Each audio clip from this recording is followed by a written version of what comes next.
Hello. Hello, hello, hello, hello. Hi. Hello. How's everyone doing today? Still waiting for people to gather in. And just checking if everything is fine with the stream. We're not dropping any frames, that's good. This is stable. The microphone, pum, also good. Okay, we can begin. Let's do this instead, and let's get rid of the getting ready sign.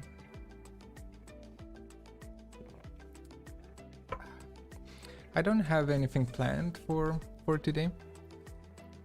Just a few small bits and pieces here. Just want to chill. Aim for the thumbnail. Yeah, I didn't know what to add to the thumbnail, so just took a quick little picture here. So exciting. There's nothing to be excited about.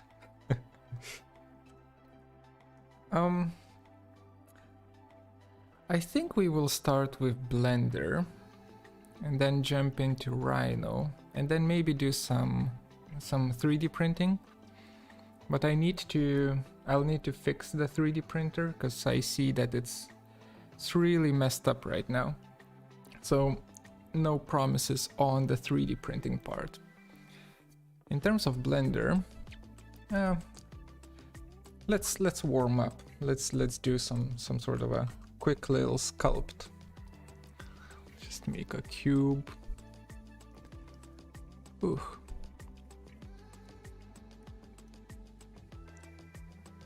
Need to get used to being back online.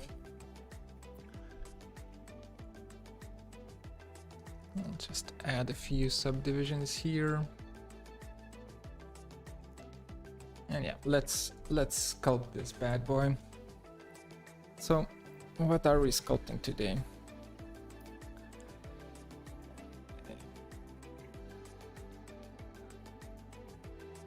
An ear, maybe. No, let's not do an ear. Let's add some symmetry, and let's mess up the topology by just using the dynamic topology with brush detail 12% detail percentage. Let's see. Yeah, that seems soft enough. Hello chat.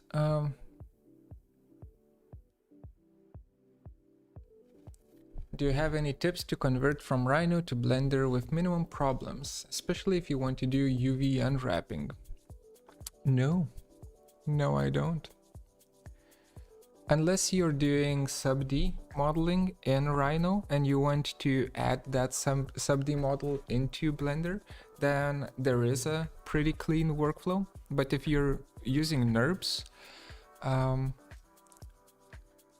tools, then no, it's going to always, like, the meshing is always going to break it a little bit, which is unfortunate, but it is what it is.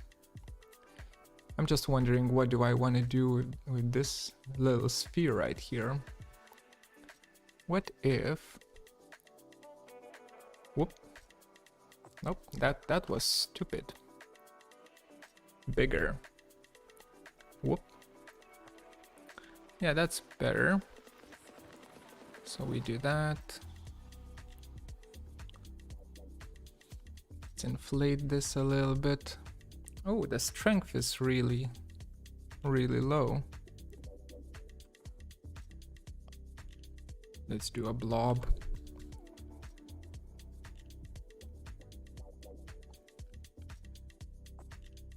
A little bit here, a little bit there.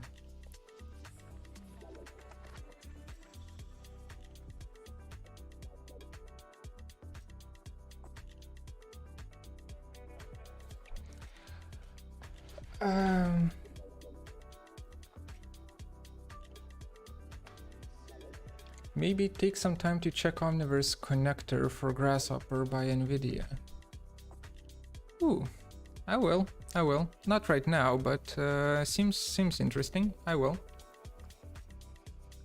Popped out today. Yeah, that seems like a plan. We can check it out.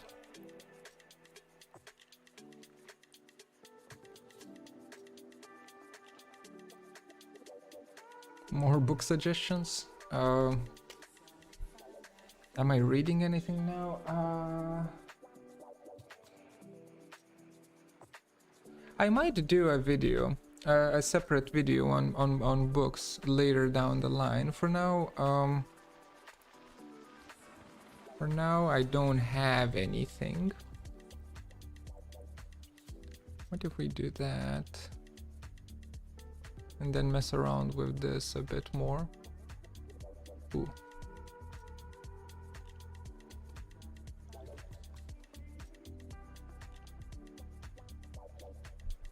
Have you tried Sweatchalk? No, I haven't.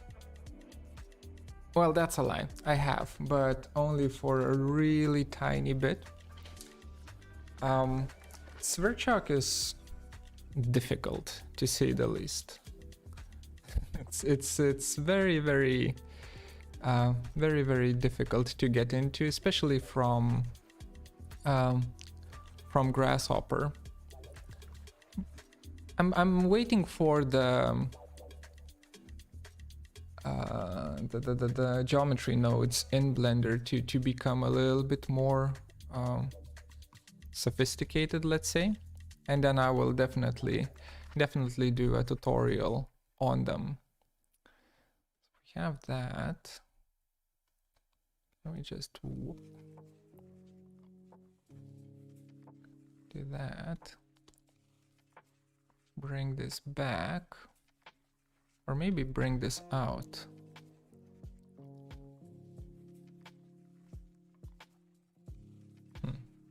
That might work.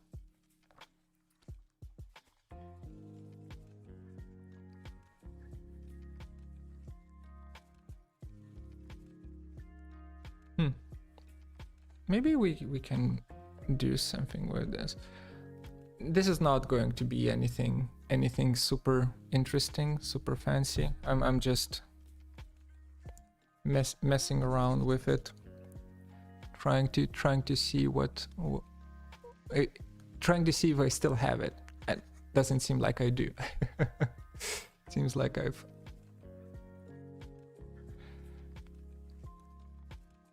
messed it up already. Oh well.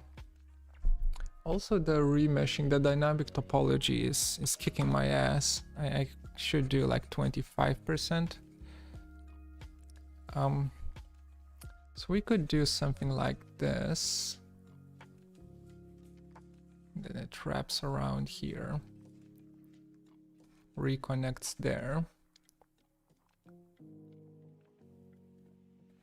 The question is, where is the face? Perhaps that's the face. Could this be the face? Here? No, it needs to be longer. Somewhere here, like that.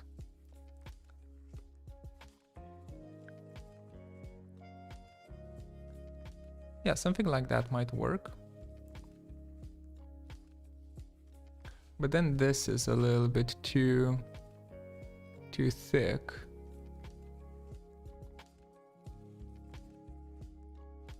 Yep.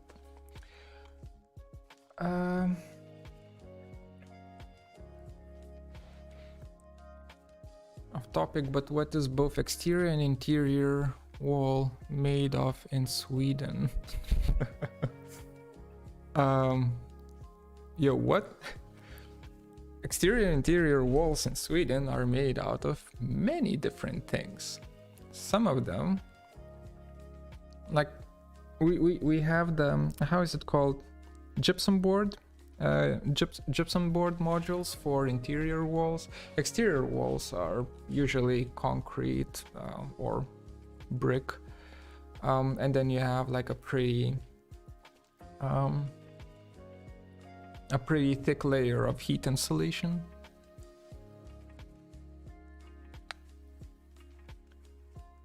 I don't like that part. Maybe that part can go away. Yeah, we should get rid of that part. And also do a negative here. Oops, that's too thin.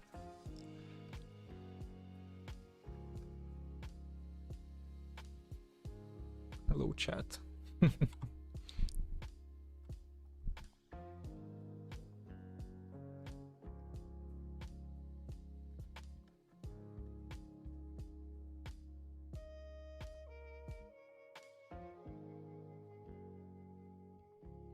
That's something.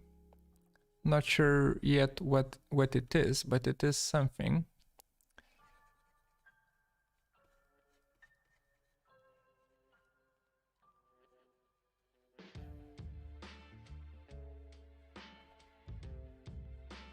Is that a flyman? I don't know. Still have no idea what this is. This is just me warming up for the stream. I haven't streamed in a while, so I need to get back. First of all, I need my English to come back. Because talking to a live audience is a little bit tricky. Maybe we can add a little bit more pizzazz here. This can be like that. Soften this. Okay. Add that.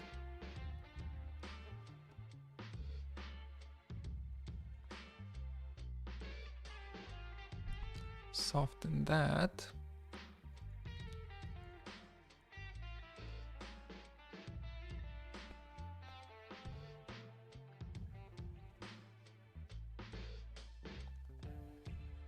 How's office work? Don't get me started. I'm almost not doing any architectural work anymore. Just a few designs here and there, but nothing complex. By the way, there is going to be a new video coming out with the building design from start to finish. That's going to be nope. That's bad. That's actually going to be the next video that I'm going to do. So keep an eye out for it.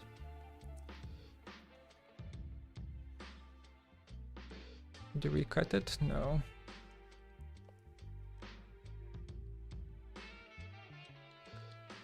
It seems like this is too much of a blob.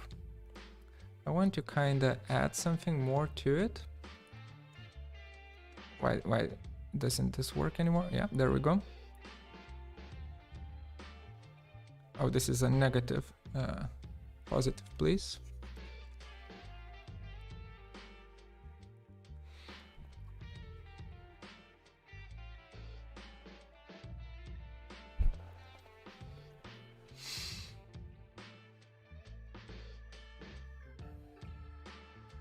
Oh, sorry, I missed one. Do you suggest MacBook Pro M1 Max for architects? And there's a reply in the chat saying M1 Pro is not good as thieves expected it to be. I've heard some complaints about MacBook Pro. Like on paper it seems very good, but then then you see people kind of complaining about it. I personally have not used it, so I don't know. I can't make suggestions on it for it. But it seems like it's still not that great. Something about the shape here. Maybe something like that. Yeah, something like that might do the trick. Nope, wrong one.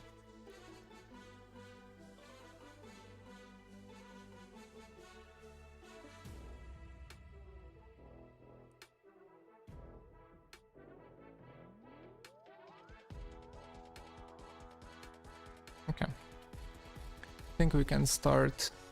Oops. Definitely not doing that. That was a bad idea. Scrape, scrape. Nope. Come on.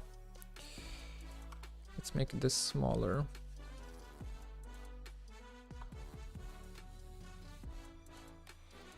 Just finding the angles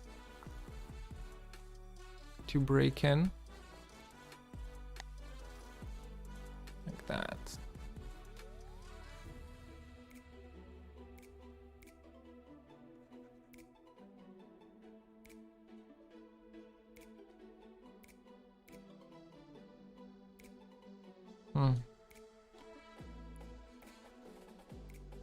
Zoom, zoom.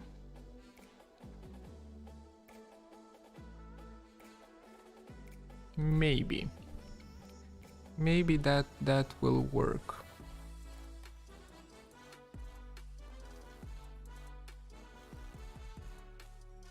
And then this needs to be cleaned up. So we can have like a bridge here. Like that. Then we add something like this.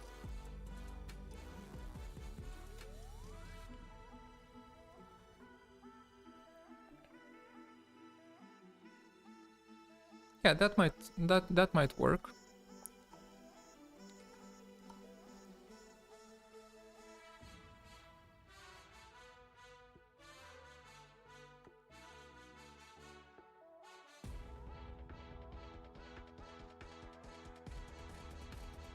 Okay.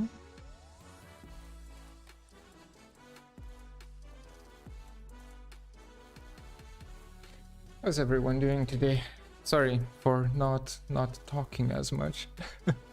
Just got too focused on the model.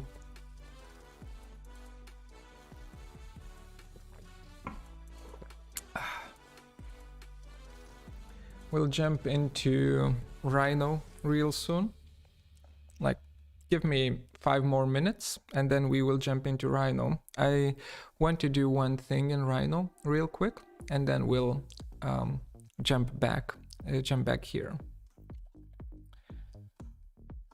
Need to remember, no, that's undo. No, we don't undo, edit, redo. Is that's the zoom. Okay, got it. Okay.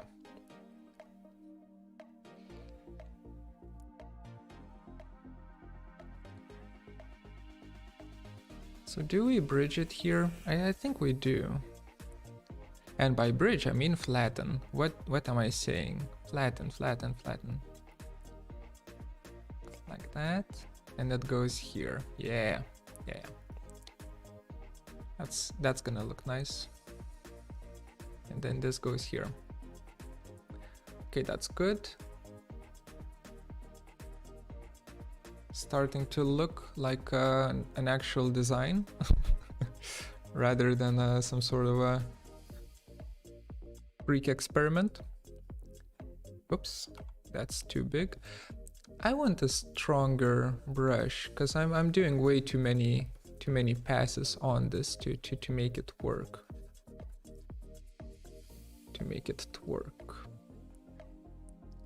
Like that, and then go through it here.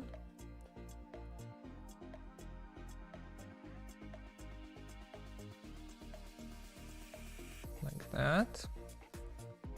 And then perhaps this can be just smoothed out for now. Okay. One remaining thing is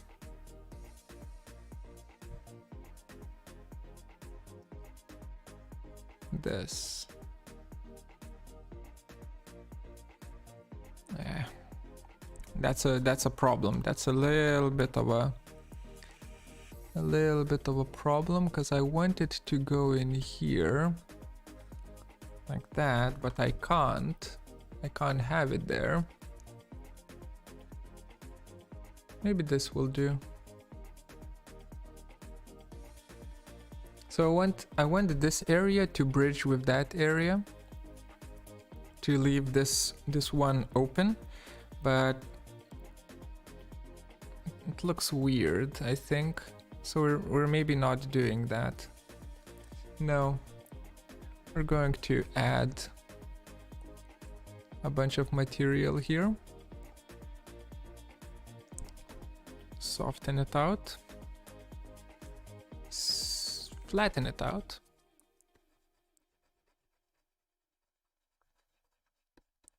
Like that. And then here, what's happening here? Maybe it can do this. Just a little bit softer.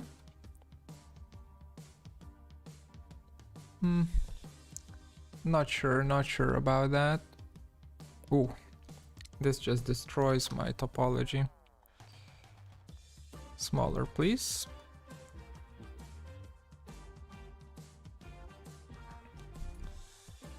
Will you use Revit or Rhino for your next building design video? Oh, you mean for the building from start to finish? Neither, because we're done with the design. Right now it's we're moving into the construction development phase, I guess it's called. Not sure how it's called in English. I will need to check it out. So there's going to be a lot of paperwork basically, and not a lot of the designing, which I still think is interesting to see. It's just, you know, not as visually pleasing, I guess. So the next video is going to be about paperwork mostly. Let's pinch it harder.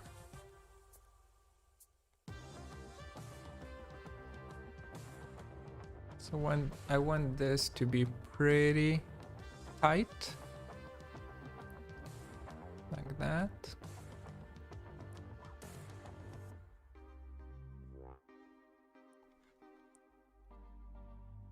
This gets pinched, and then we have here like a small ridge and a bigger ridge, like that. Zoom out. Okay, this is something that we can work with. Did your students submit great work? Sure. I mean, great in what sense? I feel like they worked their asses off, and then they did a lot. So in that regard, it's definitely great. We can always push them harder, you know. there's always an option to push them harder.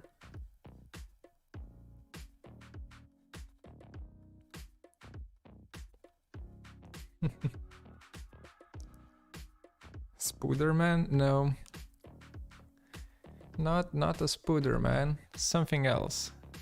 Don't know yet what it is, but something else. Maybe it has... Yeah, why not? Let's just increase the radius a bit.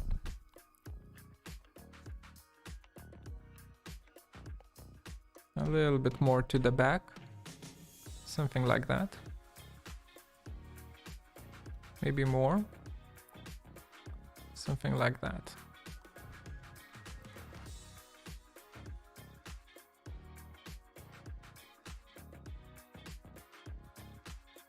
Thicken it up.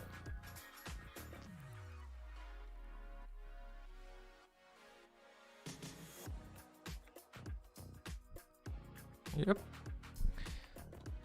That seems like it's gonna work. Let's add a little bit of a definition here.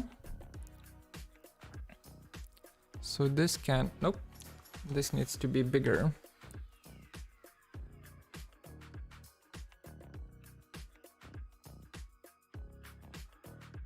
goes all the way through like that. And this catches here, goes all the way through here and actually connects like that. Yeah, I think we can. Whoa. Why does this happen? I keep forgetting why does that happen? We need to undo.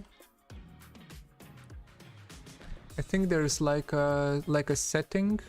Yeah, front faces only.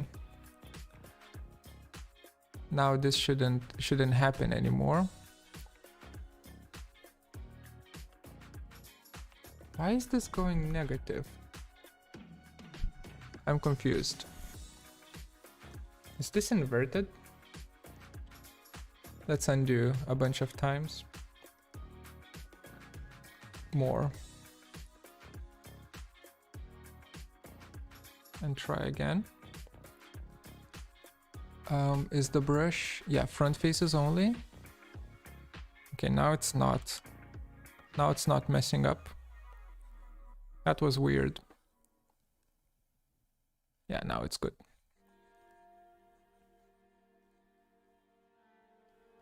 Okay.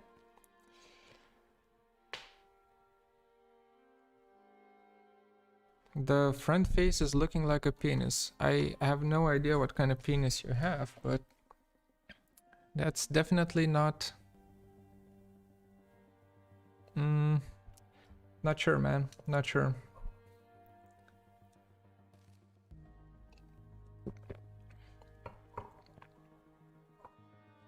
I'm glad for you and your students. I have tried your displacement shader challenge, but with Blender did not manage to make the result I like though. Blender is much better at the displacement than Rhino. It's much softer, but with Blender I suggest saving it as an EXR file rather than a JPEG or a PNG. That gives you a much cleaner gradients, so the everything that's rounded will be much cleaner. That's my suggestion. Let's do a few more things here, and then we'll jump to Rhino. Let's bigger. What's that? Hello? What are you?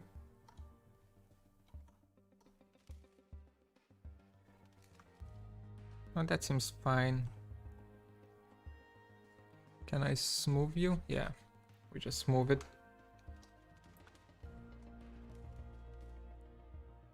Yeah, that seems fine. Okay. Minus smaller brush. Bigger brush actually.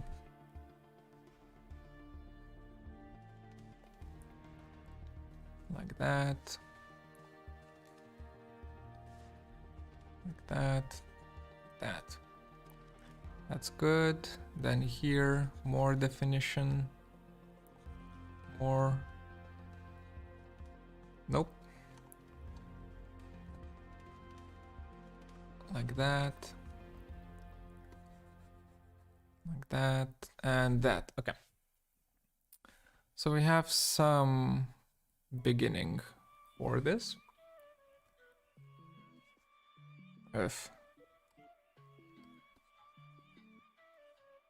Maybe scrape is better. No, this is actually this is how we should do it.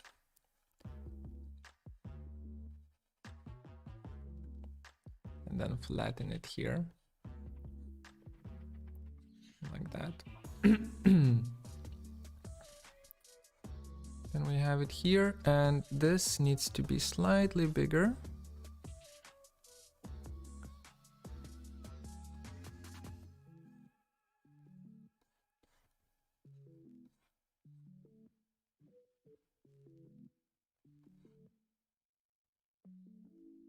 And then this.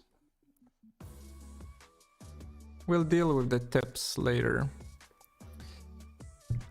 Okay.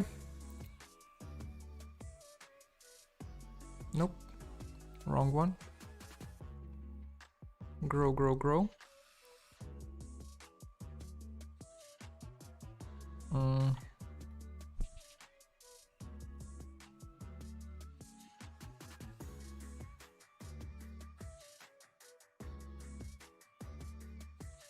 That, and then flatten this bad boy out. Okay. For now, let's leave this one here as it is. I think these should be bigger though.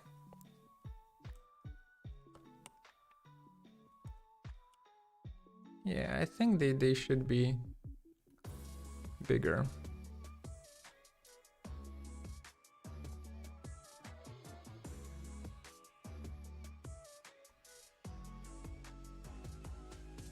Something like that, maybe. Let's go back to modeling. No, not modeling, layout, sorry. Let's do a few Shift A, mesh, cylinders. And for this, I need a mouse. Something like that. G, X, X I said. RY, something like that. Scale to make it smaller. Maybe it can be bigger. SZZ, like that. G, yoink it in there. Can we deal with this? Yeah, I think we can. Okay, how do we copy? Shift D? Yes, D to duplicate, huh? Like that.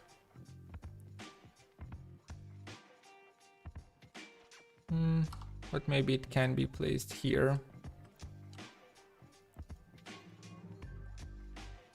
SX. Let's just scale it down a bit.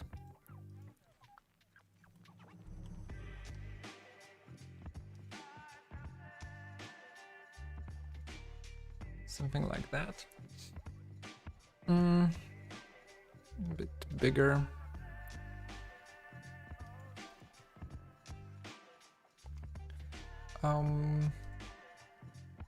Join them up. Add modifier. Is there like a mirror modifier? There should be, right? Yeah, there is. And axis for mirroring is set to X, but for, oh yeah, it needs to be Y, but not X. Hello, what? Oh, right. Object, apply, all transforms, and then Y. No, then it needs to be X. Okay. Good.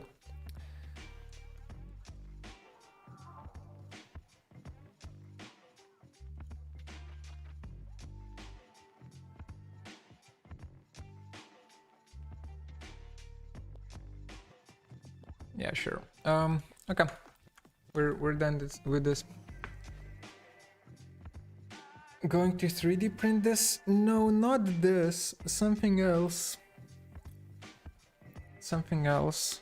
This one, or maybe this one. If it turns out to be nice. For now, I give it like 3 out of 10. So this needs to become much nicer for me to print it. Instead, let's do some Rhino stuff. Let's relax a bit from the tablet. Rest from the tablet.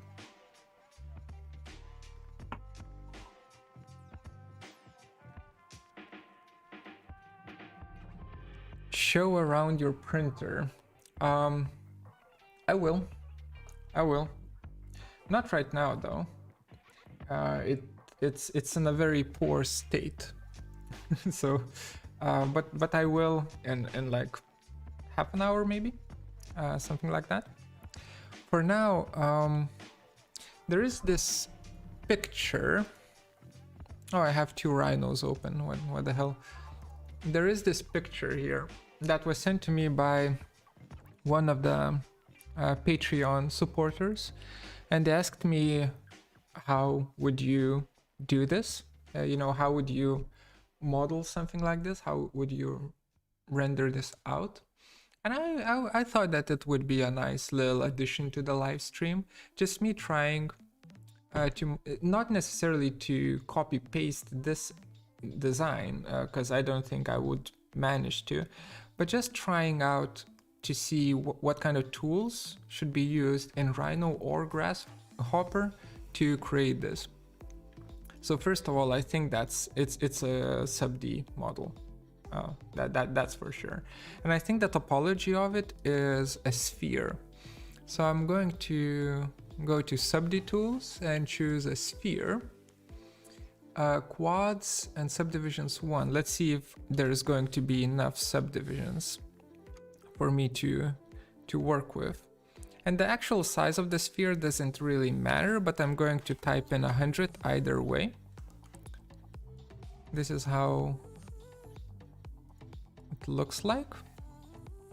So I think I think it's a good start. 3D Anima says hi. Hi, back to you. How am I? A little bit nervous. I haven't streamed in a long time, so I need to get back on track. So that's like the first stage, determining what's the topology, or what's the beginning topology of this. Second stage is let's get the shape going, right? So I'm going to take the bottom parts and just draw them down or move them down. Take the top parts, move them slightly up to something like this.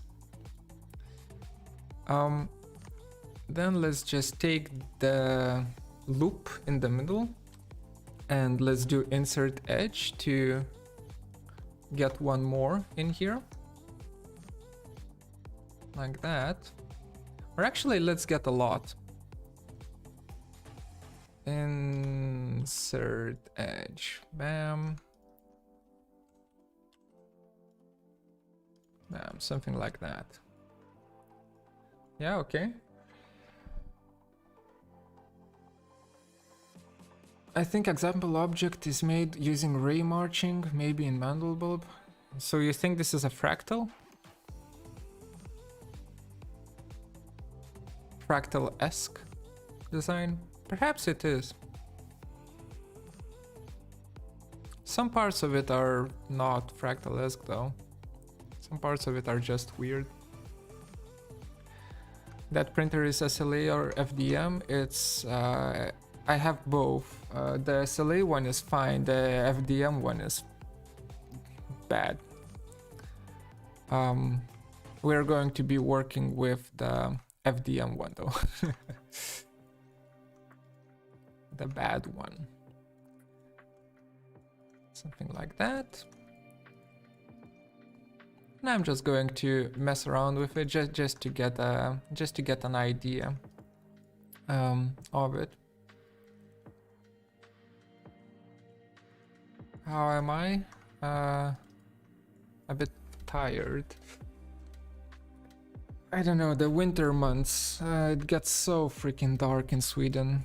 I don't like it at all.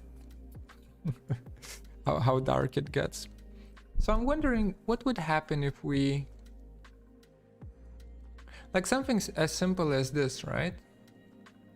And of course I could... let's do something a little bit more complex. Just to get the point across. So something like that. Maybe these two get extruded out. And this gets moved down. So we get a little bit more complex shapes. Gets moved down.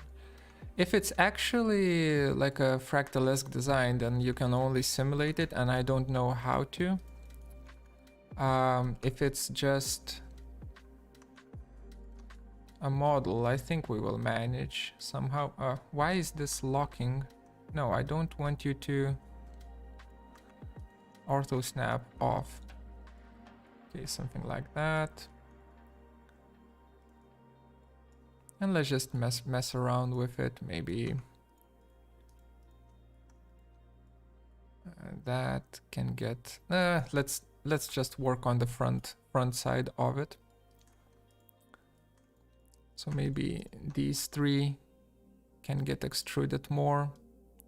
Moved here. What a weird blob. Go back in there. Or actually don't go back in there. Actually, let's extrude this even further. I just wonder how would this work if we have that and we take these two guys and we bridge between them. We end up having something like this, right? So from it, we can actually extrude down.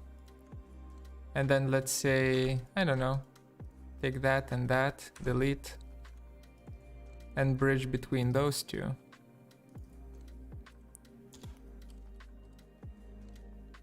Like that. And of course we need to squish it back to... Oops, that's way too much. Can you rotate a bit and then get squished a bit? Yeah, there we go. So we squish it back to something like this. Yeah, why not? Why not? And then maybe this and this can get deleted and then bridged between to get something like that. And then bridge between those. So we're starting to get a little bit more topology going, a little bit more complex. Oh, that's a nice little breaking behavior. Oh, so this can't be bridged because what?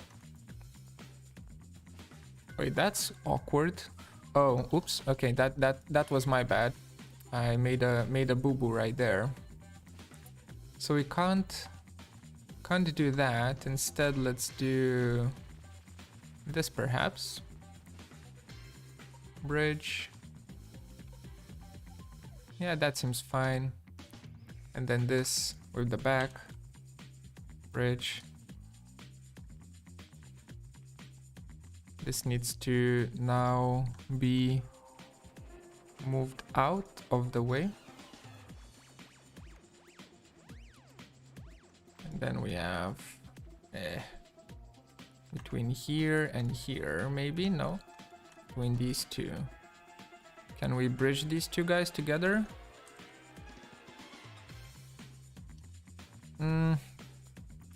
We kinda can, but we need to squish this a little bit, like move this a little bit around to make this work.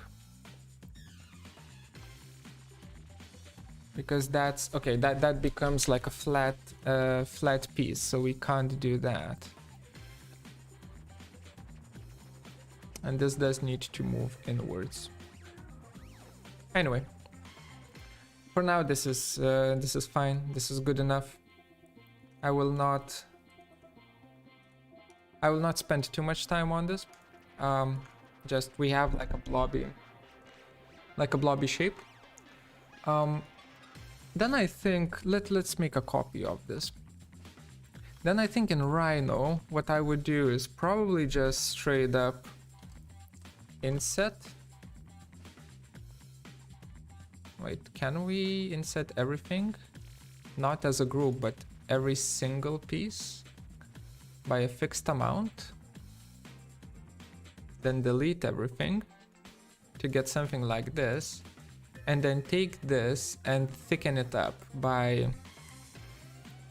Is there like an extrude SubD?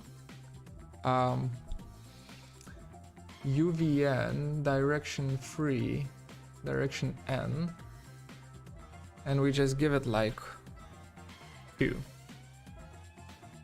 So we thicken it up to 2. And it breaks it quite bad. So that didn't work at all. Sucks. Okay, so there's no fast way of doing it, huh?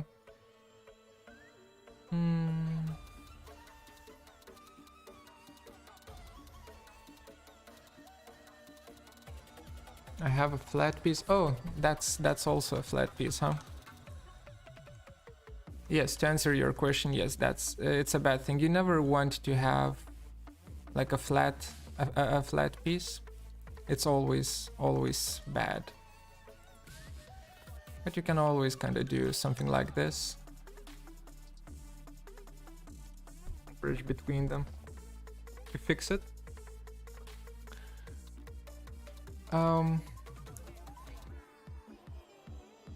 Is it possible to work with SubD and practice measurements?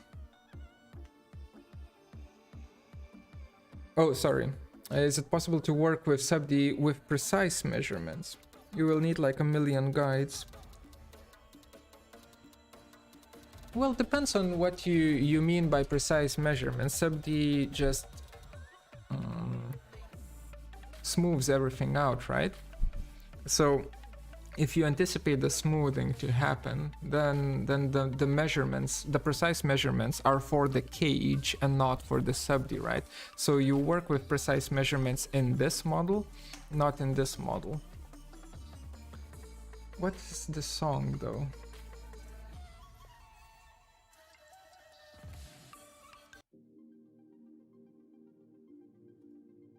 Okay, this is better. So in that regard, yes, of course, you can work with kind of cage version of this precisely, and then you anticipate the smoothing for the manufacturing.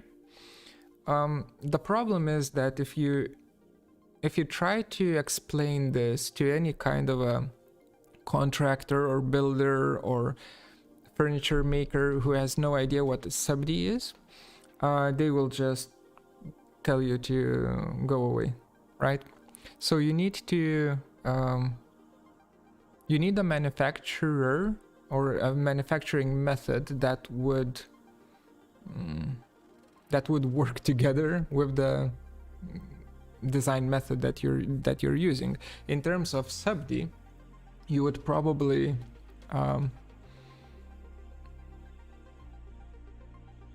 you would probably need to either choose CNC milling, laser cutting, 3D printing, you know, all of those good things. If you try to come to a regular carpenter and say do this, but here's a precise cage of it, the carpenter will just tell you to go away.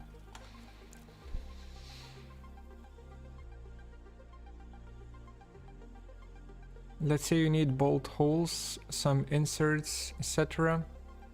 Oh, then no. If you need like bolt holes and so on, you do 2 NURBS.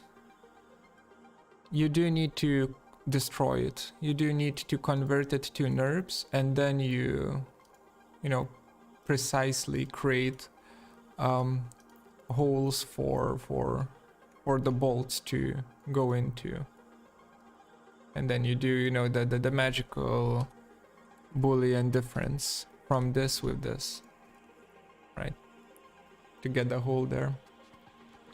Because SubD will smooth everything out. Well, actually, that's not true.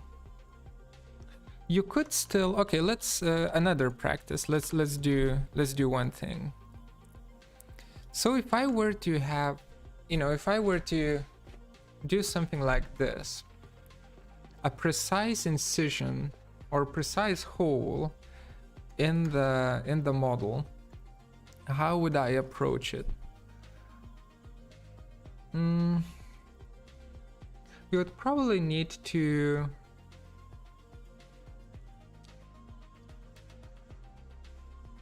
Okay, so you would probably need to, first of all, figure out the placement of the hole, right? So intersect this with this.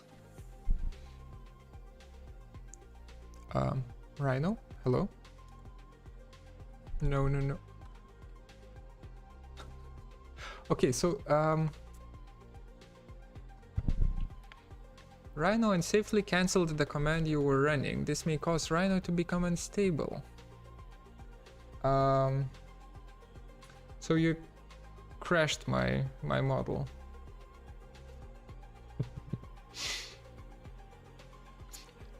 But basically, the answer to that is you do need a lot of guidelines, and then you do creasing, right? And with creasing, you will make sure that the edges that you specified stay where they should stay.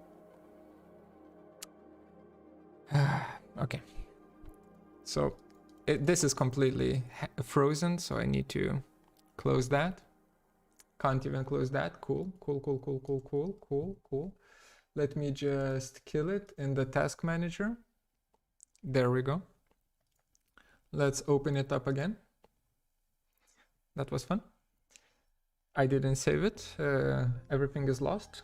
Cool.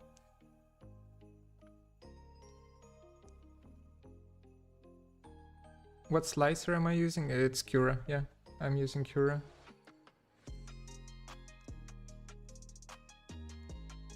I have been using Rhino for my architectural projects. Seeing your workflow interests me a lot. You seem like playing with the potential of the software a lot. Not just the software. I like to play around with the tools, or with the potential of the design, of what you can do the design quite a bit. Because in the end of the day, you get, I don't know how to explain this, but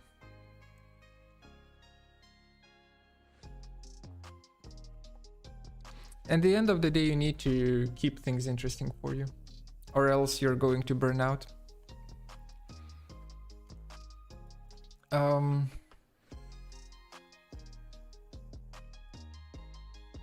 Hi from Mexico. Hi. Welcome. Is that New World? Yes, it is New World. I tested it out. And by tested it out, I mean I'm like level 45. It's fun. It's a fun game to relax to. Back to this. Okay.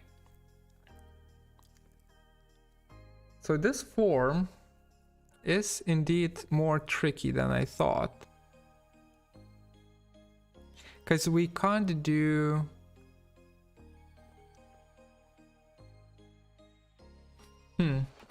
We can't do like a simple let's insert all edges and then just bridge a few things and then make a bunch of holes and extrude everything. That doesn't work. So what can we do? Some time ago I had a student, let's see if I have his project here, where we did a similar thing in Kangaroo, with Kangaroo.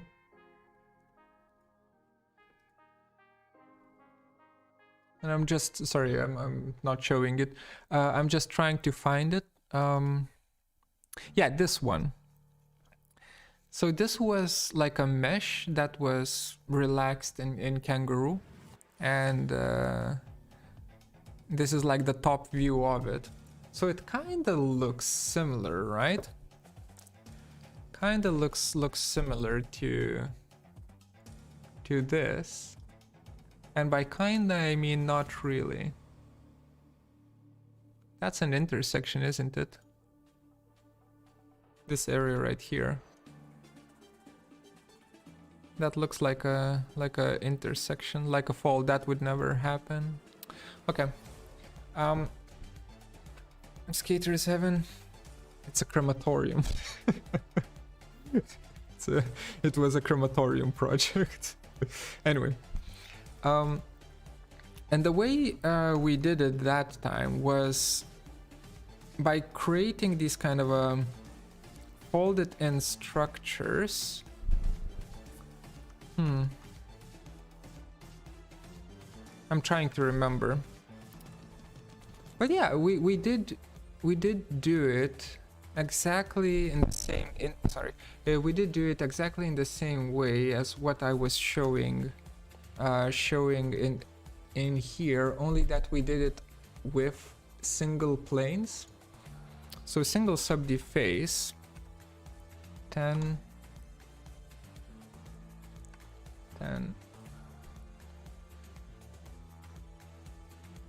struggling here. Come on, there we go. So if we have like these single subD planes and we create a topology, like a really intense topology, not spherical at all. Vertex snap needs to be on. Like that. And let's just say this gets copied here. Let's just bring it up like that. Rotate it. Copy it in there. Delete the middle portion. I think this one, if we join it up, smooth it out, we get something like this, right? Which is nothing spectacular, but if you keep on messing around with it, oops, and you keep on building up the topology, I think it's going to become more and more complex, and then you can start breaking up the symmetry after a while. Hello from China. Hi. I'm trying to do the thing that you asked me of and failing miserably in front of a bunch of people. The trick is to start with a linear strip of quads in 2D, try to create some branches left and right, and then copy and paste the extruded strip a couple of times on top and start bridging. After you have something interesting, you can then apply the formations like... Yeah. That's what I'm trying to do right now, but maybe I should just do it in 2D first without going into 3D. That's a good idea. Hi, Mark. That is a good idea. And we can even do... I need to remember how to do quads. I think it's like that, and this moves in here, and then we have like a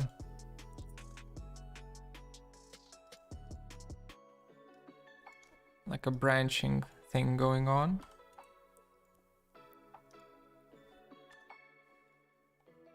Like that.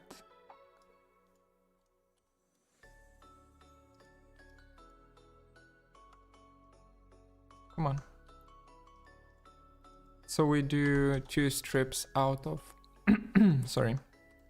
We do two strips out of one strip with this kind of topology. It's definitely not nice, but it works, hey? It works. And then if we do like that and that, at that point we can break this open, meaning we can move away the vertices here. Such a tricky little thing. Okay, cool. Mirror, hello.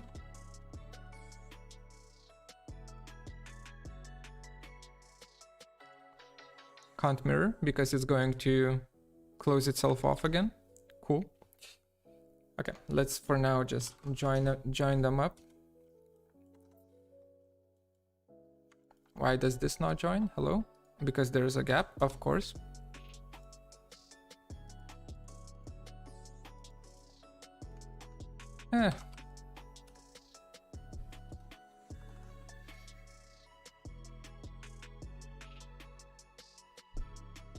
For viewer interactive view, what is most important in video card? The number. The number.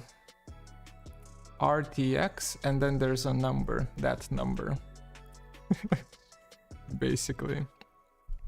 So if we have something like this, we scale this down a bit. I'm going to try and just do something simple. And if I just copy this up and let's just rotate around, let's just do some sort of a topology this way, and we bridge a few things here and there.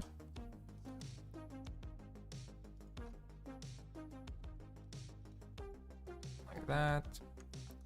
Yeah, we're kind of getting back to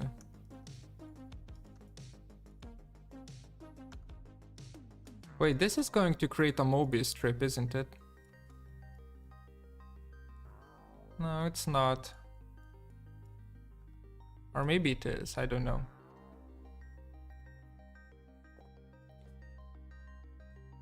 Uh, 30, 68 gigabytes or 12. Well, bigger number better, always. No exceptions. Something like that. I think this will break it. Yeah, this starts breaking it a little bit. But seems to still be holding up though, which is interesting. I wouldn't expect it to hold up, but it does, which is nice. Then this, what if we bridge here? Yeah, sure. Something like that. I'm just gonna delete that part. Then can I just bridge it here? No, that's a no-go. Unless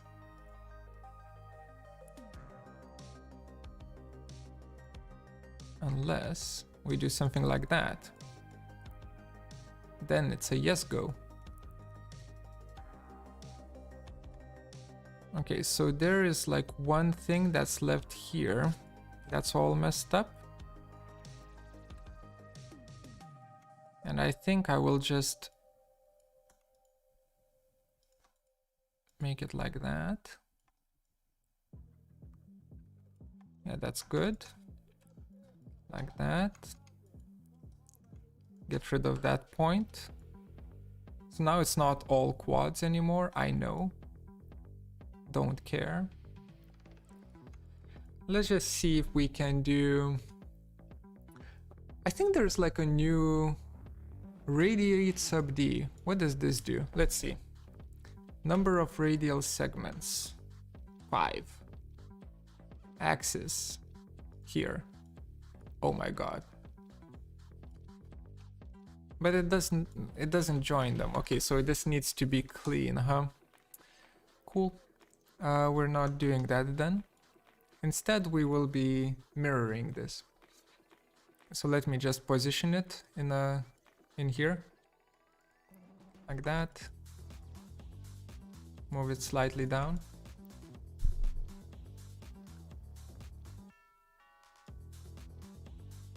An old GT 9800 is good because the number is pretty high. True. True. Higher the number, the better. 9800, that's like 3 times better than the RTX 3080.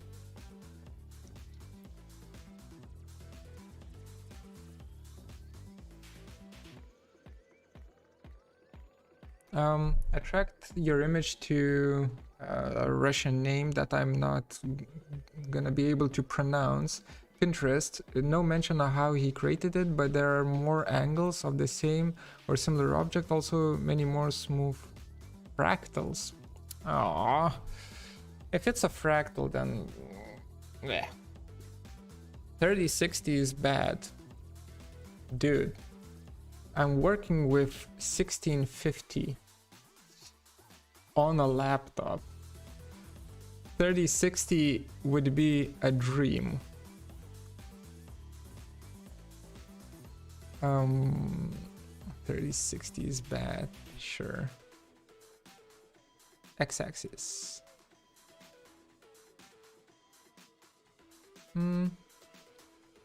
Enter. Oh well, that just became really boring really fast. Oh, that's because we need to put it right here, huh?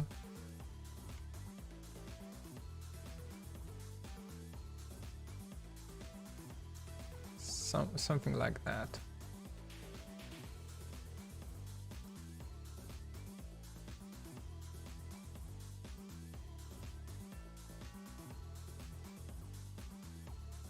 Okay, so this is starting to become a little bit more interesting. Is there a way of how to apply? I keep forgetting the... yeah, there we go. Remove subD geometry. Bridge between these two. Start getting that. Then the bottom is all messed up, but that's a... I think that's an easy fix, right? Yeah. That is indeed an easy fix, and then there's an opportunity to bridge here, and then suddenly this whole thing is just a mess with which we need to deal. Let's think. Maybe this can be opened up, and then this and this can be bridged together, and then oh, actually this and this gets bridged with more segments, and then this and this gets bridged. So I'm just with only one segment, please. So at this point I'm just messing around with this and seeing what would work. Eesh, so bad.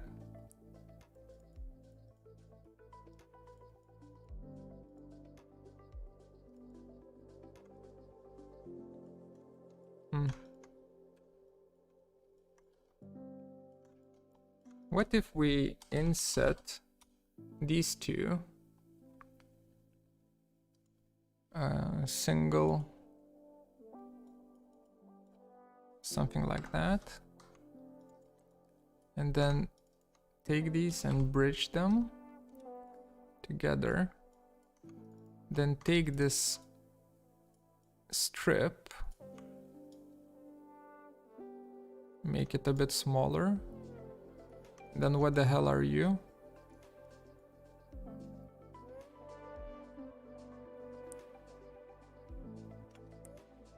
Oh, this goes all the way to there. No, not anymore, it doesn't. Okay, so with that you can actually start getting a little bit of a nuance in the structure. It's still super like self-similar, but at least something is gonna hold up. Okay, what if from there to here?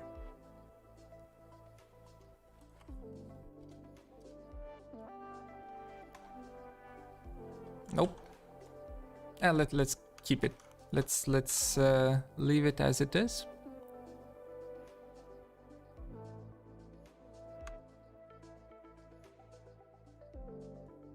Actually, it doesn't look that bad. Honestly, doesn't look that bad. This and this bridge. Oh, and then got it. That's when they mess up, because it needs to bend to reach there. Okay, cool. So maybe we don't do that. Let's leave it. What if I do twist on this? I wonder if this is gonna work.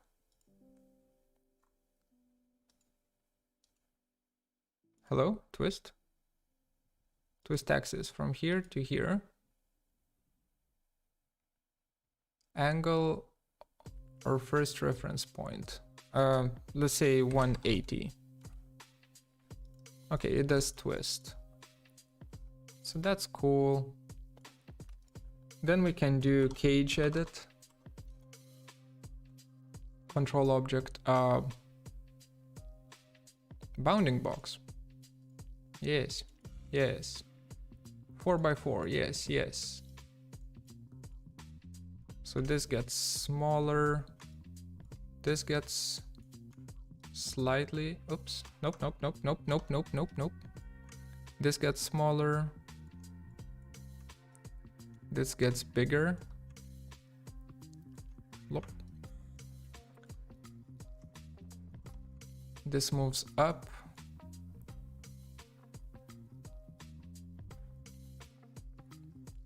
And what if we just casually twist it like 90 degrees again here?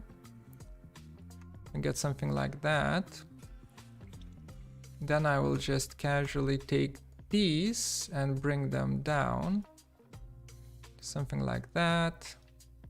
Also these will be brought down, these even further up to get that kind of shape.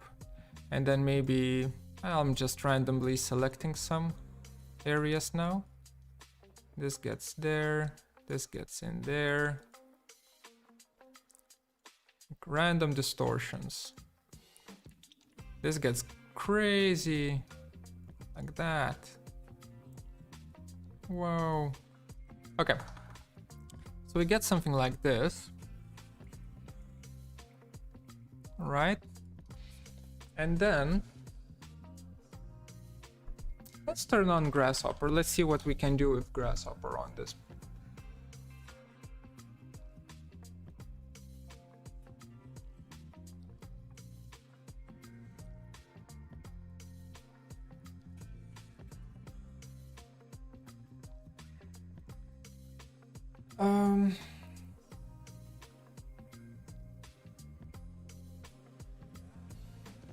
Go to Nvidia websites and check if drops are available in your country. Why? It doesn't matter what kind of graphics card you use. You can do really cool stuff with a really crappy graphics card, and you can do really poor stuff with a really good graphics card. The only exception that I can think of is real-time ray tracing in Unreal Engine 5 and like these new rendering engines. But the 3060, 1080, 3060 versus 3060 Ti, invest more in books, I think.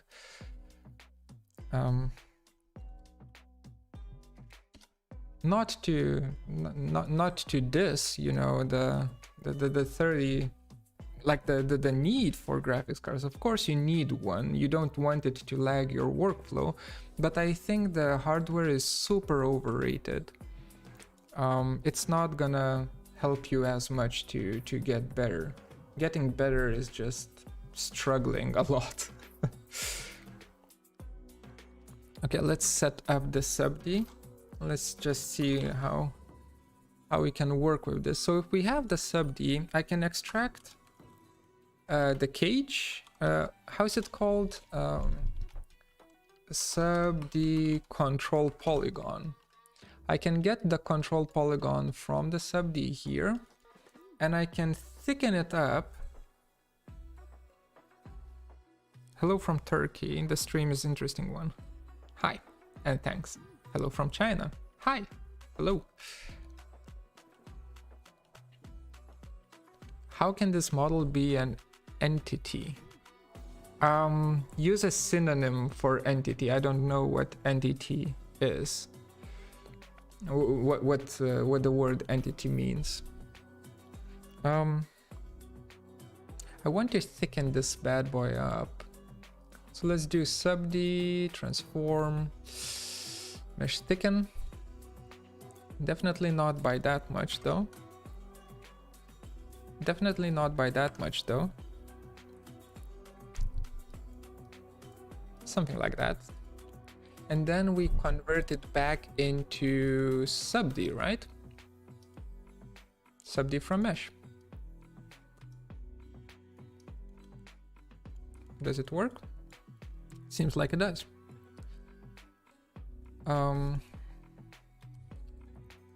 Custom preview. Shader. Is there like a...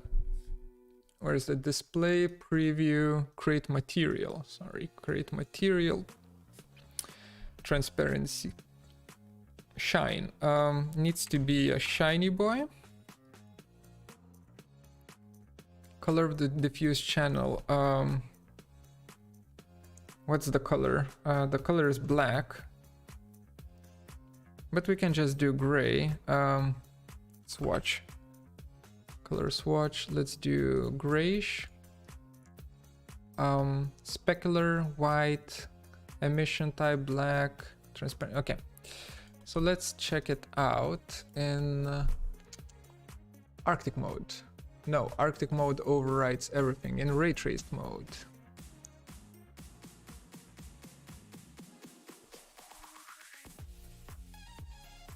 Can it be 3D printed? Yes, yes, you should be able to 3D print this. As long as you do the mesh thicken, as long as you create thickness for it. If there's no thickness, then no, it can't be 3D printed. So we have that. It's a little bit fat right now. And there are issues with it. Okay, creases, none, good. Corner option, none, good. Interpolate, have no idea what that is. That's non-interpolated. And that's interpolated. Okay, so it does need to be interpolated. Those shading artifacts, I don't like those shading artifacts. Maybe that means that the geometry that we've created is like the Mobius strip. Time to Google that for you.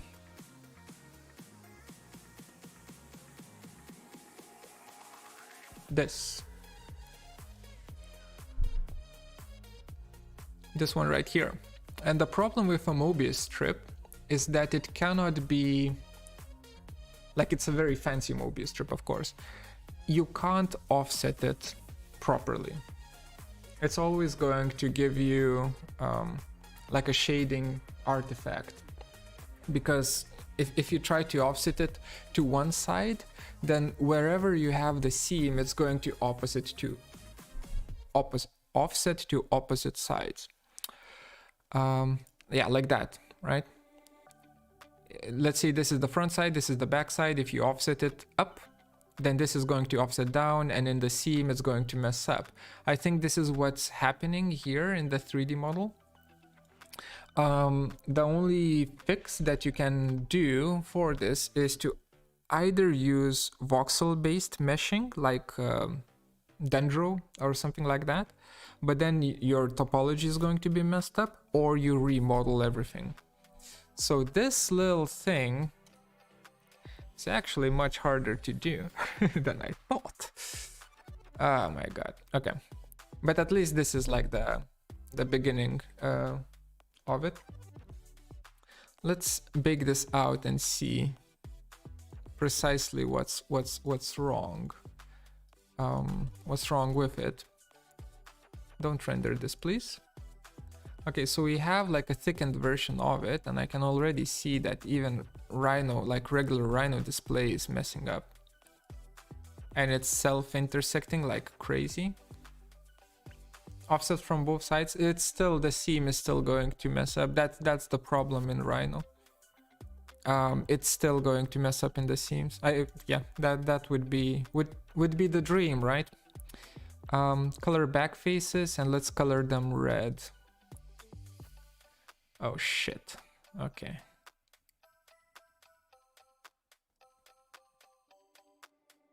Maybe actually.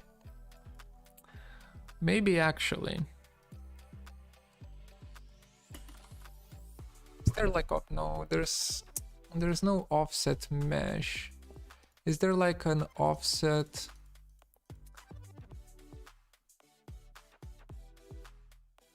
Okay, wait, show. Flip it around like that. So that's a problem. Everything else is kind of okay, except a few things here and there, but mostly that is a problem. What if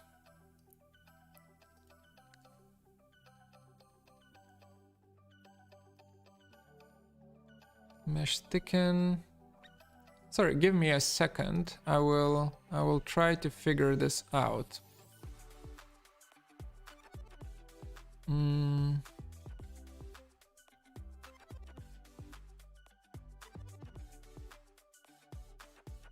Okay, so there's no way to thicken up a sub-D mesh in Grasshopper. There's no tool that does that, so we do need to use this.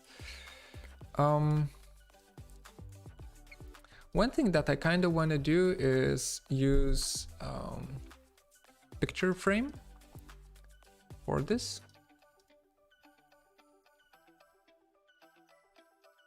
But that will not help us, will it? But let's just see how it's gonna look like if we do that. Should look pretty cool.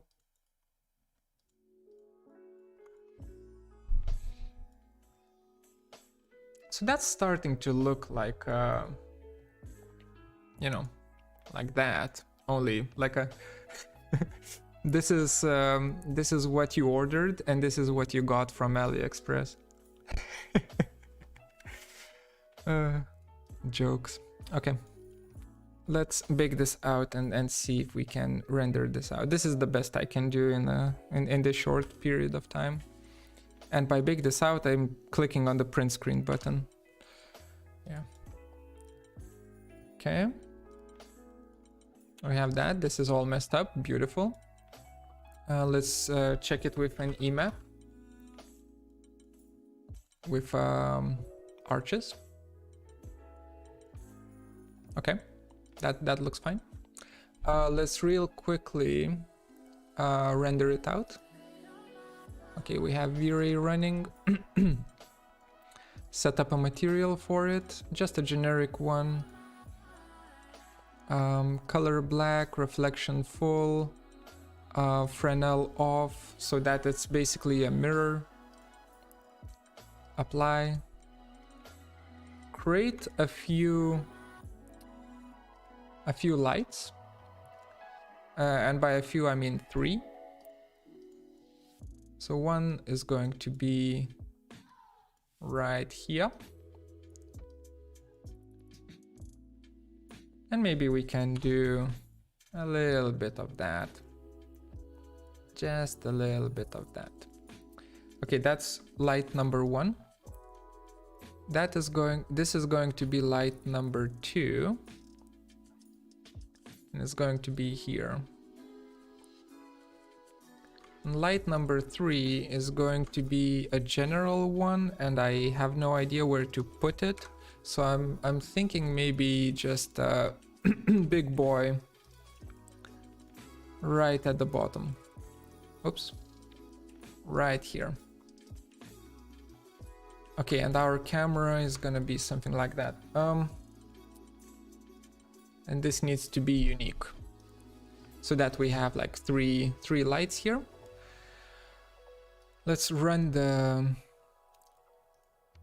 RTX, sure. Yeah, that's good. Render output 720. Don't need it to be too big. Environment, turn off the environment. Don't want that. Interactive, yes, please. Let's just see.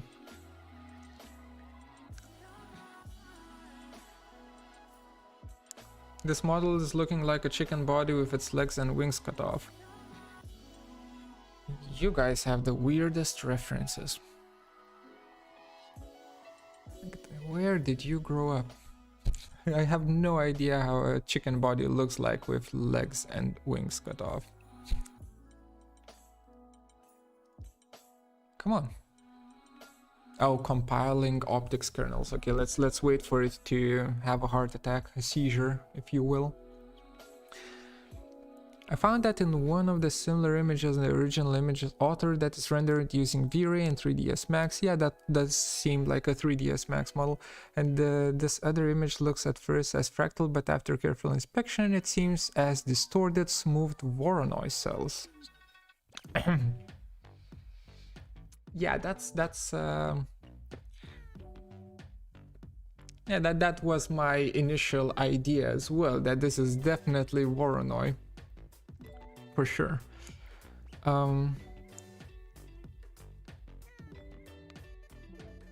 Although our author tags it as fractal, I don't feel like it's a fractal. It's fractal-esque, but it's definitely not a fractal. Okay, so we have this, whatever this is, and let's switch up. Oh yeah, we need the material to not be as glossy.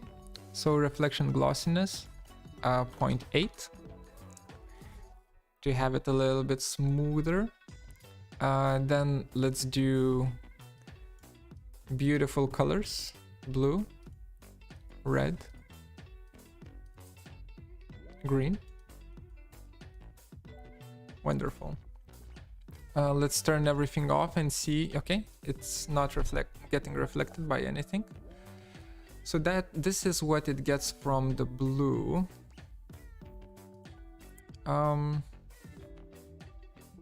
I think the blue one needs to be, or actually let's just turn down the camera. 11, 14, not 14, 13. Okay, that's good. And the blue light needs to be a little bit more directional, a little bit more like a projector. And why does it not? I guess it's too big, isn't it?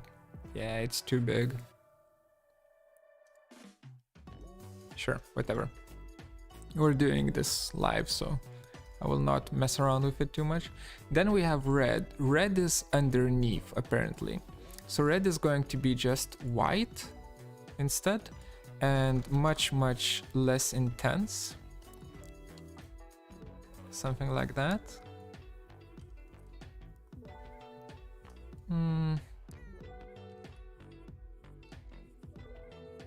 Something like that. And then we have green. So green shines from there. So it shouldn't be green, of course, it should be orange. Should come in here. Yeah.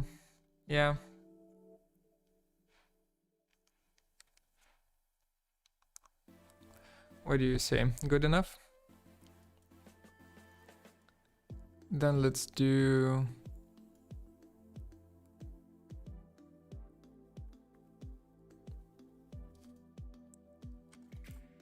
Nah, let's do 4K.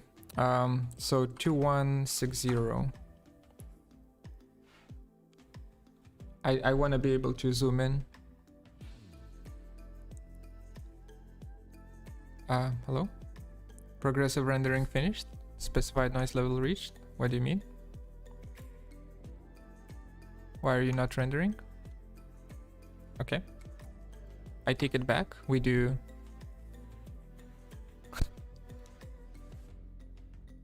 graphics card, are you okay? My graphics card is freaking out for some reason. Did you hear about the new tablet? Asus Republic of Gamers Flow Z13. It's pretty amazing. While this is doing its thing, wait, we're gonna check it out soon-ish. Let's do this, fixed distance, let's focus on do that there. Ramp up the defocus more. Less, something like that. Okay. Turn this off. Turn off interactive. For progressive, I'm gonna use high settings.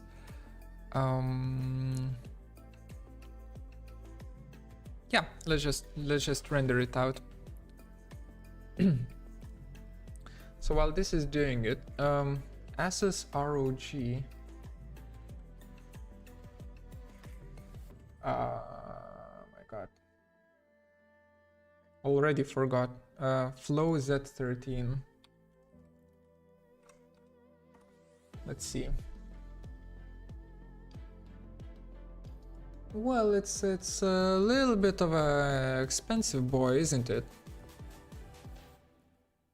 Oh yeah. This is the one that Linus Tech Tips did a video on. Yeah, I've seen it. Sure. I have no idea why would you I personally hate keyboards like this. I want my keyboard to be chunky, a chunky boy. I guess for portability purposes it's good, but then again, it's like almost $2,000, or it is $2,000. And if you get like a better version, it's like $4,000. That's a yikes. That's a little bit of a yikes for a tablet. Not sure if I would suggest getting one. Asus, if you're watching, you can send me over one. I'll for sure tell everyone to buy one. So this is what we have. Some problems, some issues here and there, but this is what I can do and what I would suggest. If you want to do something similar to this, I mean this is this is nothing even close to that, but hey, I tried, right? At least I tried. Then follow the workflow that I did. In short, you do like an entwining topology, right? So you play around with quads and you stick them together to make like a geometry that has holes in it. And then you use twist command and Rhino, as well as what else did I use? I used something else. Cage edit. Use cage edit as well to push and pull on the vertices to distort it. And then in Grasshopper, this is in Grasshopper it's pretty straightforward. You take the subD, you extract the control polygon of the subD. Wait. Oh, I don't have bifocals here. So subD, control polygon of subD. You do picture frame on it. So basically it just Come on. Hide. I'm trying to give a impromptu tutorial. Basically, it draws, it offsets or insets every polygon, right? Into this kind of a picture frame-esque 4 polygons. Then you thicken them up with mesh thicken. And then you create a subD from mesh. That's it. You bake it out, you render it out, you're done. You get this little render right here. Just left for a while, but thanks. It is also a good form. Yeah, it's best I can do. Best I can do. No, that's a lie. I can do better, but goddamn, people are watching, and I need to stay entertaining, right? Right? I am entertaining, right, guys? I'll get better, I promise. Anyway, we're done with this. We're done with this form. Let us. There we go. Do I make a little break, a little breaky break to pee and have some coffee? There's too many people watching. It's like 46 people. What the hell? I'm used to like 5. Let's do. Oh, I know. Exciting. Let's play a game. I want to play a game. And then we'll do a short break, and then we'll continue with Blender sculpt, maybe, or maybe we will do something with 3D printing. We might do something with 3D printing. The problem is, wait.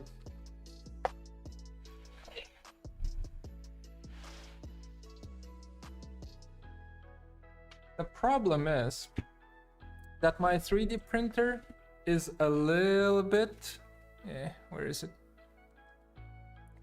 It's a little bit broken right now. I can see a few wires sticking.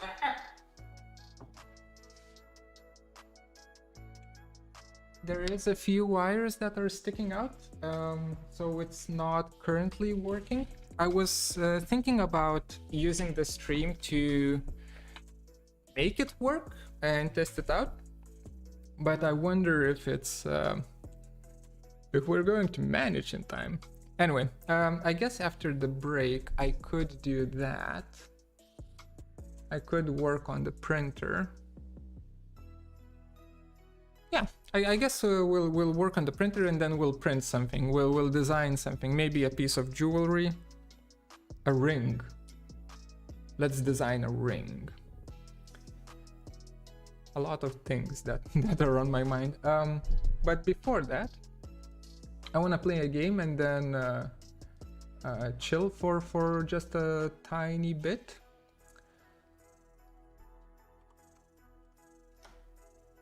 And by tiny bit, I mean like 5 minutes. Right. Why is this trying to log into my game? Just a second. There we go.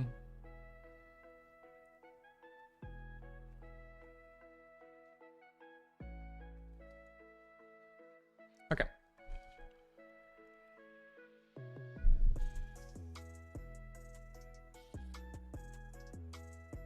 Are you kidding me? You're saying GameStop is selling Tivo Tarantula for 700 euros in a mint condition? They would never do that. Not with their price tag, like the stock price tag. They would never do that. Okay, back to screen. GeoGuessr, my favorite game. The chat has a delay, So I will not be following the chat, or I will only be following the first few people who will guess together with me. But we're going to play a little game of GeoGuessr. Five maps. Let's try. 5 maps where I need to specify where it's going to be, and it's gonna be 5 minutes of free play. So we will have 5 minutes to guess 5 maps. Cool. Easy. Single player. Use default settings. No time limit. No. We do no time limit. Or actually, no. Moving, panning, and zooming are allowed. No, we don't move. No move. Okay. A little bit harder without movement. Start game. Is this all we get? Okay, cool.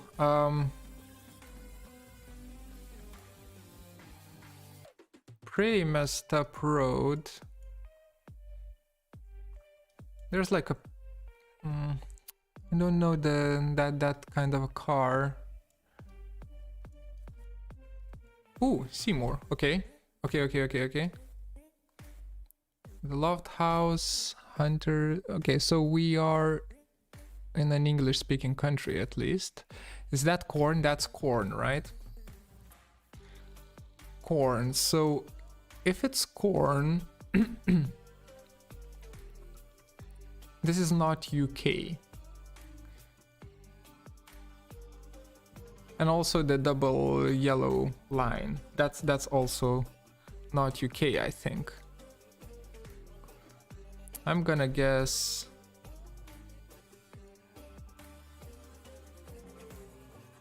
I mean, UK doesn't grow corn, right? Right?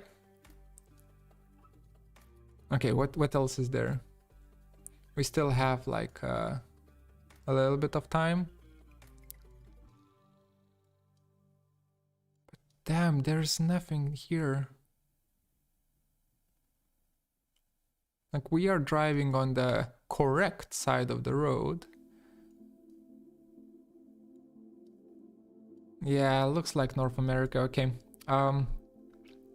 Kansas. Let's go for Kansas.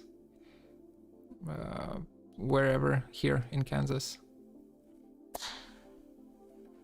Let's go. Let's go. Okay. Good. It was Iowa, but we're pretty damn close. Next round.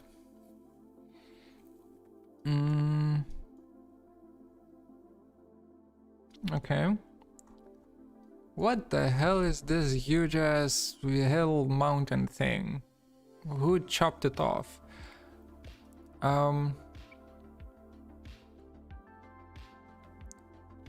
So the sun is going right from the northwest to west, kind of westish, northwestish.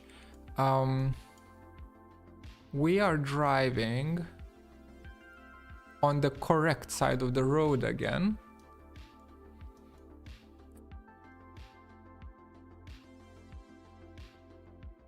Like the road seems to, the dirt is a little bit reddish. Okay, so it's a southern hemisphere. That just tells me Africa, but might not be. But it is southern hemisphere.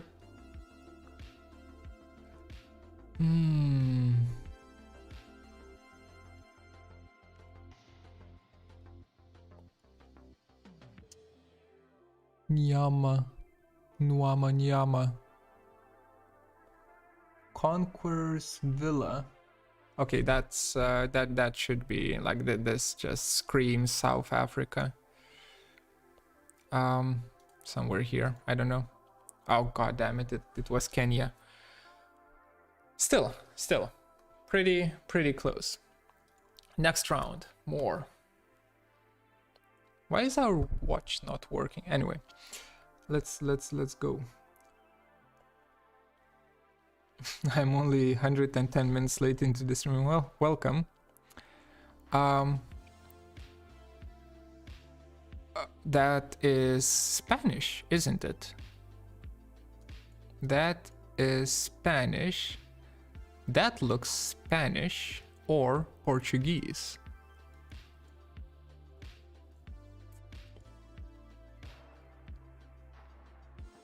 Primavera. That is either Spanish or Portuguese. I would say Spanish, and I would say we are in a pretty flat area in Spain. But what's up with the roofs there? Oh, this is confusing. I do think that we're in Spain, but we're probably somewhere in the north of Spain? No. Around Madrid. Let's guess around Madrid. I'm stupid, that was Italian. Oh my god. Come on. Come on. That was Milan? Okay. Anyway. We go next.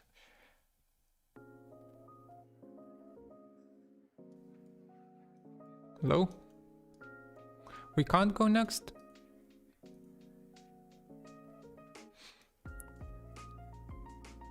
You have 0 seconds of free play left. When time started, it will refill again in 15 minutes. Okay, sure. We wait. At least now you know that I don't speak either Spanish or Italian. You learned a little bit about me. Okay, we'll see if we can play again after 15 minutes. For now, I'm going to take a little bit of a break, of a breaky break. Then we will do either, if we can continue playing, we'll do GeoGuessr. If we can't, then I will sculpt a bit and then work on the 3D printer. Sounds reasonable, right? And while we're at it, can we just... Okay, I was just wondering if I can sculpt the cylinders, and apparently you can sculpt the cylinders. But now I can't... Hello? Select sculpting. Oh, okay, now I can.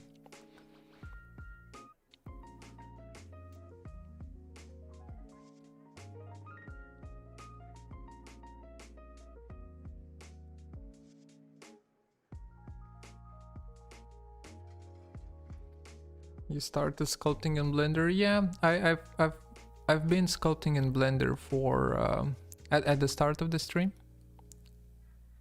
just for fun, you know.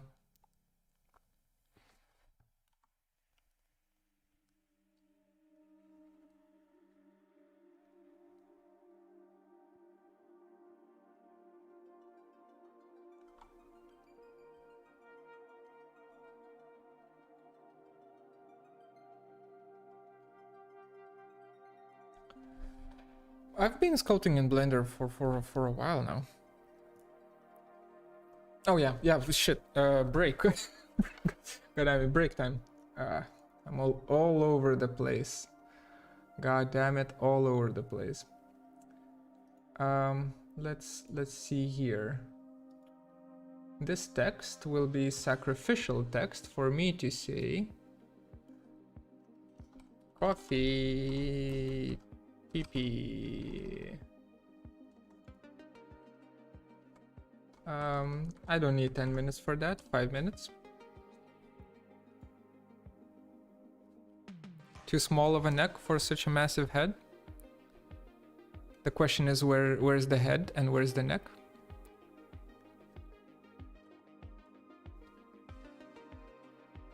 This needs to go up.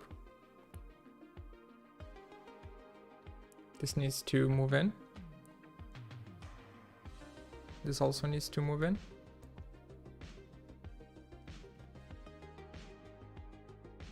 More. Like that. Perfect.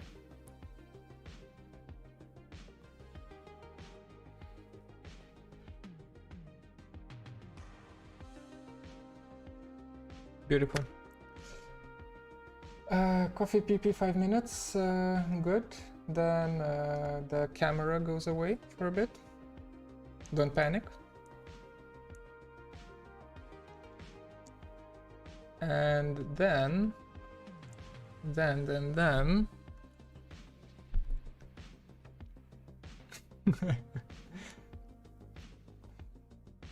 don't be sorry.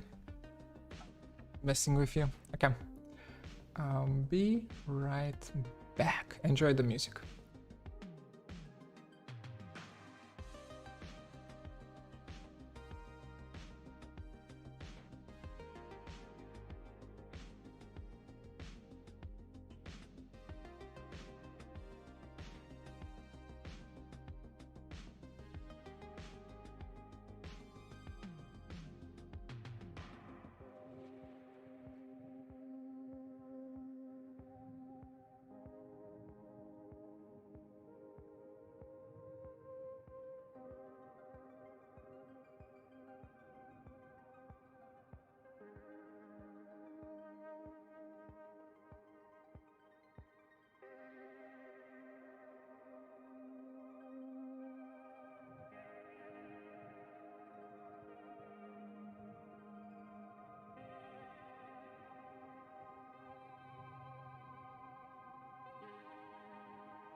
We're back. We are back. Oh, what you guys talking about?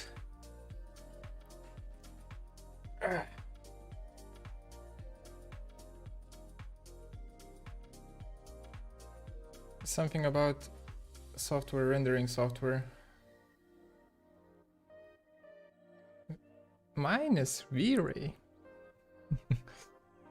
Mine is V-Ray. And what other answers do we have here? Keyshot, pretty good, but slow. Cycles X. Cycles X is pretty cool. There was a developer of Rhino who commented on one of the videos saying that they have started working on Cycles X and that is going to come to Rhino. So I'm pretty excited about that. And once it comes to Rhino, then they might introduce nodes to Grasshopper with which you can work on the materials in Cycles. So if that comes out, well, I have like 20 videos about it. Very exciting stuff that's in the works.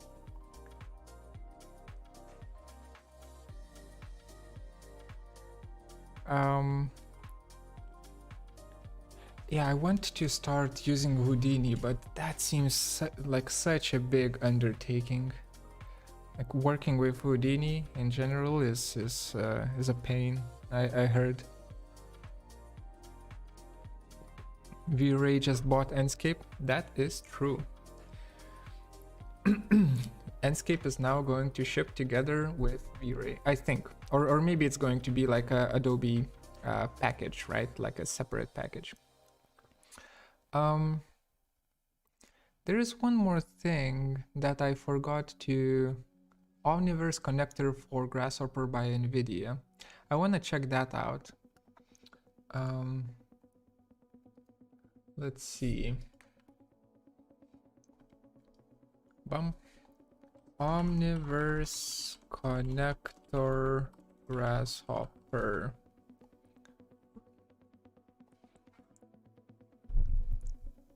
Overview of the McNeil Rhino connector in Nvidia Omniverse. Let's check it out. Check it out. Let's see. Why are you so quiet? Don't be quiet. Pause the music for a second. So the first thing is we want to go under Exchange and under Apps and get that cache installed. Cache is basically a way to have your system be very efficient. Once you start using materials and things like that, it'll cache those so that you aren't constantly reloading those, and it will speed up the way things open up in View. Want to get View on there, so let's get that installed. So click on that. It's also under the app section. Yeah. Just show me what it does. Publish things out to Omniverse. Gives you some control how that's done as well. So we'll go through that here in a few minutes. McNeil Rhino Grasshopper, now that, right? Rhino is installed. Working with Nvidia. The connector for Grasshopper as well. They're coupled together, so that if you use Grasshopper, you can also enjoy that as well, connecting to Omniverse. The last thing you want to do is set up collaboration. So we're adding a nuclear server here. It's going to add something locally to your system, and we call this the Rhino connector, as well as and show me up there called Omniverse. Nothing too magical to this model. It's just already has some materials defined. Oops. Sorry. Otherwise, just go find your Omniverse toolbar, and there's a bunch of buttons here. The first one that we're going to look at is going to be called Send to View, and so we're going to click on that. And when we click on that, what it's doing is it's going to publish this model out to Omniverse, so it's already done. And we're going to go over to View, and View is going to pop up, and then it'll open up that model automatically for you. So here you go. Here's that model in View, and you can see that it's already done some material mapping and things like that. It already has the lights brought over. The rectangular lights that were defined in Rhino have also been brought over. So it has that looks really strong in that model already defined to come over. and we're using this in we've exported and how it's Okay, organized. and what about So Grasshopper? you'll see that all of the layers under that send to view folder, and you can see the espresso machine right there. And what you can do is, instead of it just naming this and giving it an automatic kind of version on the end of it, you can actually pick where you want to put it. So we're just going to put it out in coffee as the project. And we have a few out here. We're just going to, and same thing. So you have the same model. So items that you can go modify and adjust. Some of the things you can do with that, and we're going to click it on. So now that this dialog comes up, we're not in live sync yet. You actually have to check that. Okay, so I wonder one thing. I wonder if the Grasshopper models that are not baked, if those get transferred into the Omniverse automatically, or if you need to bake them out. Because if they don't, if they do, that would be super cool.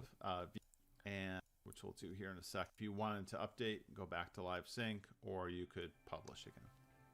That's it in a nutshell. Hope you enjoy it. Damn. Okay. That's something that I will check out more. That I will definitely check out and see. Looks looks very promising. Looks very cool. Can I play now?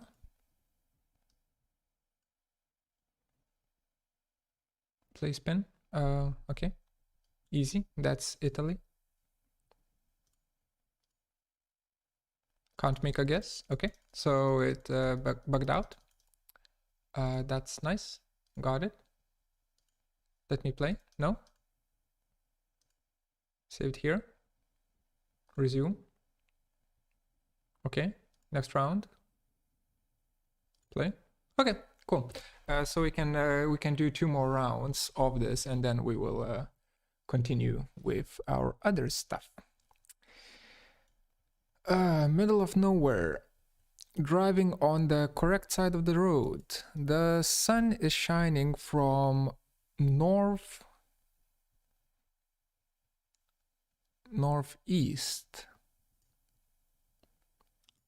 2 yellow lines, and the road saying Pellegro.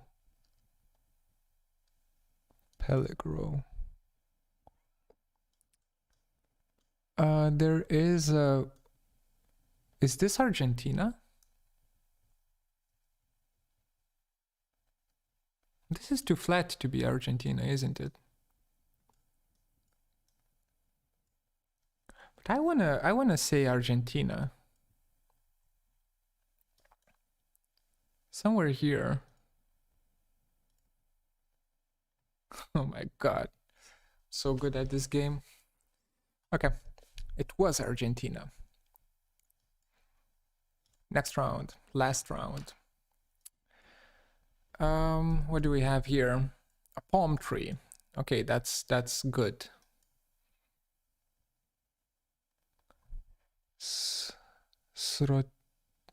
Visit, no.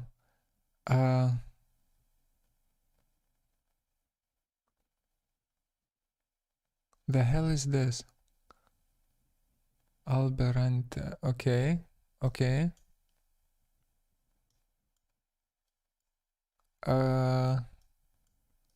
Okay, this one is tricky. Pickup trucks, though.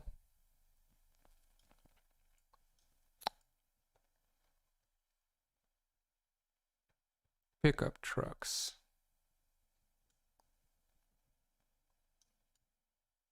I really... Okay, this one is this one is confusing.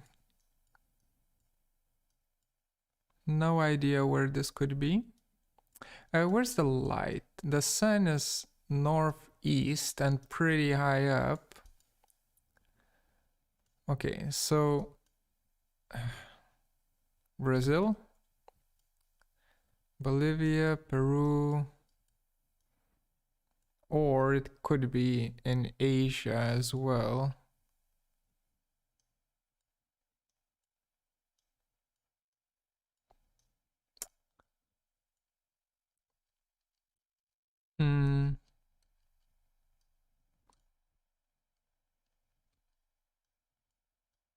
Damn. Okay. This one is...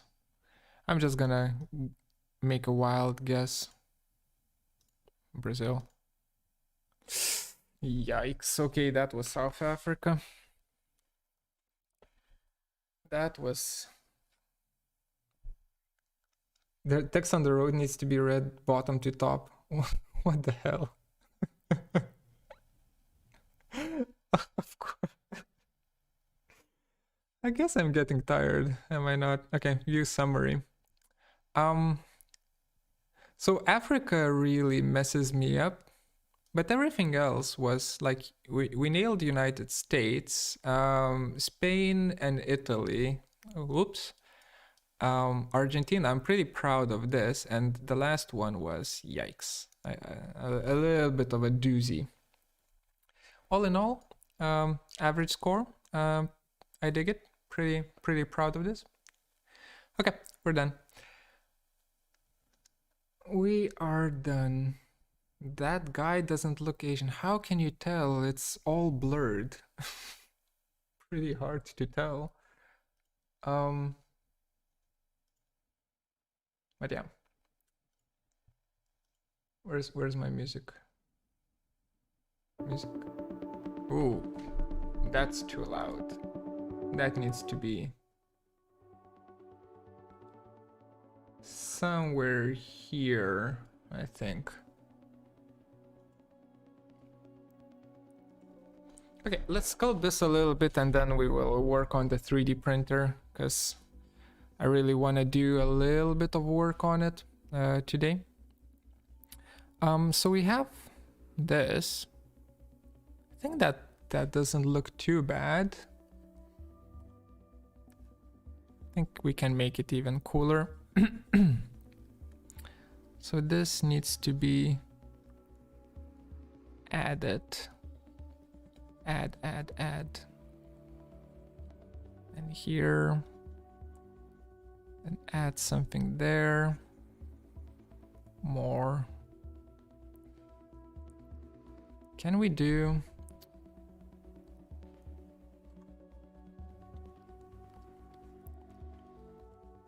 Let's do bigger.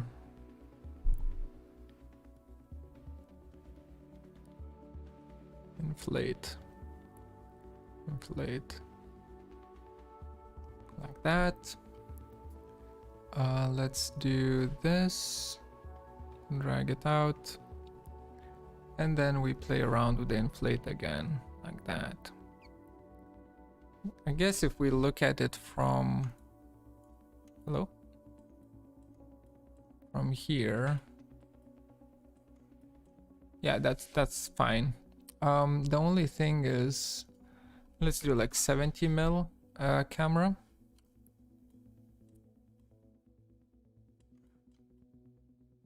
Yeah, that's good. Okay. And this hump is a little bit too much. I think we can work with it that way. And then inflate it here.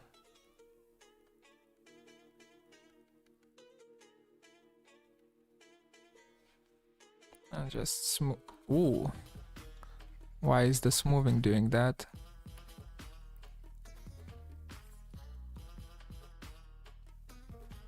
Okay. That seems fine.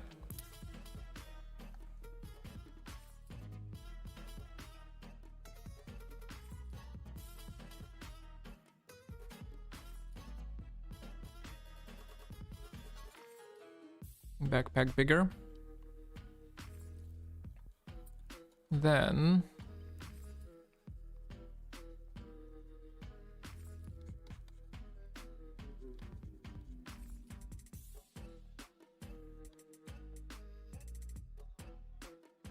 yeah, something like that.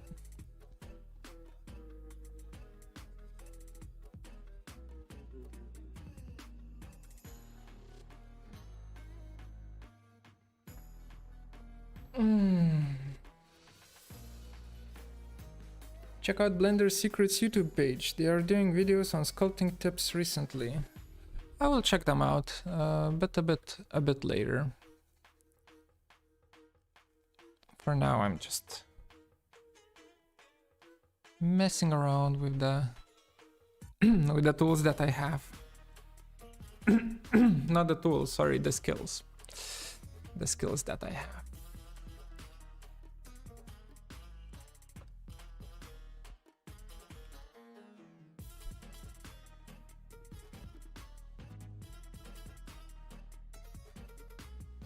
Okay.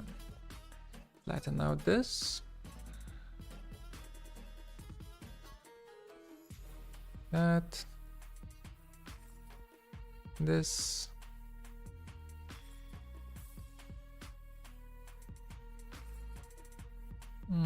This needs to be hit with a thicker one. Something like that. Okay, let's remesh. Just see how. Oh, 0.1 is too much, or not. Sorry, not too much. Too big. 0.02 remesh. Okay, that's better. Oh, but I forgot to join these guys up. So let's do layout, select everything. Is it join? J for join? No, it's not J. Okay, let's just do Control J. It's Control J. Oops, forgot to add.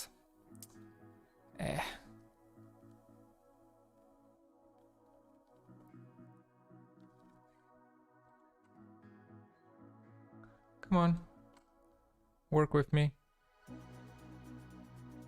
Like that. Then we select both of these. I will apply the transforms and then Control J to join them up. Go back to sculpting, I guess.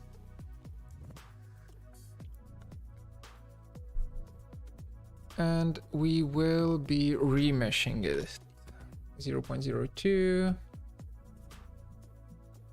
remesh.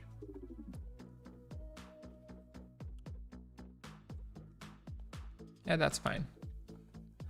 That is all good. We'll get back the resolution later.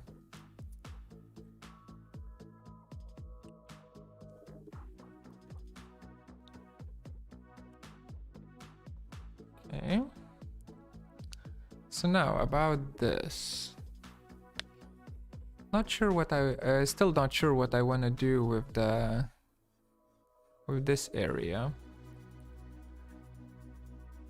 We can punch in more holes here. We can punch in a hole here. Dynamic topology needs to be turned on. There we go.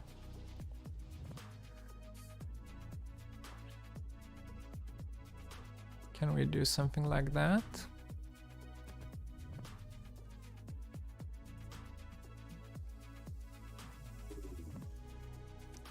Oh, whoops. That's my bad.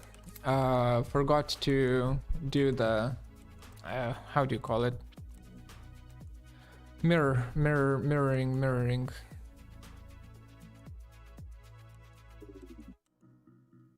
There we go.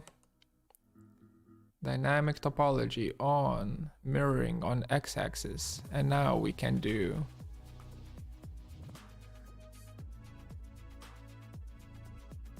the negative for it.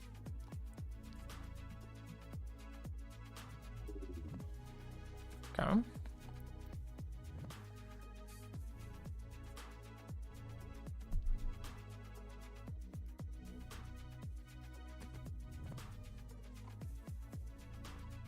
And then where's the pinch?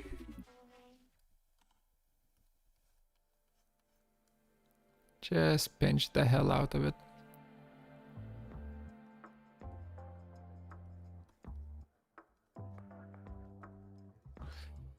At this point, I'm thinking maybe we do like 12% to get more vertices in here, so that the pinch plays better.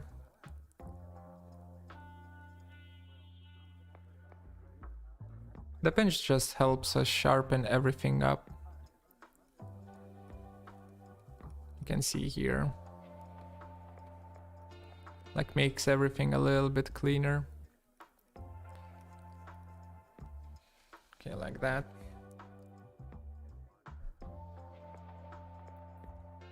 Then, are you sculpting with a mouse? No, I'm using like the vacuum tablet, but the really small one, A5 sized vacuum tablet. I think you can get it for like 50 bucks, something like that. So I'm using that. Okay.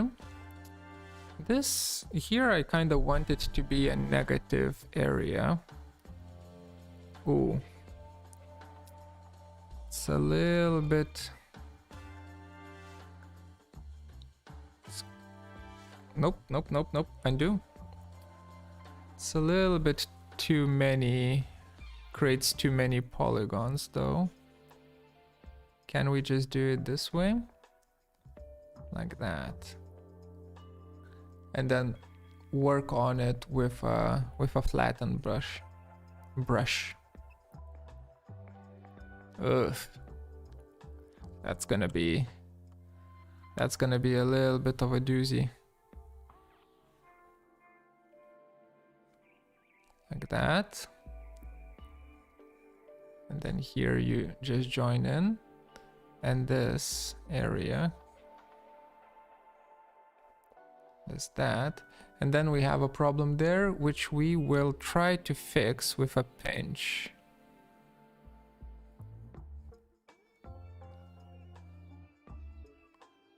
Yeah, seems like it's cleaning it up bit by bit.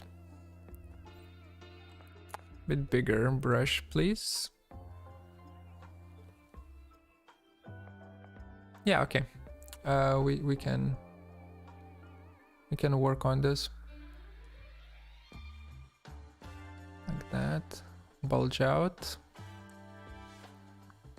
Okay, that's good. How do you think of sculpting with iPad? Yeah, I mean, whatever works.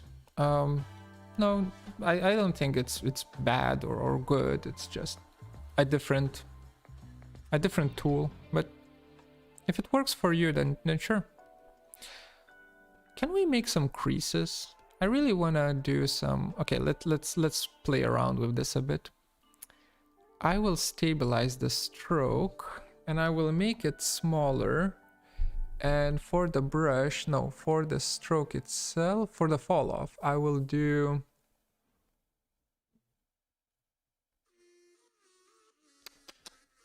smoother. Let's see.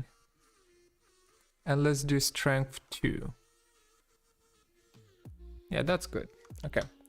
So we can do radius 20 and then dynamic topology 24. Let's see.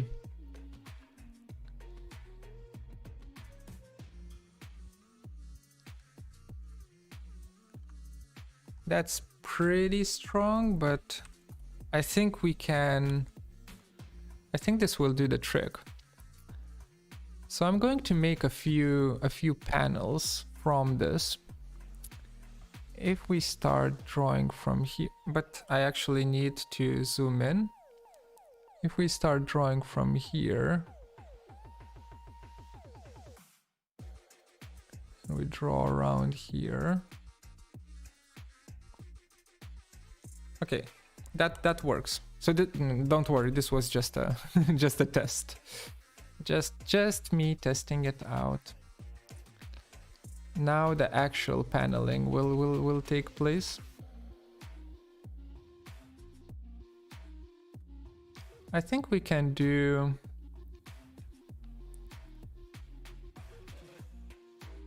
I think we can start from here, from this point.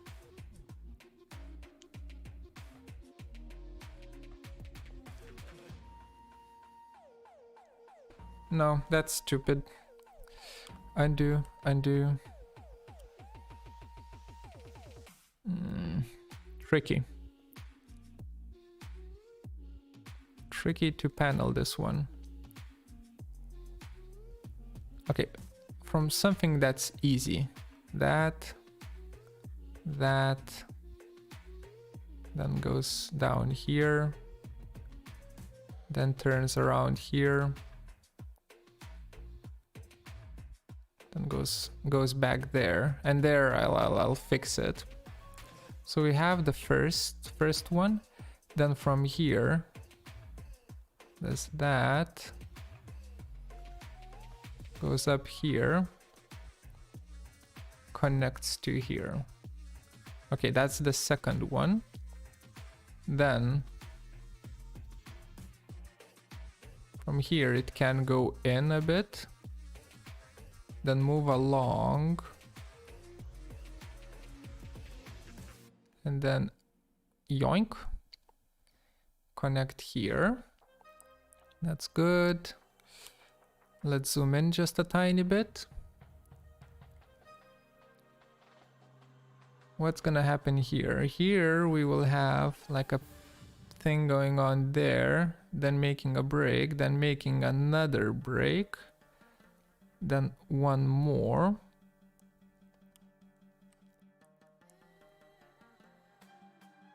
Then here and reconnecting on this area.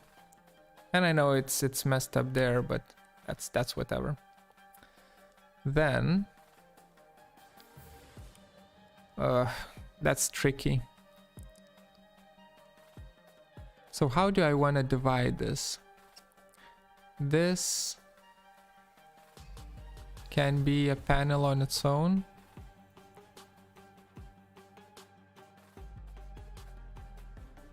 Like that. Like that. Like that. Okay, that works. Then here, kind of want to do a little bit further out. Maybe we can do it here. Like that.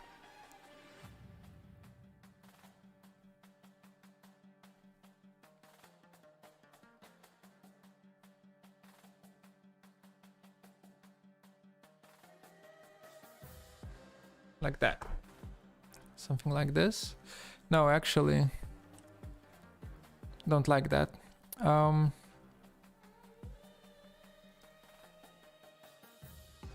What if we just say go here, here, here, and then straight back, while here is that. That's a bit better.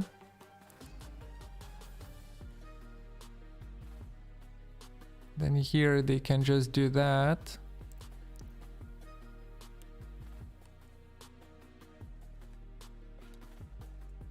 Whew. Just a little bit of paneling work. Oh, oops. Accidentally undid that, so I'm gonna do it again. There we go. Then here.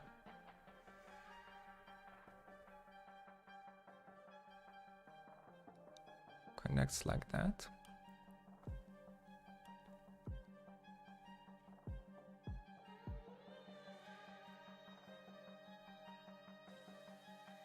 Like that. Okay, and now the last part is this area.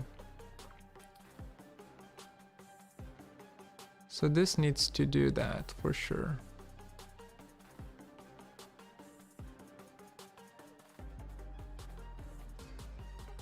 Like this. Then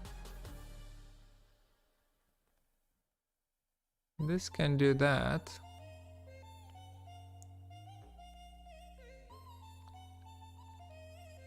No, can't. Tricky. Maybe we just do this.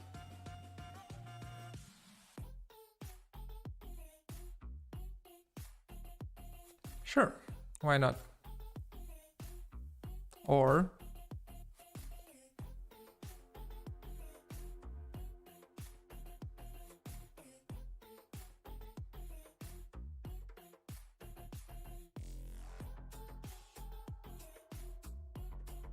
more like that, huh?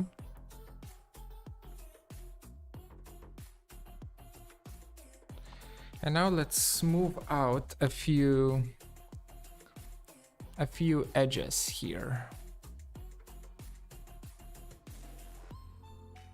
Oh, no more stabilization. Just like that.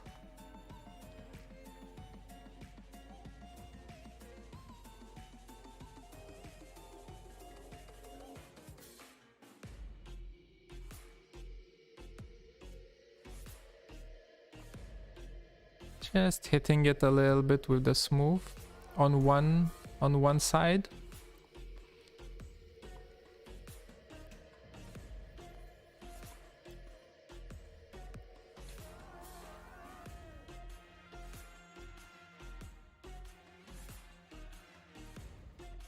Okay.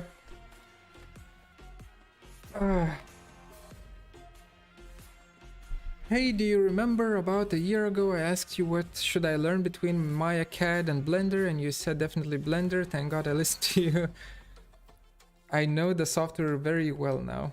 I'm very, very happy that you chose Blender and that I was able to help you out.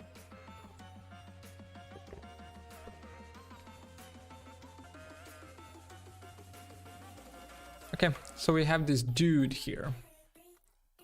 Just a dude doing his thing.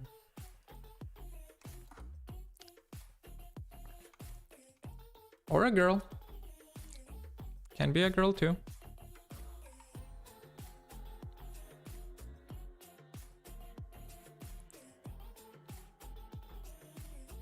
Like that. No 90-degree angles. 90 degrees is bad when you do paneling.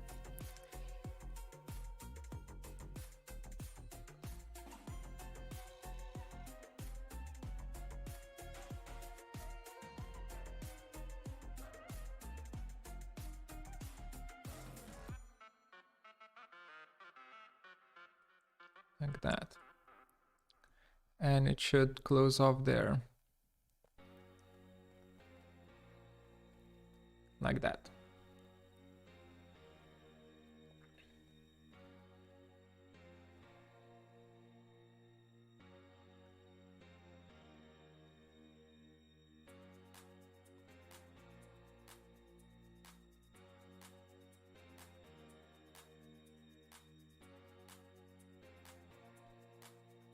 Yeah, I think that looks fine.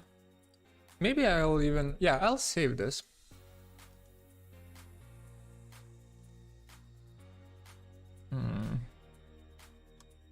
Dude. But... maybe... girl.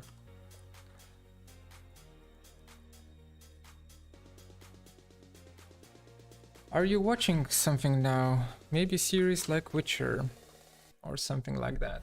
I've already finished Witcher.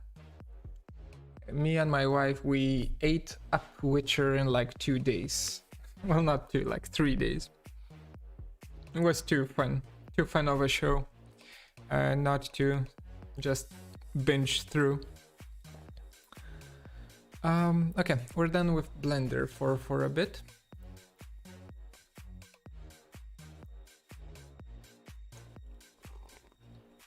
This turned out awesome. It's Remember when I said that it's like 3 out of 10? It's like 4 out of 10 now. I have saved it, but usually stuff like this I don't even save. But I feel like there's, like with the bunny ears, there's something that we can do. Like might look pretty cool. But for now, this is what we have. Okay. Oh yeah, and the TV shows. Kimetsu no Yaiba anime. I'm waiting my turn to watch it. Pretty excited about that. Like the new season came out. Attack on Titan, also anime. Pretty cool. We've watched Rise of the Phoenixes on Netflix, which is a Chinese historic melodrama type of a thing. Ain't gonna lie, some parts are a snooze fest, but others are pretty fun, pretty cool. 70 episodes though. I would suggest you watch like 5 episodes, and if it's not your jam, then just don't watch it. Have you watched Arcane? Yep. Really good stuff.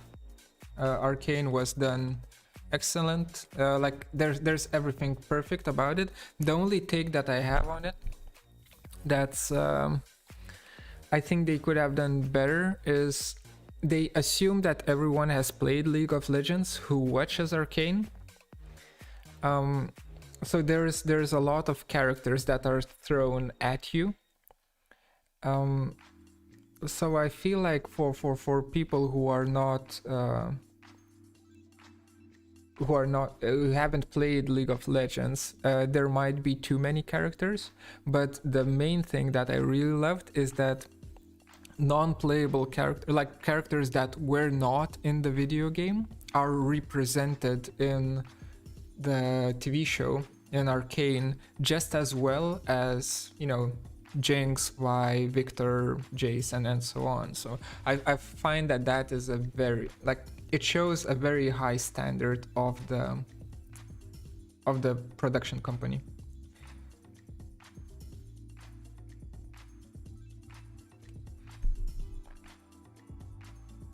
Check a natural selection documentary, it's mind-blowing. Wait, I will write it down. I'll check it after the stream though. Okay. Oof. There we are. I'm going to take you on a ride to go here. We're going to don't look at my face for a second. Too many things here. Wait.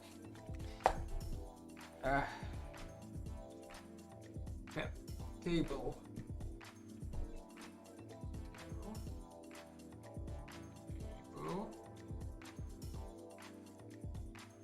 That's almost good enough.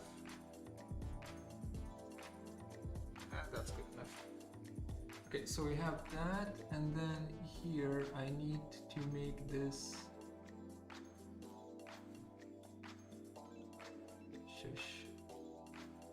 brighter. Focus.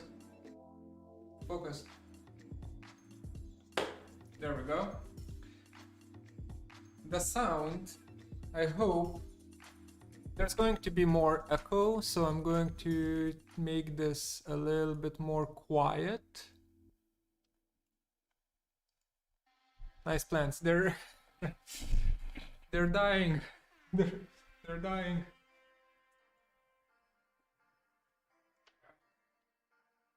Okay.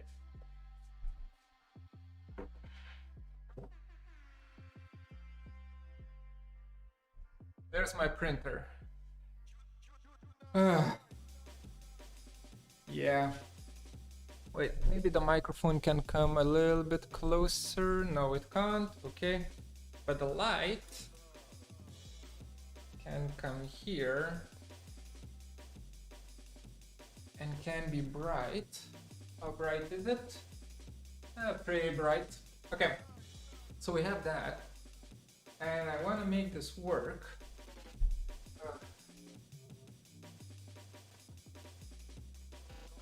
So this is gonna be a little bit tricky. A little bit on the tricky side.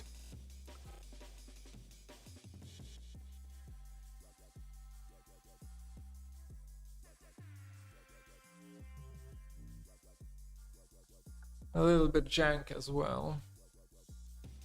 So old school, yep. That's how we do it.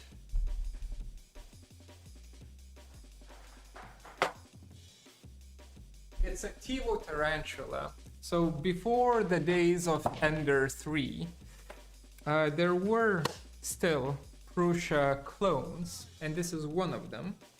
And I got this as a Christmas present from back then my girlfriend, right now my wife, and it basically didn't look like this. But yeah, let's just say I made a few adjustments.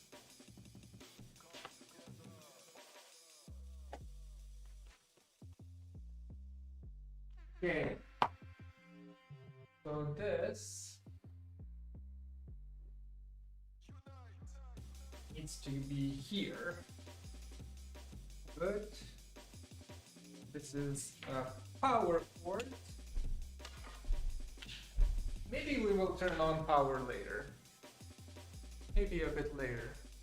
Let's just do that. Okay. So last time I turned this off was early 2011, so I'm not sure if it's gonna work or not. We'll see. We will see.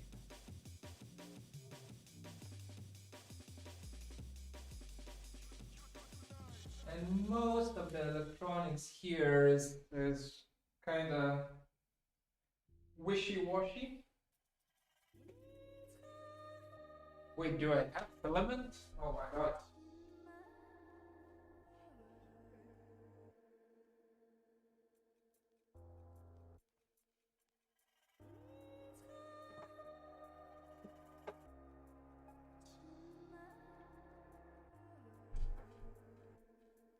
I do have filament. And too many wires. There's a few wires here, and okay, so this is disconnected. I need to find what's what first of all. So that's a power brick. Okay, this needs to go.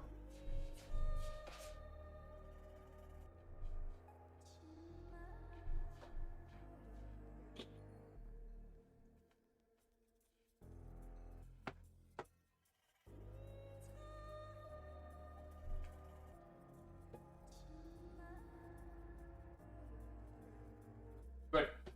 So I have a power brick. That's good. Then this goes into here. Then we have a MOSFET and a shit ton of wires. And it seems like everything is kinda connected. Kinda.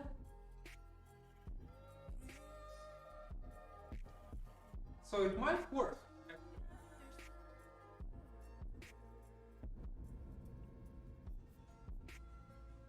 It might work. Let's turn it on.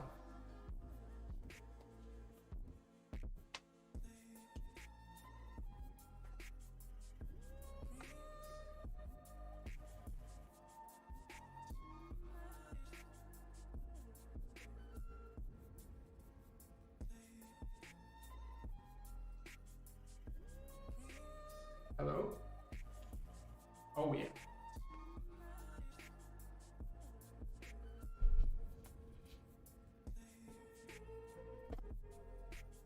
It's as simple as that. Let's just check if all the motors work.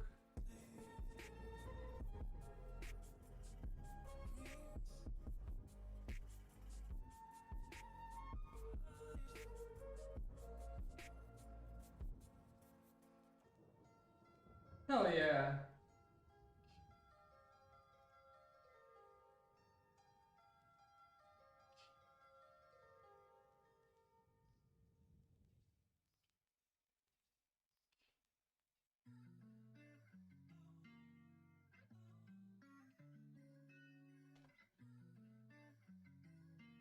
Okay, that works.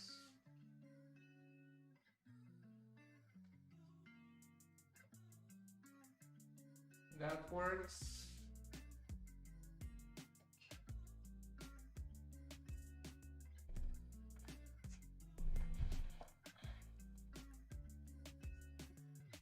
If you're wondering what the hell is a Noctua fan doing on a Chinese printer, the answer to that is I got really excited and I bought a Noctua fan. So this little fan right here is basically 1/5 of the price of the whole printer. But it's very, very quiet. Okay, so we have that. Seems to be fine.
Seems like we will be printing today. Cool. To cool the filament after it comes out of the nozzle? No. There's two more fans right here. So this is to cool down the extruder. Not the extruder, sorry, the hot end. And this is to cool down the filament. So the two blower fans that you can't really see, but there are two blower fans. They're pretty intense in regards to you know, you don't need that much blow, but I mean, I can print fast then, which it's all that matters. Okay, so now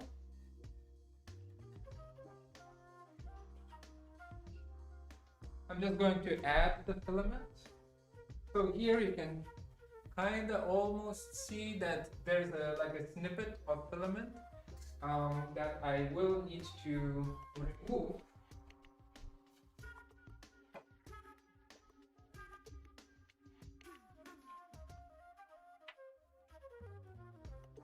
Do that.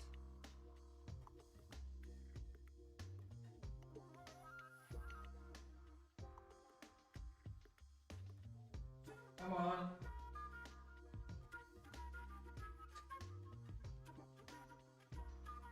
Voila. Okay. And then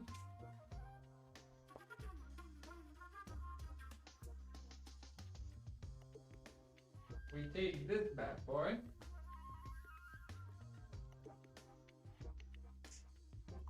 Flip it off.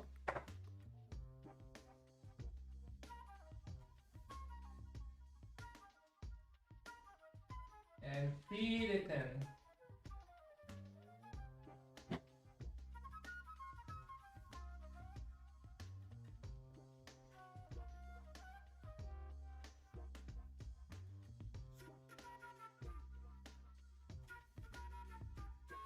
Great.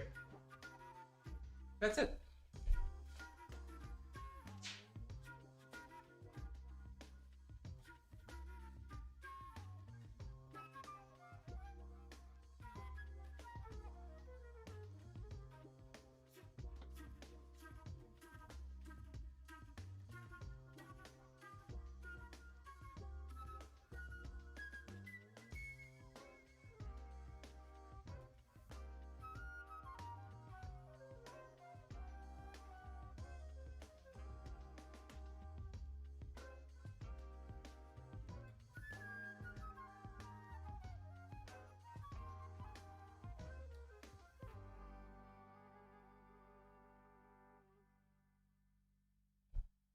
Can't believe it. It worked.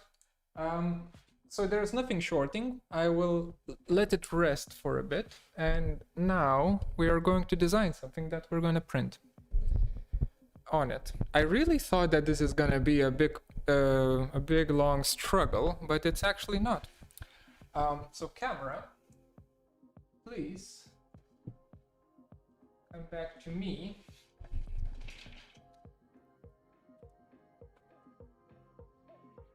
A little bit too bright now, isn't it? Come on. There we go. Still too bright.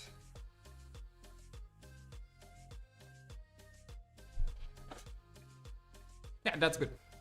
That's good.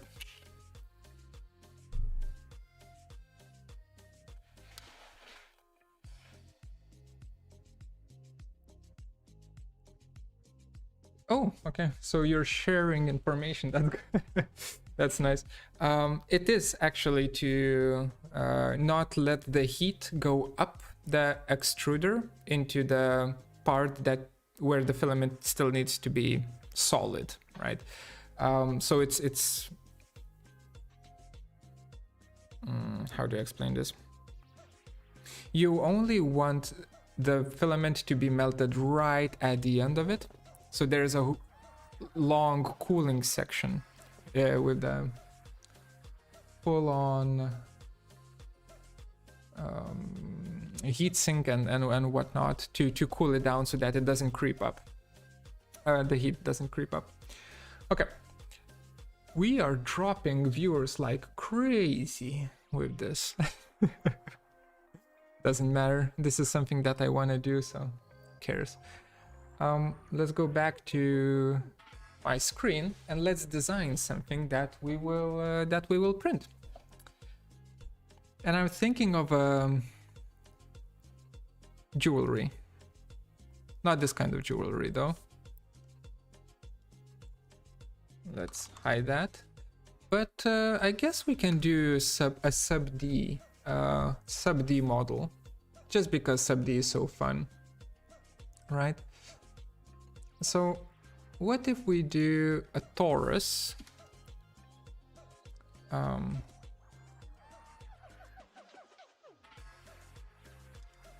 that. How does it look like? Okay, so it does that as a torus. Okay, we can work with this. So if we do a ring, I need to know the ring size, right? Wait, I need to measure.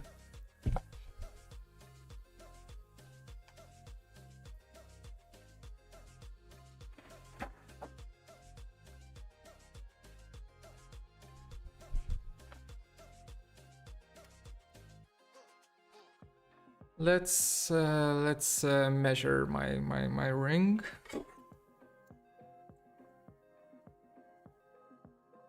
Diameter 1.9.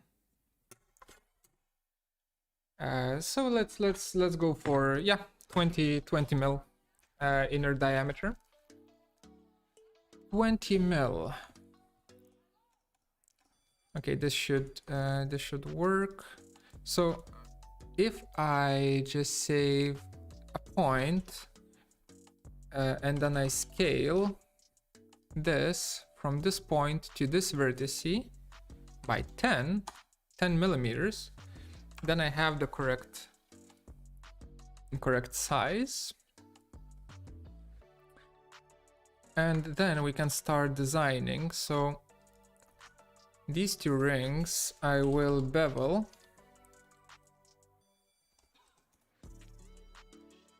Something like that. Okay. Just to sharpen it up a bit. And what do we do with the ring though?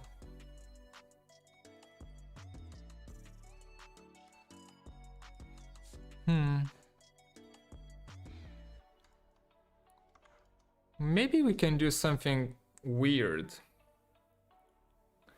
So let's say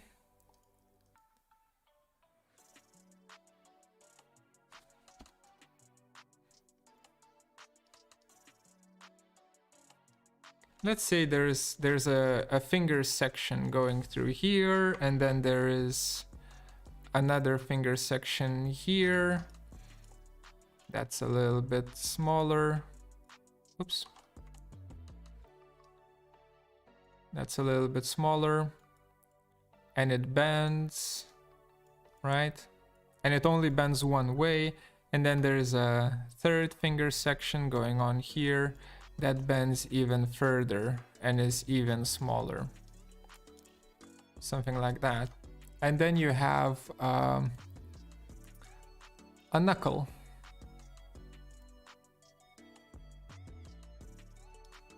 Somewhere here.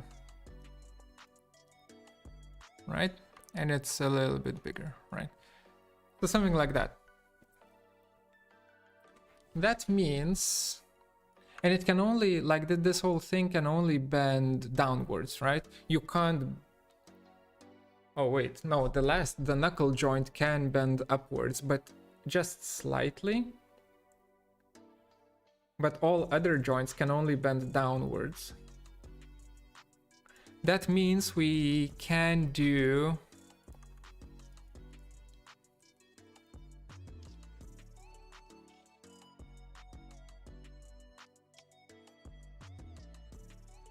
oops, already messed it up. Good, good. Interesting. But that means I can take this just straight up, do that, and it's not going to mess at all.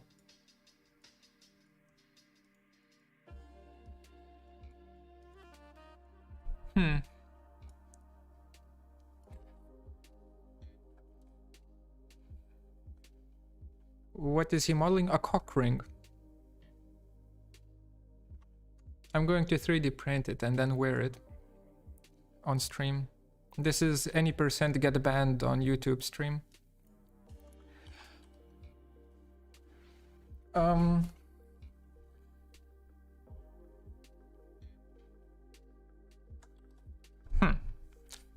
Okay, so that might be interesting. So we could do that. Okay, let's do something. Let's do something simple for now. Why is this bulging out, though? I don't want this to bulge out. Okay, so these two need to be in the same plane, like that. And these two also need to be in the same plane. Like that. Okay, so now this is better. And then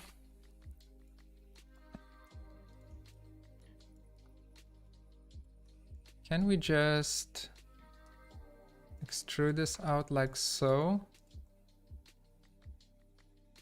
No, that would be weird.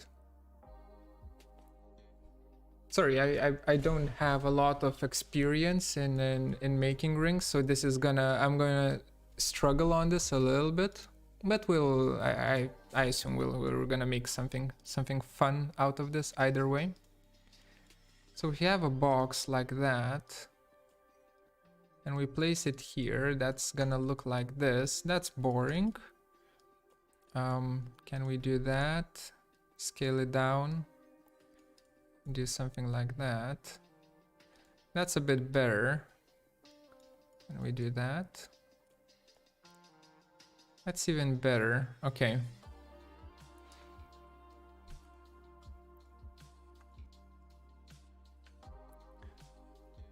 So my idea is we take this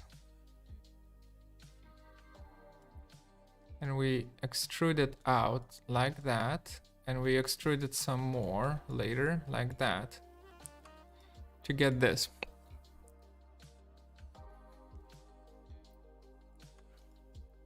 And then this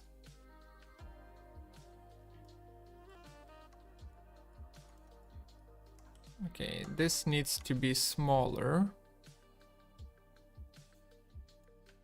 Like that, like a spiky boy. And also kind of off center, I think. So that it catches on everything that you do.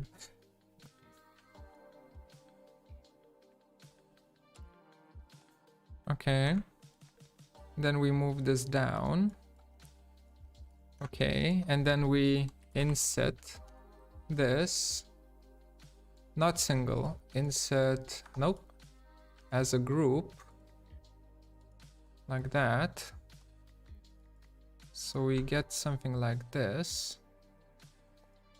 Okay. We're getting there. I dig this, I dig this. So this can also be done like that.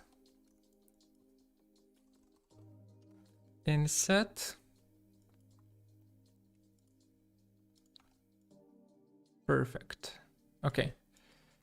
So we're getting there. What's with the romantic music? Sensual music helps me model.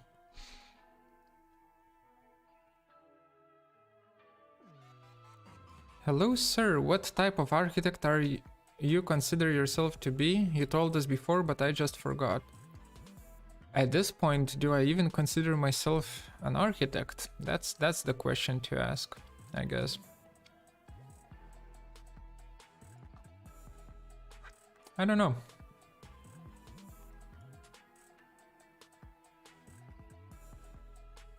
Maybe symmetrize it? Symmetry is boring. Well, not boring, but unnecessary right now. Oh, that's too much. I want it to be weird.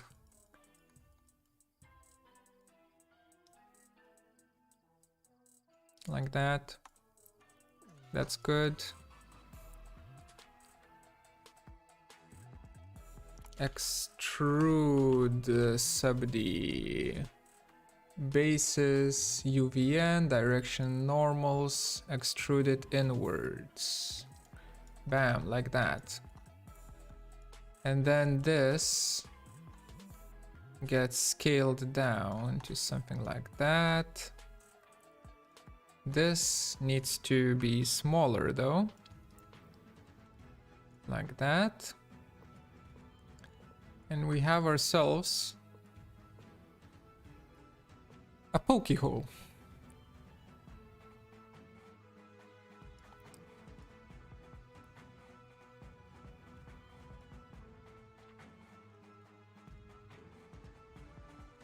So what kind of architect do I consider myself to be? Oh man. Oh man. I don't know. What kind of architects are there? Can I choose from a list?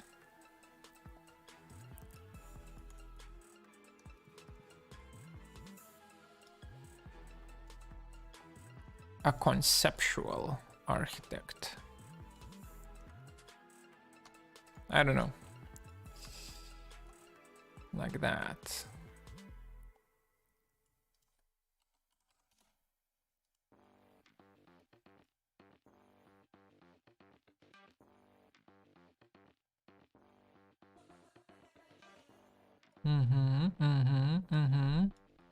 This want this to be thicker.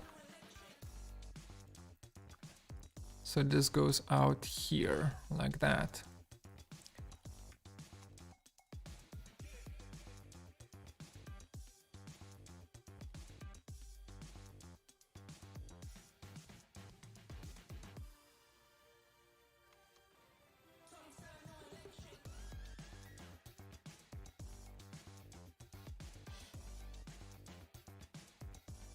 I like it. I like it. I think that looks fun. Some parts will not show up though. Can you make Blender artist? Wait, sir, maybe you can be a Blender artist and make tutorials for Blender beginners and professionals.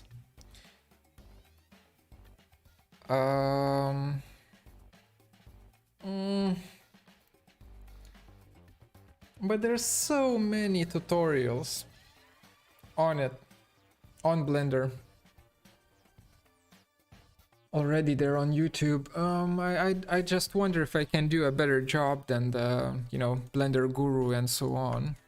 Let's print this. I'll just print it. I'll see how it looks like, and if I don't like it, I'll change the design. Shouldn't have moved that though. Go back in.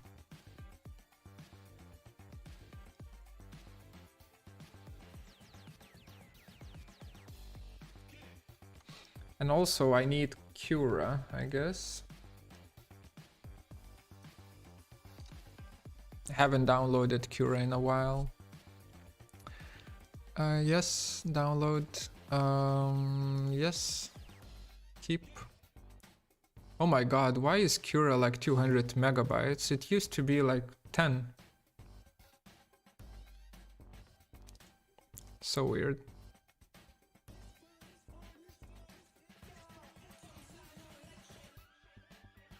Can you show us how to make UVs in Rhino with this model? I never use UVs in Rhino. We can try. We can try. Delete that. Oh, actually. I wonder how this would render out.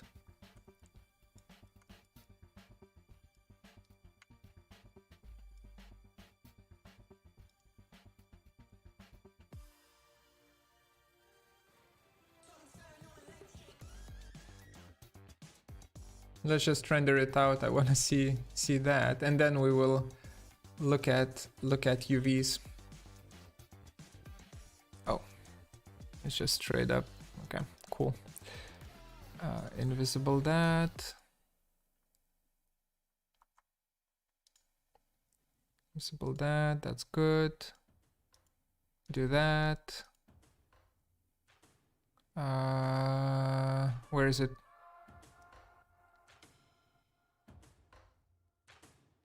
Focus distance. Focus on that.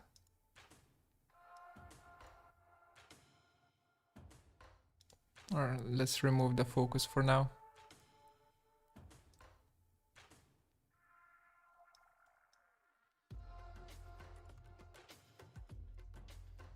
I think that looks neat.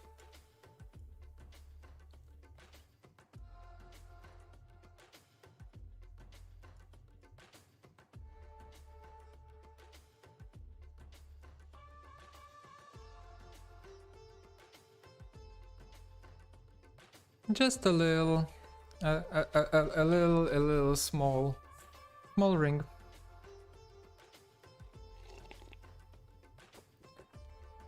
Many printer profiles had it. I wonder if they've added. Don't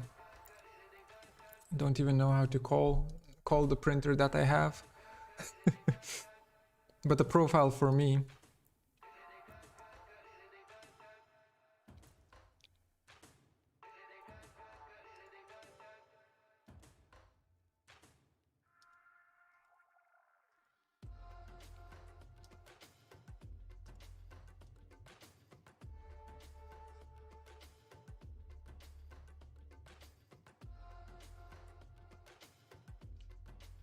The one that I have is not Ender 3. It's a grandfather of Ender 3. The original TiVo Tarantula is what they call it. But with all of the... like, the only part that is TiVo Tarantula from this is the metal frame. Everything else I've either reprinted or changed straight up. Install that, run that. Because the hot end is the plate. No, I've changed the plate with Ender 3's plate actually. Like I'm just looking at it. The motherboard also changed. The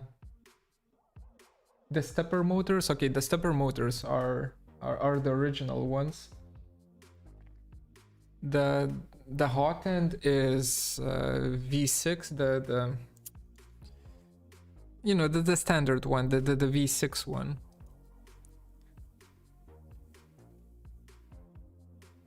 What bed? I'm using a sticker, not a sticker, but yeah, silent drivers.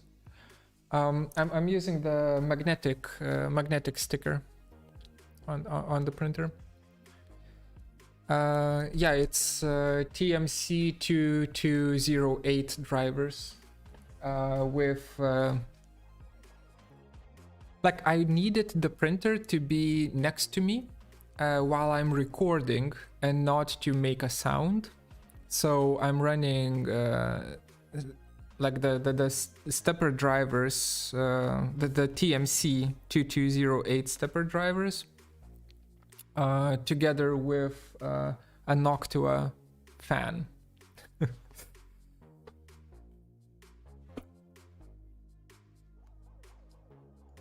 Unfortunately, the blower fans are still pretty loud. Welcome to Ultimaker Cura. Get started. Okay. Disclaimer. Agree. Next. Create Ultimaker account. Skip. No printers. Add a non-networked printer. Let's see. Let's see. If we still have it. TiVo. TiVo, there it is. TiVo Tarantula.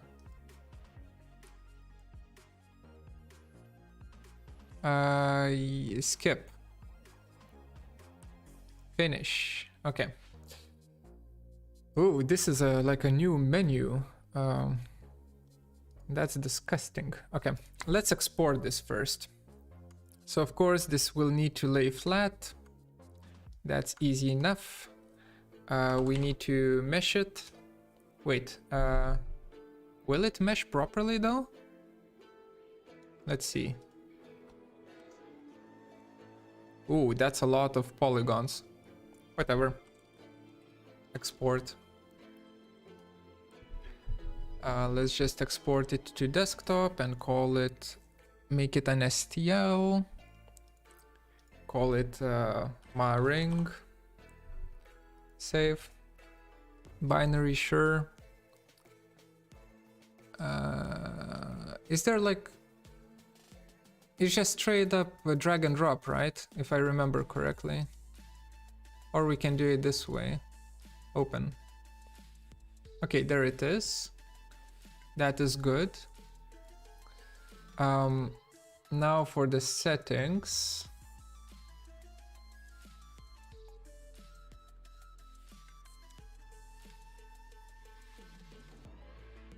Oh, wait, there's a lot of information about 3D printers now in the chat.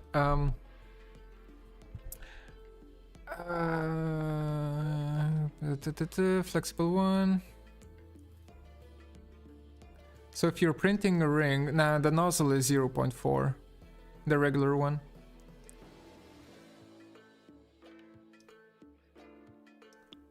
I don't need 24 volt steppers, do I?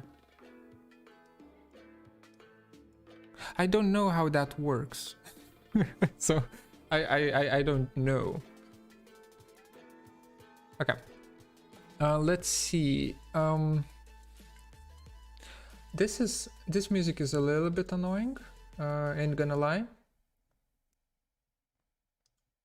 Can we have something else?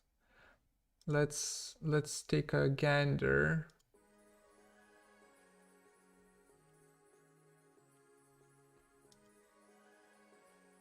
Let's take a gander at definitely not this.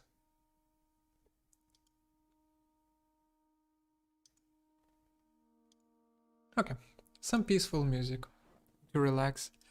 Oh, the fans are 24 volt. Okay. I'll need to check them out. Sun on. Okay, I'll check it out after the stream. If I can get the blower fans to be more quiet, then it would be a win. For now, let's do layer height 0.2. That's fine. Top, bottom, that's... Do I want to bother with this? This is just a ring, right? We don't really need to do too much. Let's just look at it. Oh, the brim is insane though. I do want to fix the brim. How do you rotate? Okay, figured it out. 14 minutes to print a goddamn ring, huh? Okay, fine. Let's do 6 millimeters. Okay. Is there like a brim settings that I can change? Brim width, brim line count. Yes, that please. 20 lines. Definitely don't need 20 lines. 10 lines should be sufficient. Use skirt, but I'm afraid that it's not gonna stick properly with this amount of... Maybe I should use skirt. Okay, let's use skirt. If it doesn't stick, then we will use brim. Okay. Oh, right. Do I have an SD card? Oh no. Oh no, no, no. Okay, I have one SD card.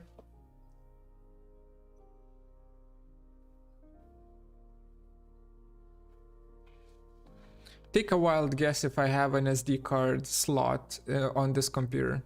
Just, you know, a wild guess. Wait a second.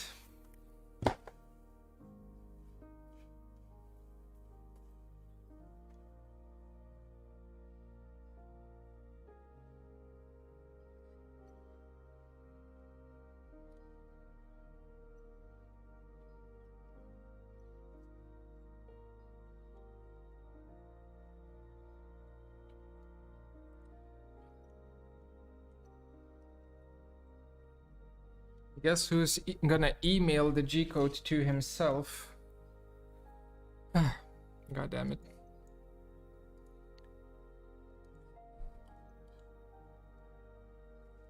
Okay. Doing that. Compose email to myself. And then this needs to be saved to disk. And we just do... Yeah, whatever. TT my ring. Okay. Open up the folder. I'm just gonna load it in through my laptop. That's the play. I think that's the play. Okay. Send the message. That's done. Now immediately close down my email account so that I don't dox myself. And okay, cool. check the, oh right, temperatures. That's under material, right? 200. I prefer 210, but actually 200 is, let's do 210 and 55 for the build plate. It grips really well, so we can even do like 50. Slice again, save to disk again. Bear with me. Okay, we're done that. There's the SD card. This one you will not see. I'm not hooking up my laptop to the screen grab. That's way too much effort.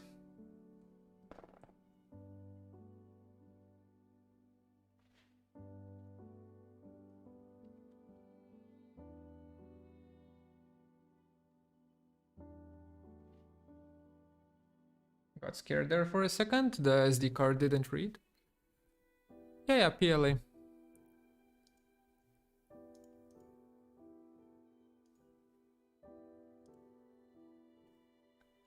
But the PLA that I'm using is it recommended temperature is not 200, but it's 205, so I just do 210. It's a higher range temperature. So they probably added some sort of a mixture. Format SD to FAT32. Maybe I don't need to. I hope I don't need to. We'll see. If the printer doesn't read it, then I will.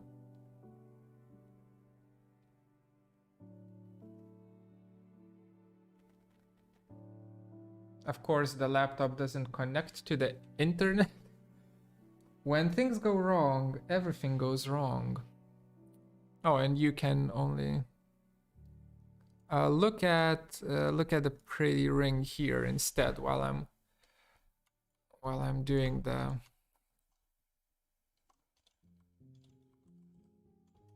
map.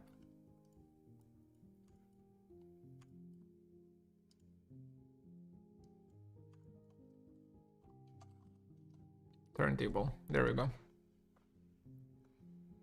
You can use dynamic layer height, but that's for professionals. And do I look like a professional to you? We're gonna use the simplest one.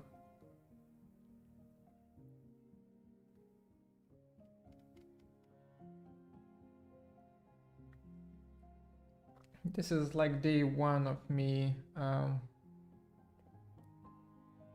Oh, come on. This is just day one of me trying to get this thing to work. So it might...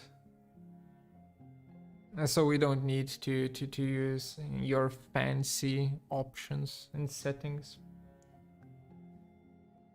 The laptop is loading. Just give me a second.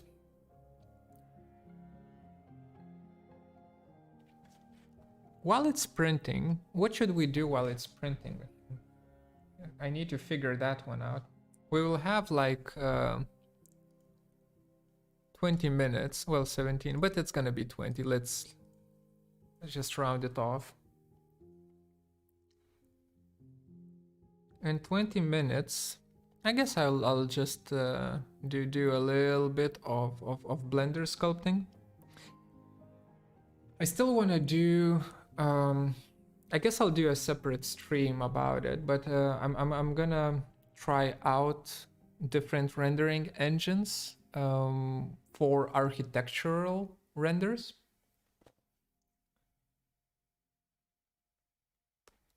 God damn it! Come on.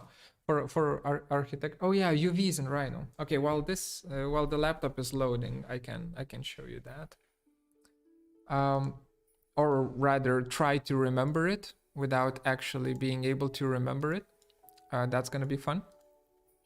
So here, in when you have this selected, you go to the options or the settings of the. How is it called? Properties of the object. Go to texture mapping, and I believe there is like a unwrap node right here, unwrap UVs. And here it's going to ask you to select the seams. So you can select the seams which you want to use for to basically unwrap the whole geometry properly. And I'm just going to select a seam here, chain, and a seam here, running all the way through. Let's just see what it's gonna give me with these two seams. So I'm basically saying where things are not, where things should be separated. Hit enter.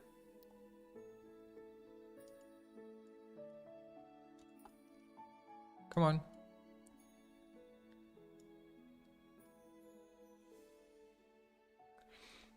And then it says UV texture corners were successfully unwrapped. Use UV texture editor, right? So here I can choose UV editor and I just draw a rectangle. And you can see my UVs kind of placed here weirdly. Why are... Okay, so I unwrapped them very, very poorly. But basically, if I were to use a texture now for the within the UV editor, right? I'm using the texture. Now you can see that at least the middle section, right? Most of the middle section is unwrapped fine, but everything else is messed up, right? So what you do is you describe more seams and you will get these islands and you work with those islands to get the object going. That was the poorest explanation ever, but the steps are these two. One is unwrapping UVs and specifying the seams. The second one is choosing the correct, texture and to actually see it.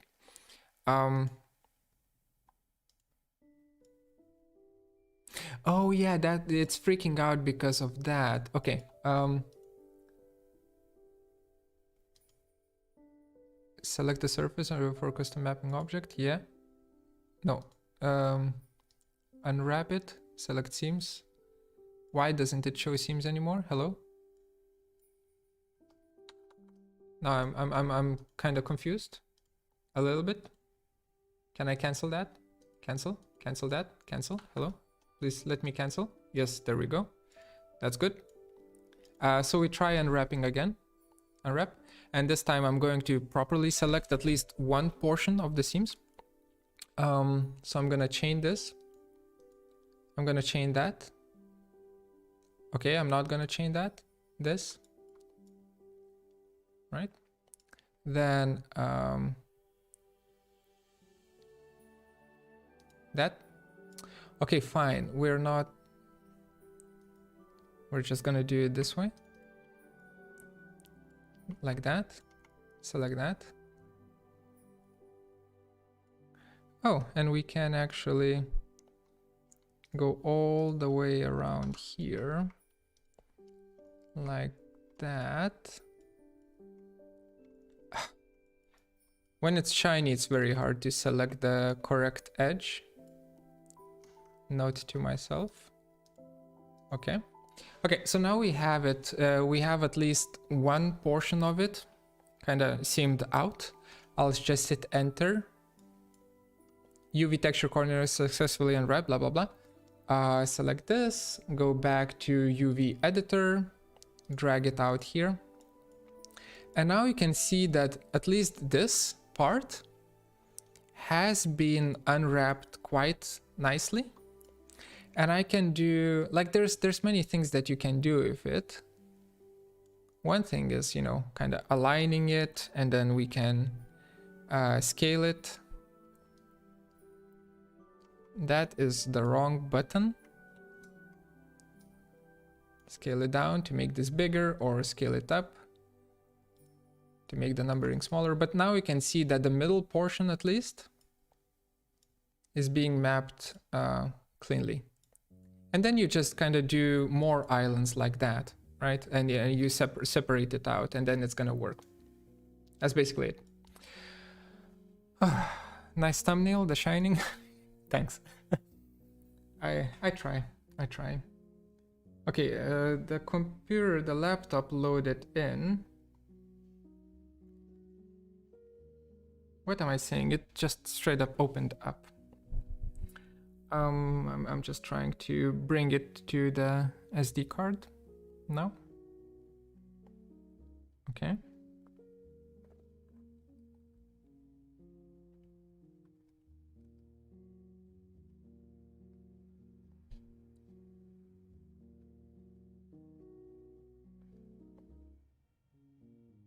Okay.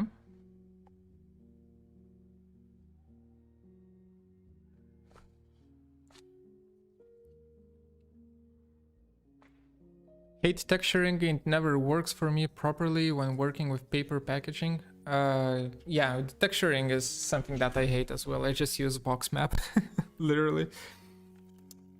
Okay, we have the SD card, and let's move on to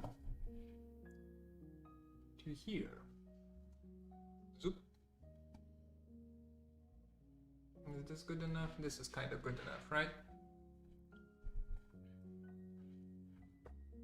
Bring the light in. Make the light bright. And make this like that. Bam. Okay. So now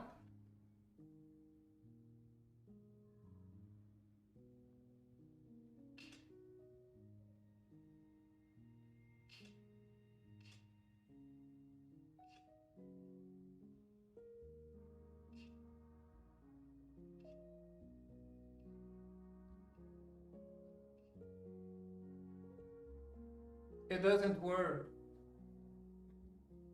It doesn't work.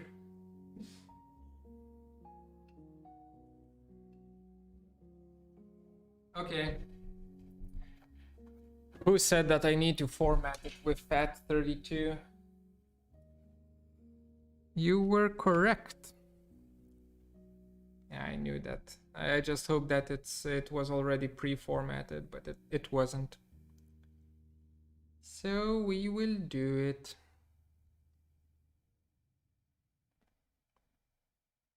Come on. Now my laptop doesn't read it.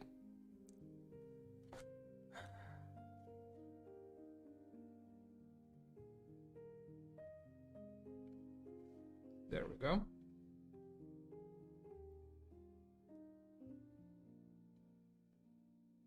There we go, and then we format. Format FAT32. Can I just do quick format? I think that's gonna work, right? We just do quick format. My video is small on the screen. Yes it is, isn't it? Professional. Full-cam. Here it is, the printer in all its glory. Oh, and you can see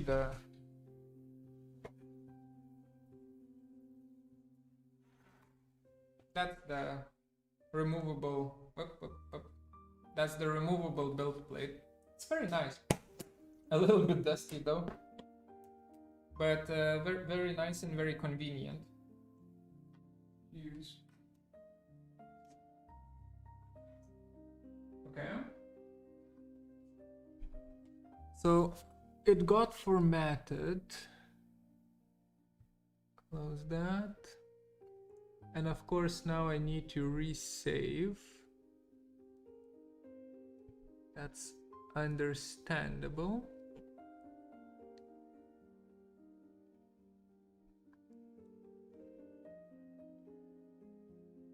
Eject.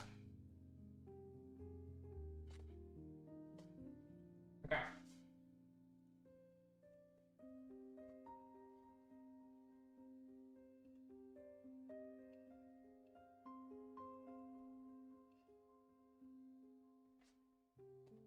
Let me just restart the printer.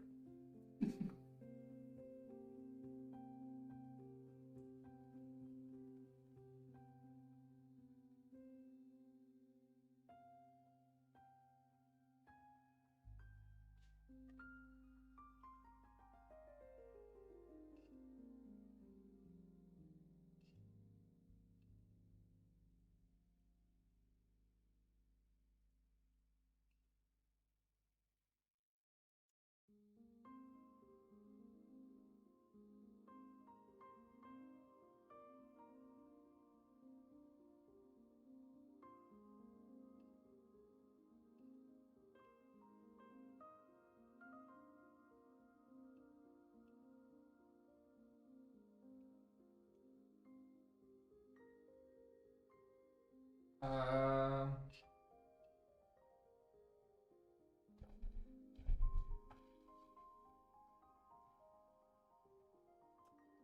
yep. Smart people in chat. So when I insert the SD card into the 3D printer, it says card inserted. And then when I select it to print out of, it says there is no card. Any ideas? I'll wait, because I have none. If I can't get it running during the stream, I will get it running afterwards, but is it just a bricked card?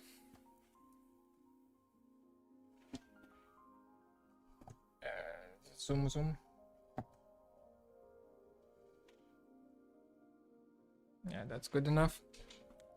Now we can see both of us. But it's too bright now.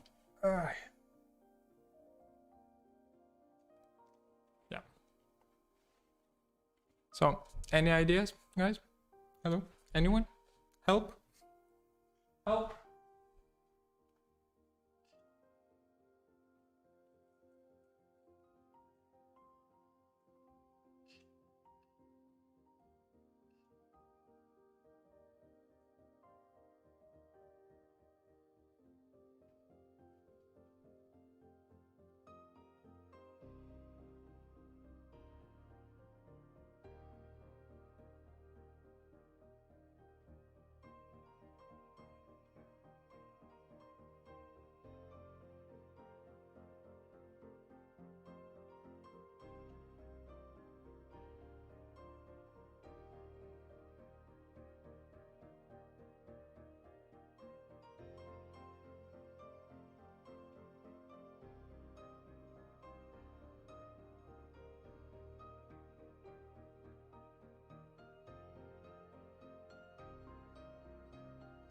Have plan B. Plan B is called, we use a USB connection to the printer. Not sure if that's gonna work, but maybe.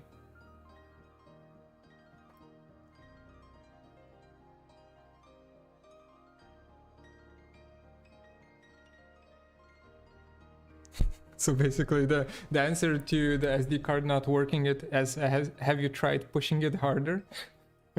I'm gonna try. Oink.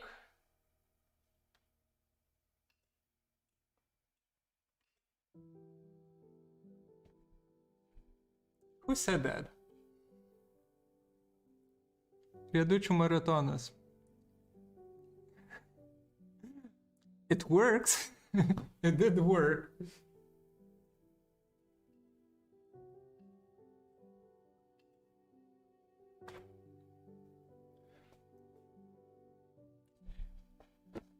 Yep. So the answer to that is if your SD card doesn't work, just push it harder. Then it's gonna work. So stupid. Okay. Okay, sure. I need the Wi-Fi connectivity on that though. Like the, how do you call it? Octoprint. I need Octoprint on that. And yeah, the card was formatted to FAT32. So now we're just waiting for it to heat up and it's gonna go. You'll see how it messes up. Oh, hello, a YouTube member, and you have even the best badge there is, the grasshopper with my face on it. Wonderful one. Do I have it here? I wonder. I want to show it to everyone so that everyone can see how cool of a badge it is. Where is it? Where is it? It should be under archive? No, under resources.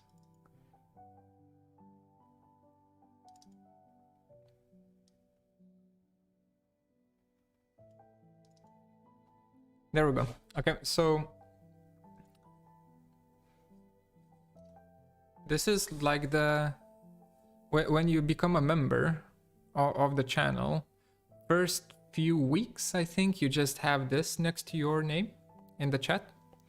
Then after a few weeks, you mature into a realistic grasshopper, right?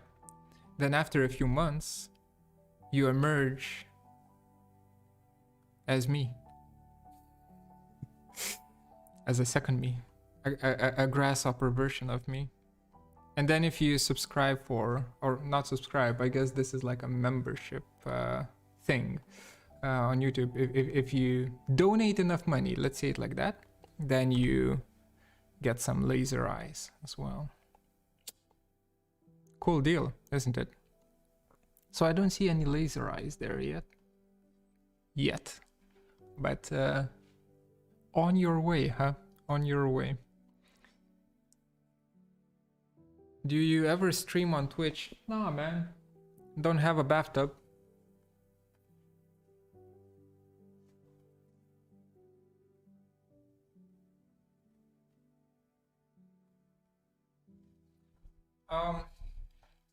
If my hot end, like the whole heating block, is slightly to the left, like slightly rotated clockwise, is that bad?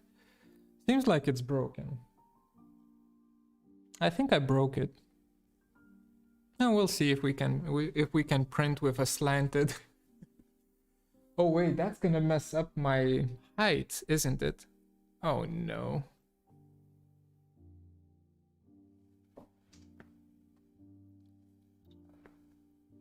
Kafka wrote about me. Yeah, he had an epiphany. And afterwards you become a human centipede. That's when you meet up with other members of the channel. You can chain. No, stop. Do I use Discord? I tried. I'm too boomer to use Discord though. I tried using it, but it's a little bit too much for me. I come from a generation where we had MIRC,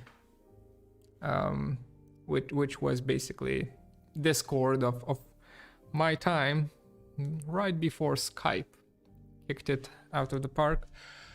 So coming back to Discord, it's I just remember how much time was wasted on the MIRC channels. I don't know how to pronounce it in English, so I'm not even gonna try. Good times though. Good times.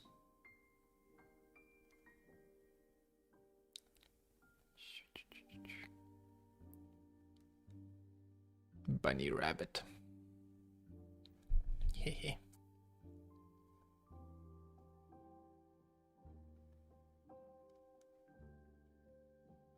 Nope.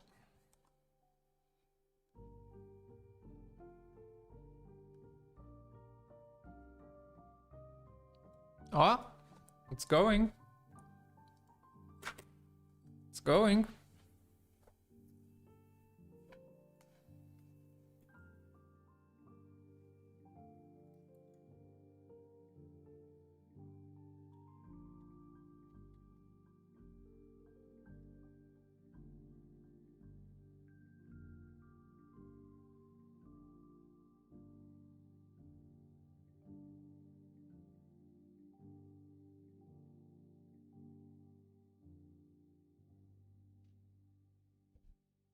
The height is way too low.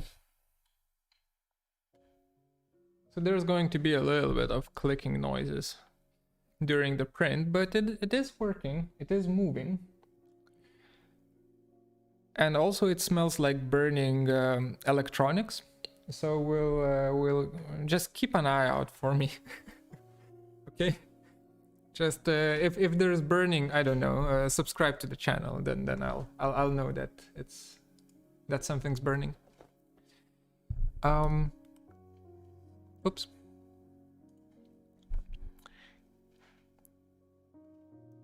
If you're interested, can you do a video on Blender environment modeling? What do you mean by environment modeling? What do you mean by that?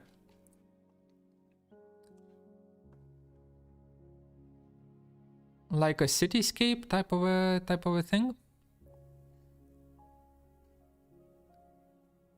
These days you don't really do that. You kind of scatter things procedurally.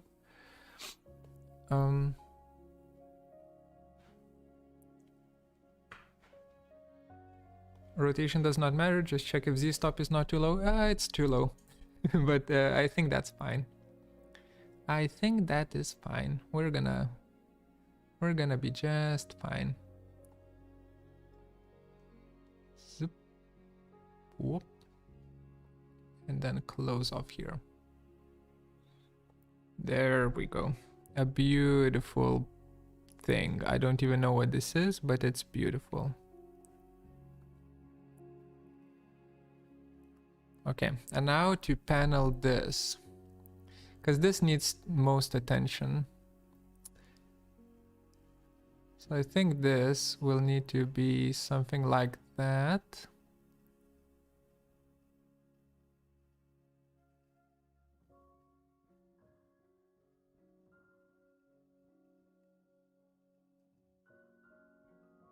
Yeah, something like that should do it.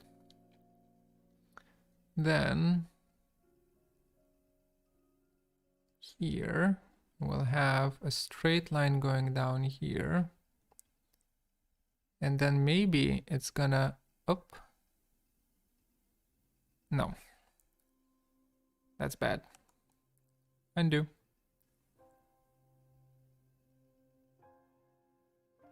No, it needs to go here. Then up here. And then reconnect back in here. Yeah, that's better.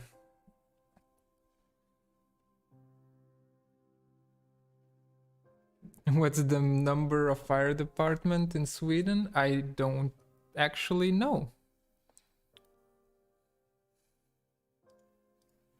Are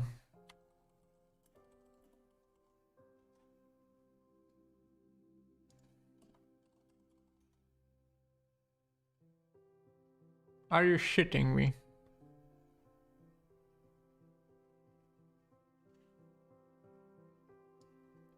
There's no way that this is the number that you need to call if you're on fire.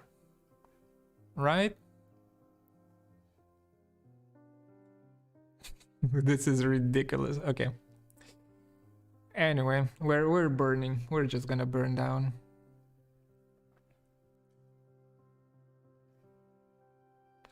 Like a cyberpunk cityscape. Oh yeah, tutorial on. Okay. It's printing. It's printing. Like a cyberpunk cityscape or a forest village or something like that. If that's something you do. I don't do those things. A cityscape, you can do that quite easily with. Let's go back to layout. If you just have oh, now I can't show you properly. Damn.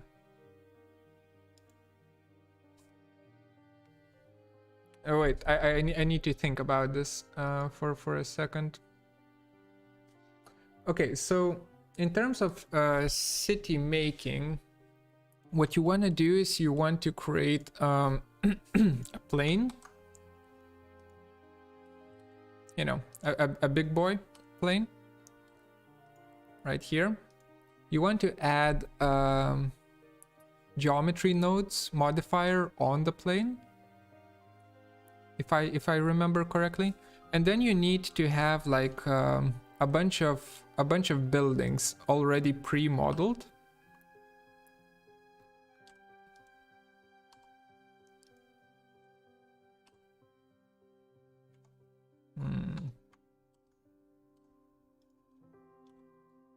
Let's see,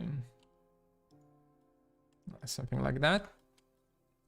And if I remember correctly, with geometry nodes, if you go to geometry node editor, then here there should be like point cloud. No, populate? No.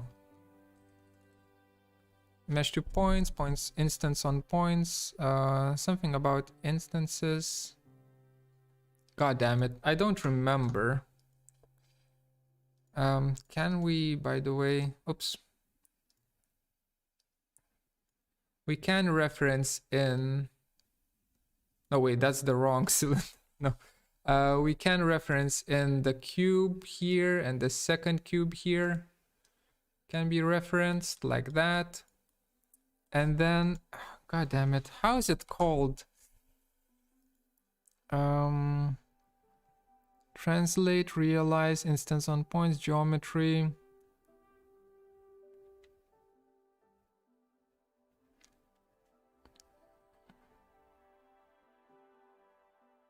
They've added so many. Now I don't remember anymore. Okay, it's not here, not here, not here, not here, not here, not here, no. Points, distribute. Maybe this. Yeah, this. So here you can, on that plane, you can distribute a bunch of points. And if I remember correctly, you can do instance on points and choose your modeled out boxes to be placed on those points, and the scale is way too big.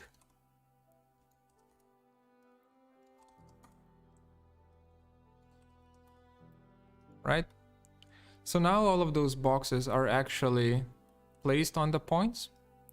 So you can kind of scatter them, and you can do it like twice to get more boxes, and in doing so you're building up, you know, the city. The problem is the collisions and all of that good stuff. But this is how they basically do it. This is just a very basic setup for it. Said that, I don't think this is the like Blender. Well, actually Blender is fine. It's just that I use Rhino to do that kind of stuff, and I'm much more comfortable in doing it in Rhino. I can show you one picture, one image that I've done. If I find it, if I can find it.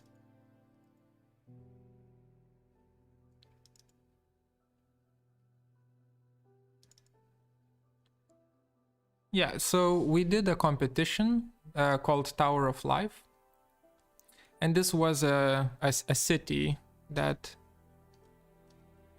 just trying my best. There we go. It was this kind of city that that I've done quickly in Rhino. So it used the same technique as what I've shown you to in Blender. You know, randomly populate, and then choose which points get which buildings. And I chose with map, with a two-dimensional kind of map according to the pixel intensity or how bright the pixel was. I don't think I have the map. But basically the thing that I wanted to show is that you first need to have like at least a few assets modeled out, and the assets that we did was a few high detail ones, right? So for instance, this one was done in a pretty high detail.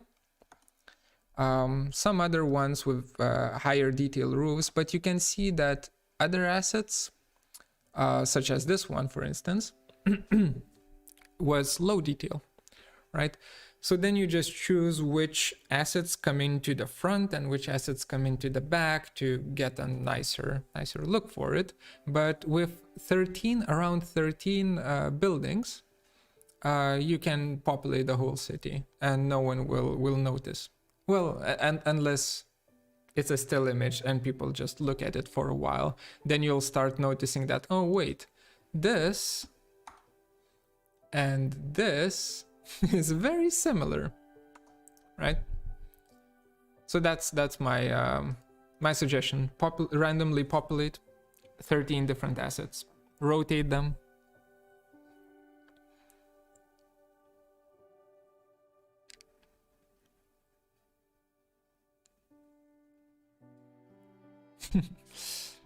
Send this to Warframe developers. No, I think they would just kind of laugh at me and send back something that they did in a lunch break that's 10 times better than this.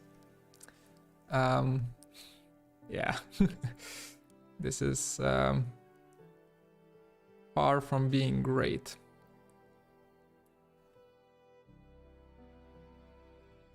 Someday though. Sculpting, why is this not... Hello, I'm in the sculpting mode. I want to be in the sculpting mode. Give me the sculpting tools. Oh, there we go. Bzz, bzz, bzz. Nope. Undo. Zoom out a bit. Try again. Whoop. It's still printing. Once it's done, I'm gonna show you. Yeah, that's good enough. Okay, so we have it here. Then this panel will need to be broken up. Like that. That. Maybe it goes down here.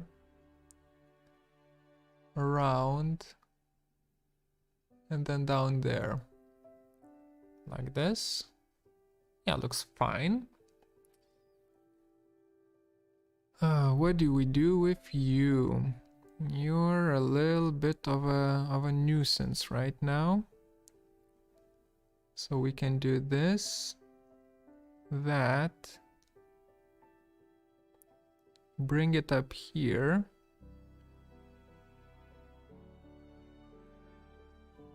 What if, no, or maybe yes. Actually, maybe yes. But we do need to undo that.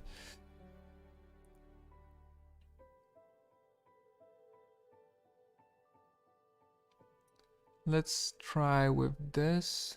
No, this is way too thick. Let's have that zoom going. So that, and then that. Okay, so that's good. That's a nice panel.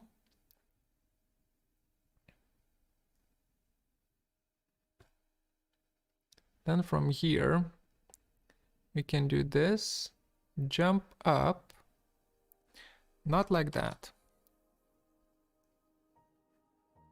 This, jump up, go straight, and then jump here. Bam.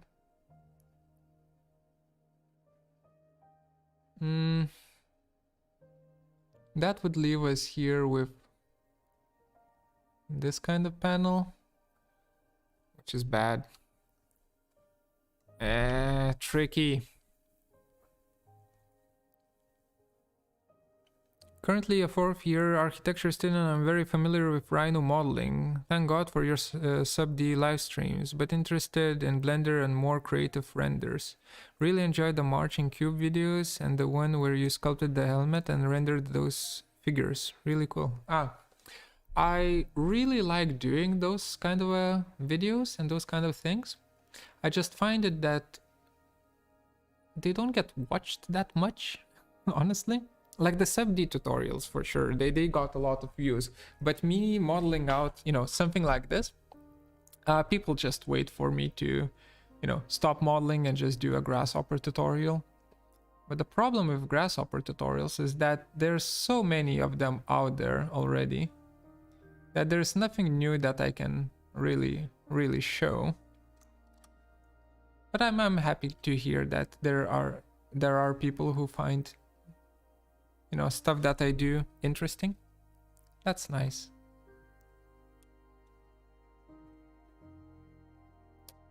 What did I do? Why did I do this? No. We smooth it. Like this needs to be a little bit more chill. And then it needs to be a little bit more flat.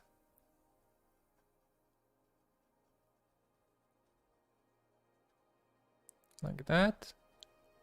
A little bit more flat like that. And a little bit more smoothed out here. And here we pinch it. Like that. Okay. So when you get stuck, you just make it work for you by reshaping the geometry itself. There we go. No, we don't go. No. We maybe start from here and see where it leads us. Be cooperative, please. Like that. Then break it here. And I really want to do this. Can we do it? Yes, we can, I think. Because then we can break it open here. Like that.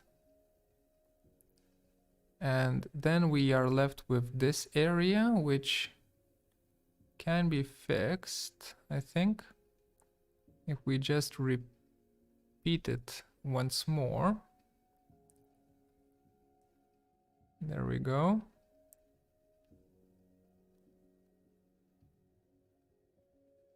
There we go. There it is.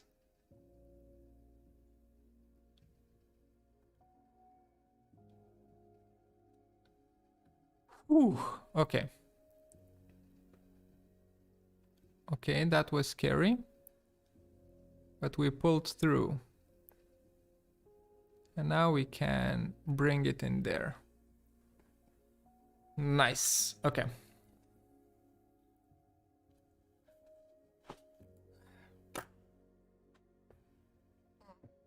I think this is starting to look pretty good. Pretty good.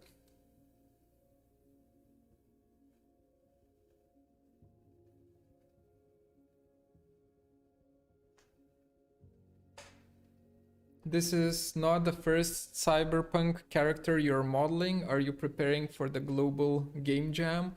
I just really like these kind of characters. I don't know. I find them to be... I don't know. It's just nice.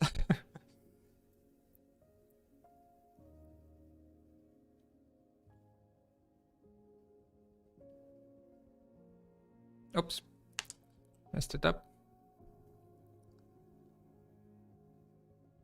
When I model these characters out, I don't think too much, I guess. I know, it shows in the design that I don't think too much, but it's something about it is quite relaxing.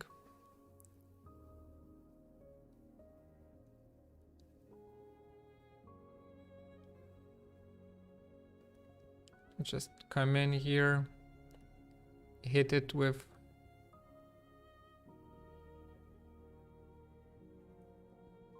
a little bit of panels, and then it becomes kind of alive. Not alive, but you can really gauge the scale of it. That's a bad one. Maybe something like this.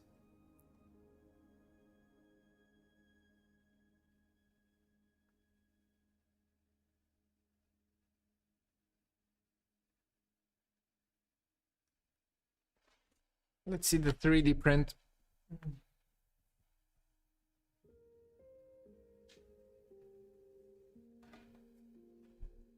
It's a chonker.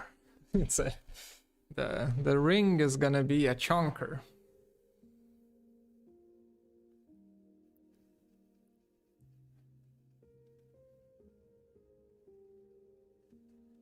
I think this guy looks kind of cool, kind of neat.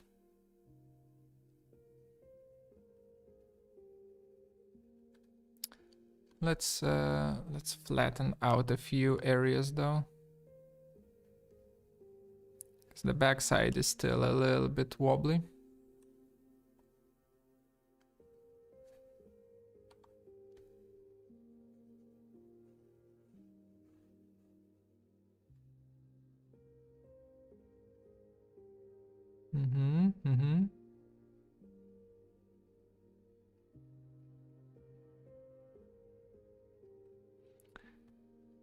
The question is, how do we finish this off? It does need to somehow converge. And I really don't want the end to look the way it does right now, of course. Maybe we can do something about it. Maybe scrape.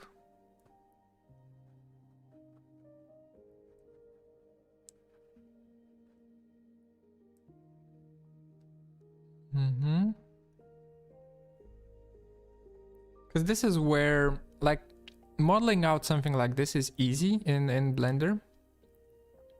But when I need to do hard surface modeling, such as, you know, in the back here, it becomes really problematic.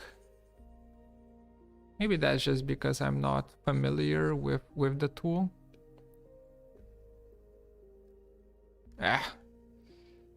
Bad. Also, what the hell? Stop doing no, 16 or even 12.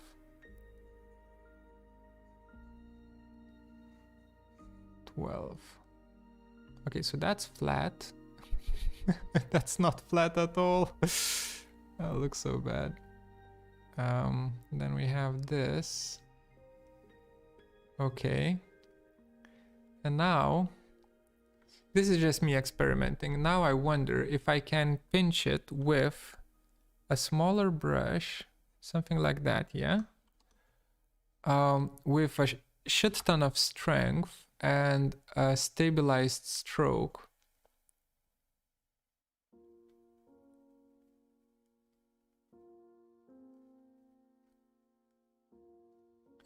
Disgusting. Okay. So that's something that I don't know how to do. How to make small details small details like that in line with how do I call it?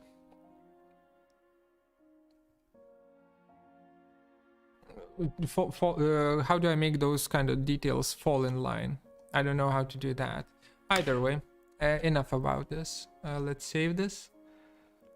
I'm gonna export it though.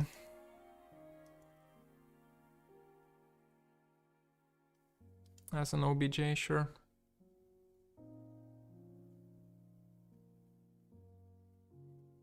I will not render. Oh, maybe I'll render this, but I want to see if I can do something about it in Rhino.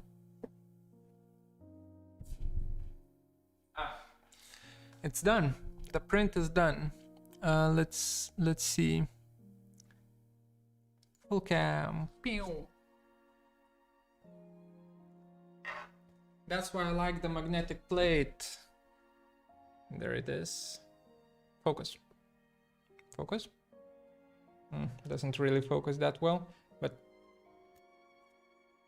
remove it. I think I accidentally re-added the brim, even though I think I added the skirt. So let me just get my pliers.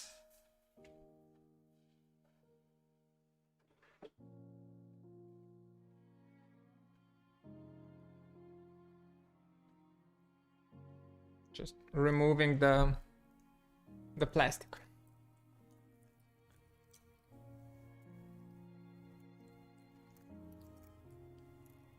10 seconds maximum.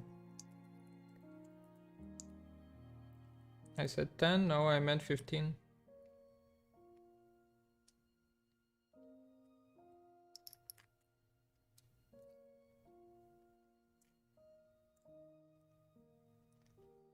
Come on. Stuck pretty well there. Okay, that's good enough. That's good enough. So this is, come on, please focus. Good enough. There it is. The ring. And moment of truth. That way too big. Way too big for my finger. Way too big. But I think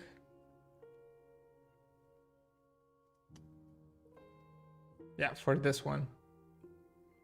For the thumb, that's fine.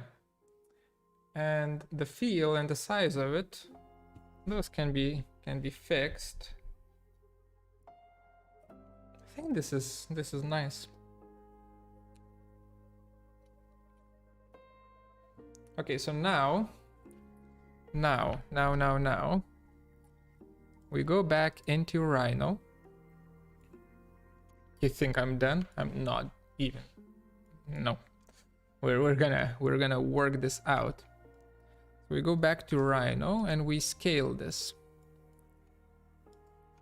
By how much though? I would say like 90%.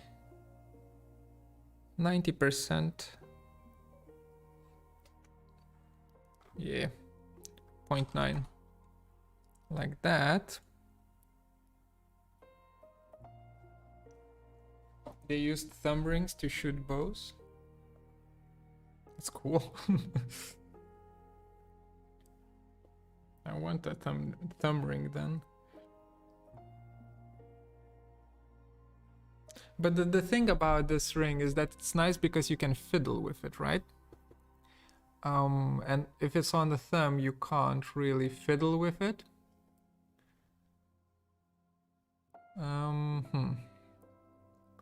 Let's think. Also, it's pretty thick. Well, not that thick if we scale it down. So that's fine. This could be bigger though. This area.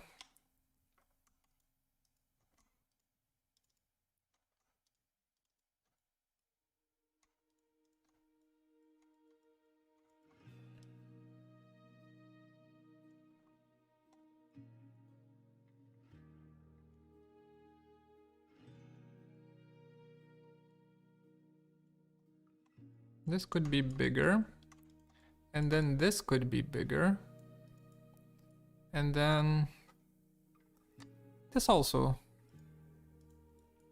could be bigger. Move it out. Like that. Okay. We try again. We try again.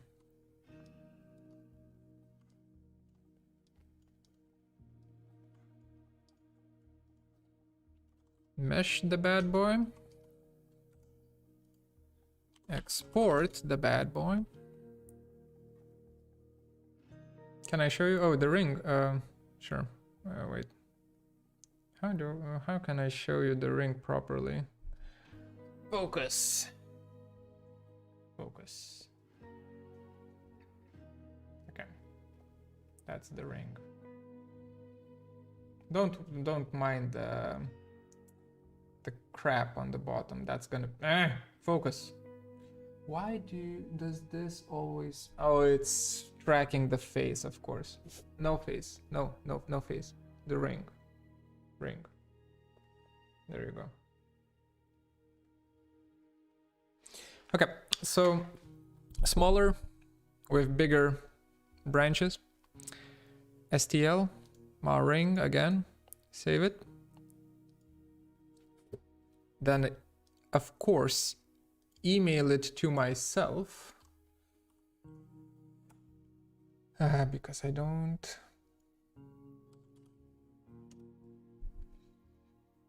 have an SD card reader here, so I need to use my laptop as an in between. Desktop. There we go.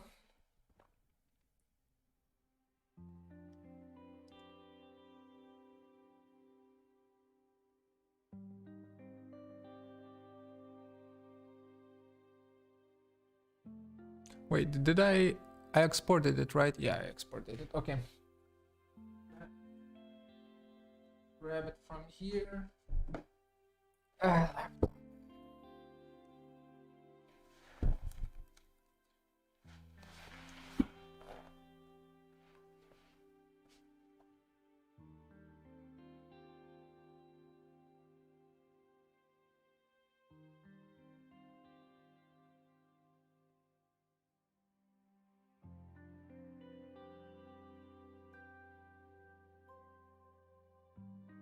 Okay, get that.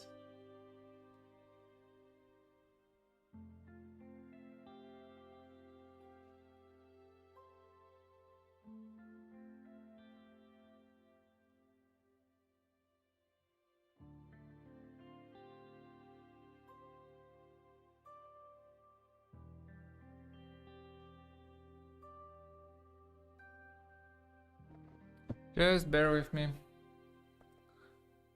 for a second.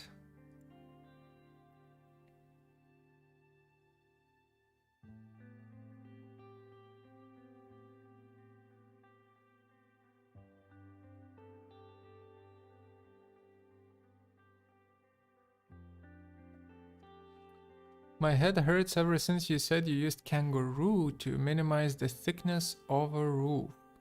Is there any chance you could make a tutorial on that or just explain the idea behind it? Thank you. When did I say that? Wait. I need to remember when I said that.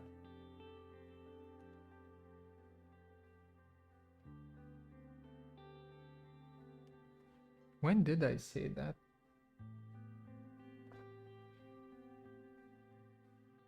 Oh, the slopes of the roof for the water fall off, right? And minimizing the thickness. Did I use Kangaroo for that?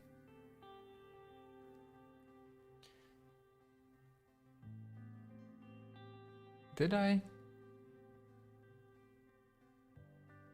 Oh, right. Okay. Yeah. But the Kangaroo part was very, very small. Mostly, just wait a second. I need to run the printer, and then we'll talk about that. We'll talk about that, and then I'll work a little bit on the Blender sculpt within Rhino, and then we should be good to go. Okay.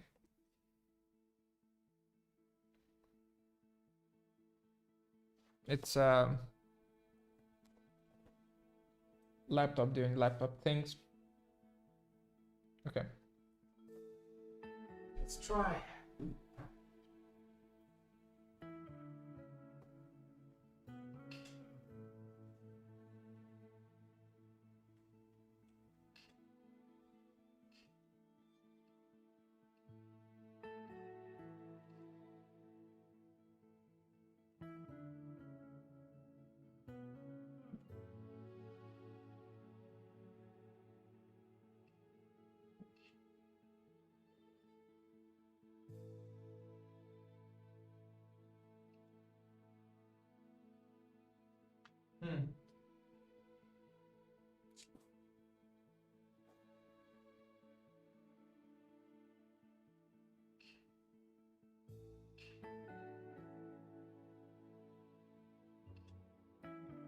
Okay.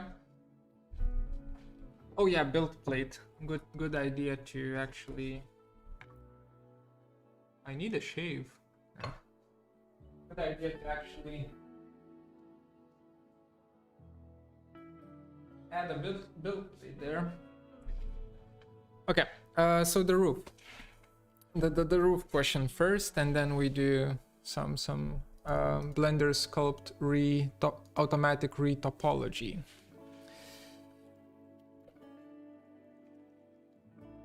So when you have let's delete that, let's hide that.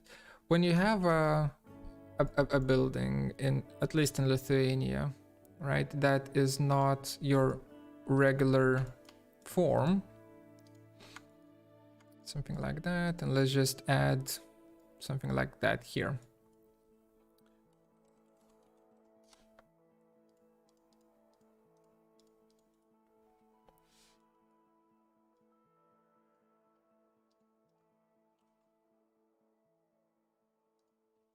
Let's say you have a building like this, right?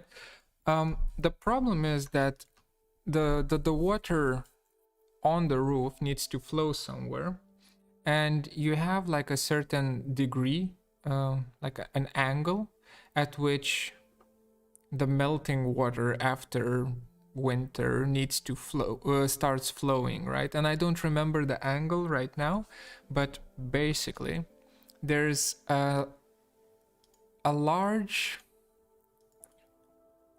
not a large, but a wide range of ways of how you can divide up the roof into these kind of not prisms, but slopes, into these kind of small slopes, right? Like areas that are sloping down. But the problem with it, you forgot to minimize camera view. Oh my god. I'm getting tired. Sorry about that, guys. Again. We do this again. Building. Now I'm gonna do a simpler one. Like that. Or even simpler, like that. So everything that I said before, right? Curve, boolean. So if you have a footprint that is not just a rectangle of a building, and you need to create slopes for the roof, it becomes pretty tricky because there's many ways of how you can form a slope, and if you have a locked minimum requirement for the angle, that means you need to find and optimize for the shortest point, shortest slopes. So what I did in Grasshopper was this kind of small tool where you draw yourself a pattern, right, for how the roof slopes are going to be made or handled, not handled, made. Or divided. Better word is divided. How they're going to be divided. Like that. That, and let's say like that. And then it goes down here, and let's see, something like that, right? And let me hide this for a second. Oh, yeah. Loop border. So you get this kind of a shape, right? And the problem with this shape is that if I select the surface and split it with these curves, and then select everything and join everything up and cell CRV. Sorry, I can't do two things at once. I first need to set everything up. Okay, there we go. So in Grasshopper, it does it automatically after you drew the curves, but it splits up the top of the roof according to what you drew, the pattern that you drew, right? And then you start by hand, you start taking these points, right? Or edges, doesn't matter. Can also take edges, and you start moving them up, right? And as you move them up, and as you move the points up and down and so on, the grasshopper tool automatically detects the angle, the slope angle, and it says where the sloping is good enough and where it's not. And by doing that, you can kind of quickly create like a roof from which the water will flow and which will get the approval from the municipality that this is a good enough roof. Problem is that you don't really know where the water flows. So for that I used Kangaroo. I think I used Kangaroo. Maybe I didn't. Maybe I just used anemone. Don't remember. It was a long time ago. But basically, then on top of it, you simulate how the water will flow and where the the collection pipes for the water should be located, so that you don't have any pools of water on the roof. That's basically it. I don't think I used Kangaroo though. Now when I say it out loud, I think I used anemone. Maybe I made a mistake and just said Kangaroo when I meant to say anemone for the loop.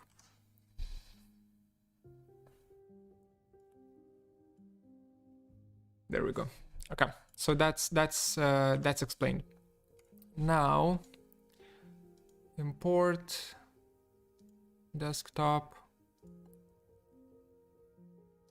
dude, but maybe girl.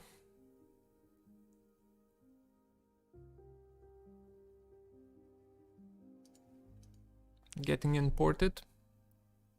How big is this? Where can we see the statistics? Statistics.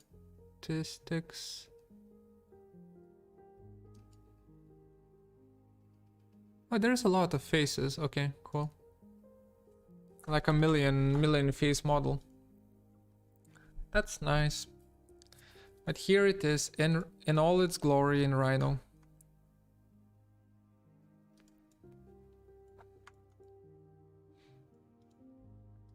I think we will quad remesh it. We will quad remesh it. The symmetry axis is Y. Detect hard edges, no. Preview. I want to see it.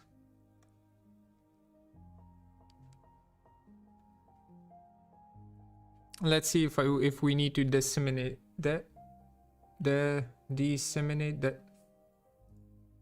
disseminate. I don't know the word for it. Wait. Layout, add modifier, disseminate. If we need to disseminate it. Rhino, are you alive? Yeah, Rhino's not happy. So we cancel that. And we will be deleting this mesh. I said we will be deleting this mesh. And we'll go into Blender and do ratio 0.1. Just your regular mesh reduction happening.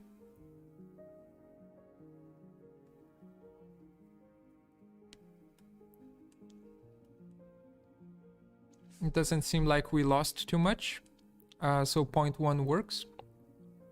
Let's apply this.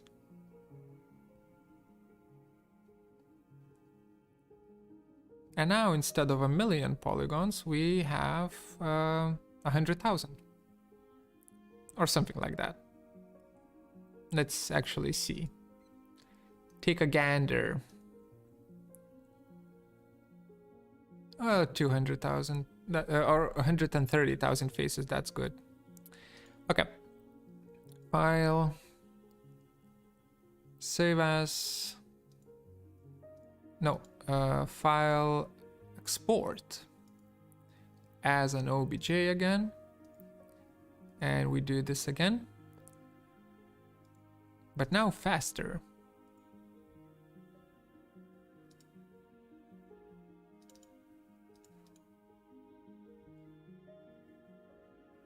There we go. Now quad remesh should be much better. Also, this is very small. I want it to be a chunky boy, bigger boy. Okay, quad remesh.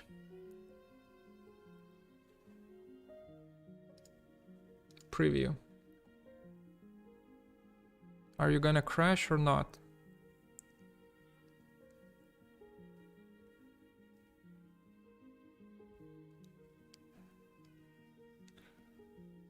Is it me or is this not... This shouldn't be that laggy.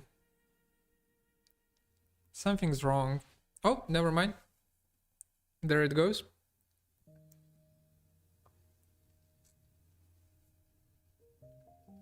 Of course, 2000 polygons is not gonna be enough.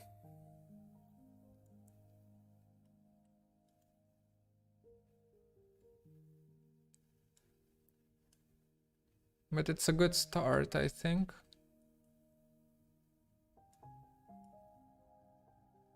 Okay, let's detect hard edges then. I wonder if hard edges, by hard edges it means... what does it mean by hard edges?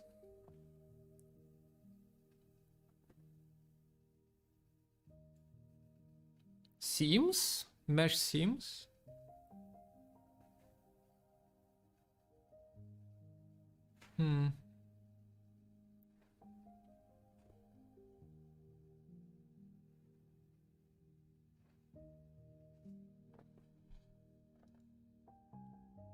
Let's take a look.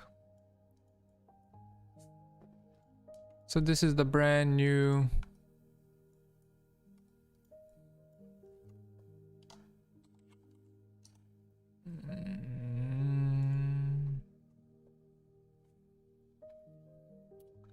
look what they did to my boy, how they destroyed it. Okay, let's do quad remesh, but this time 10 times more quads. 20,000 quads. Symmetry axis X. No, not X. It's Y. We don't detect hard edges, but we do convert to SubD. Okay. Let's see.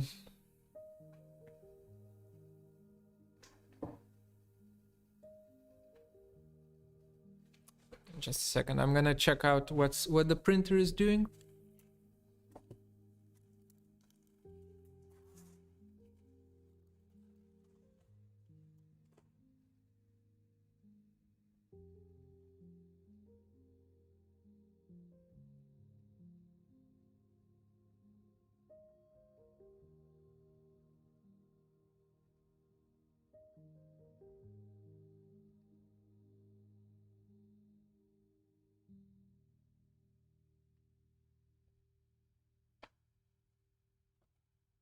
Good. Oh, and it's done here. Okay, that's good.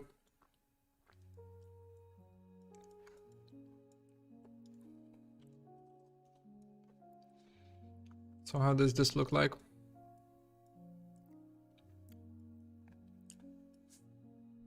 A few seams are starting to show up. That's nice.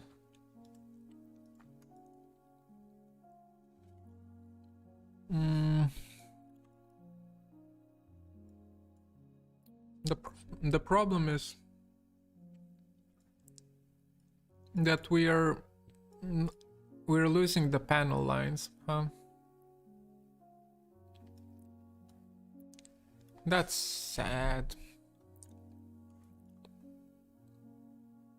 Is it possible to... Wait, when we do quad remesh...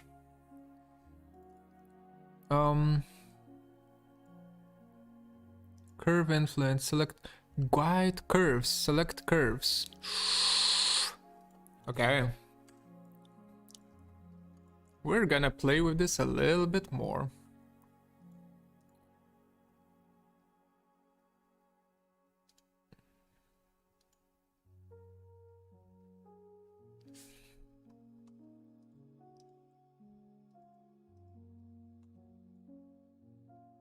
I need...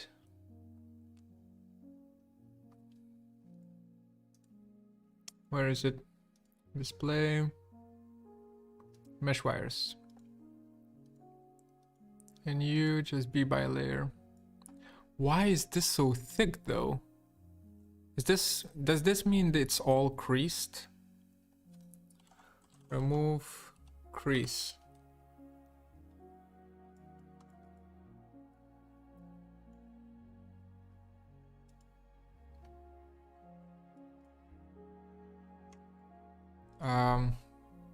Align vertices. Weld vertices. Select mesh or subd vertices to weld. No, just weld. Angle tolerance 0. No, 180. Okay.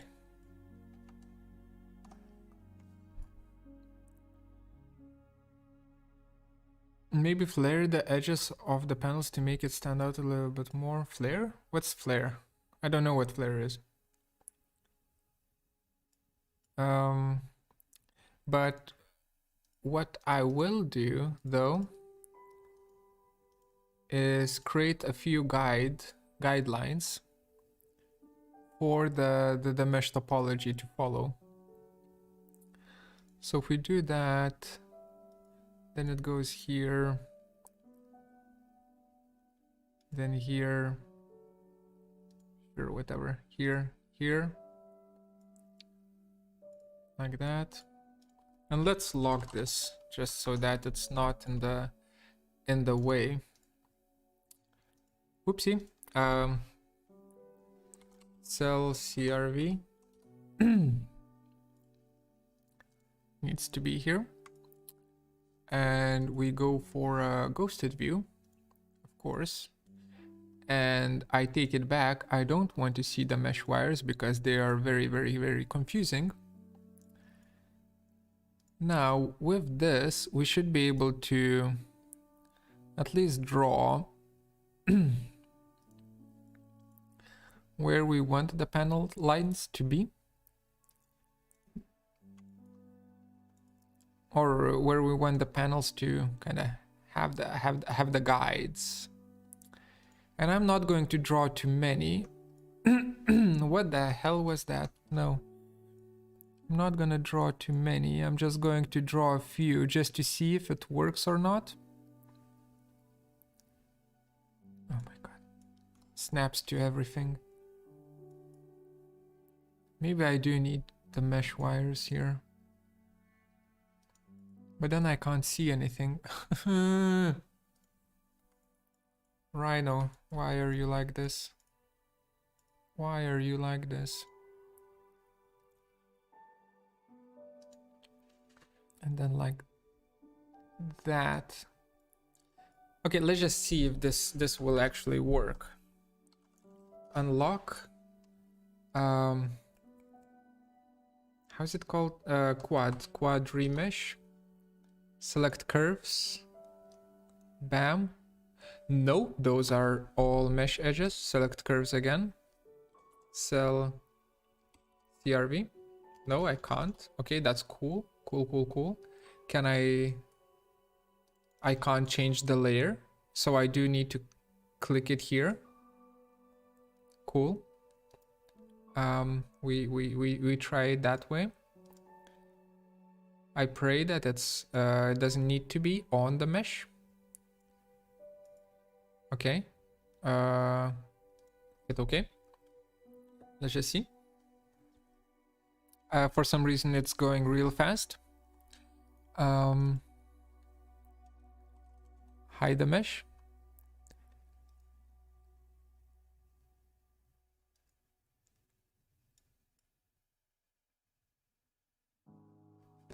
Yeah, okay, so it has nothing. No. It just straight up doesn't work. Just straight up doesn't work. But here it worked. Wait, let's try this again. So this gets moved there. this gets moved there. Show. Show selected though. And then this just quad remesh without the guide curves.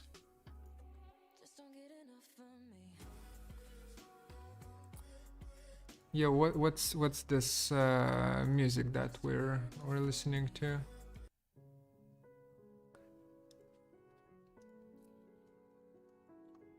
Okay, so that.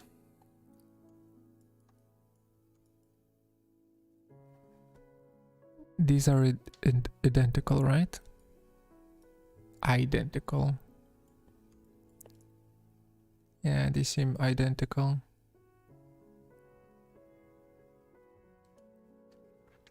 Okay. Okay. Fine. We don't do guide curves then. Apparently guide curves can only be on the mesh, I guess. Edges on the mesh. So we don't do that. Instead, we will just do quad remesh with a stupid amount of polygons. 100,000. Symmetry, y-axis, convert to subD. Just said okay. Why is it going so fast? Now it's going like crazy with 100,000 polygons.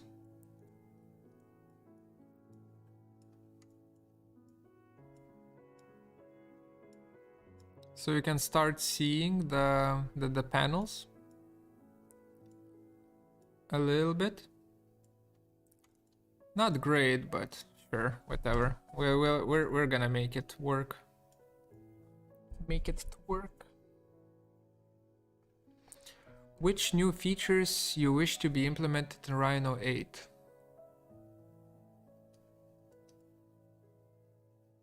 Because you welded the vertices.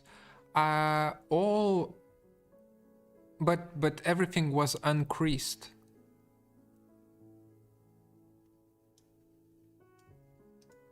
Everything was uncreased, so it doesn't matter if everything is creased or everything is uncreased, right? Everything was unwelded.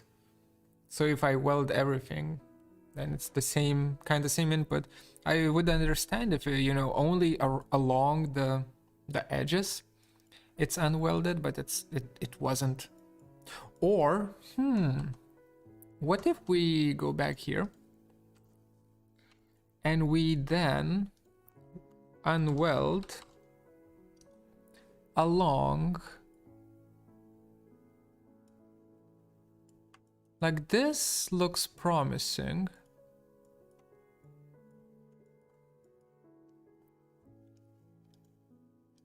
And then we do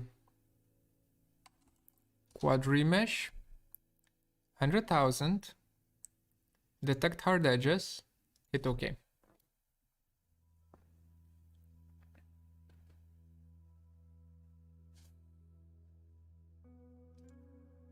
I already can tell that it's not gonna be great.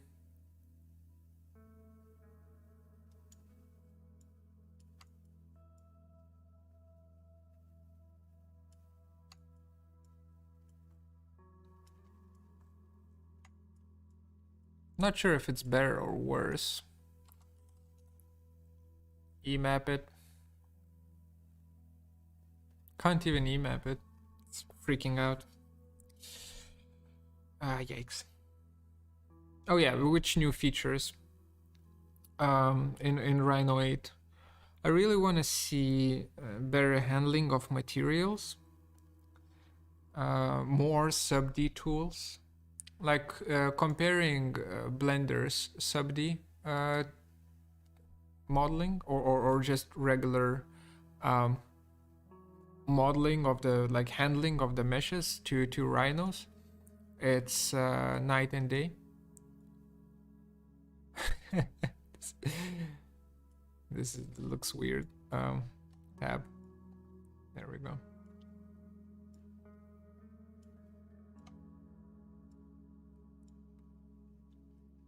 Yeah, sure. That's fine.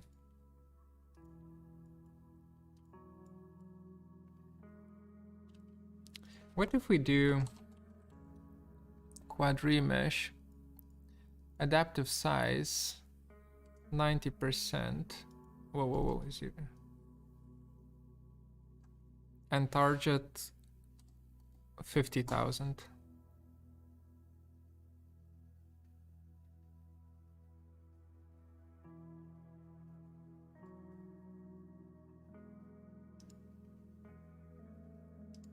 Let's try this.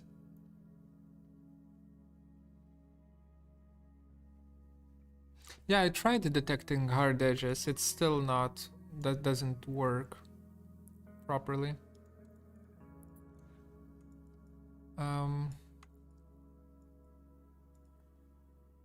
Arctic.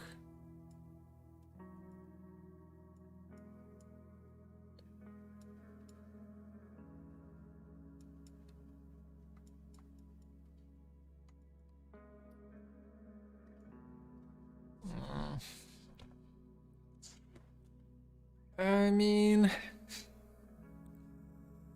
it's getting there. Okay, fine. Fine. We're gonna use this. Don't want to waste too much time. So now let's go for front. We don't need this much, I guess. Delete all that.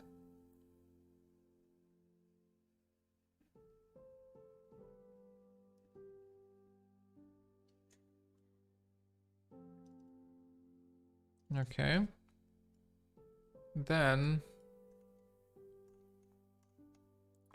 let's say from here, nope.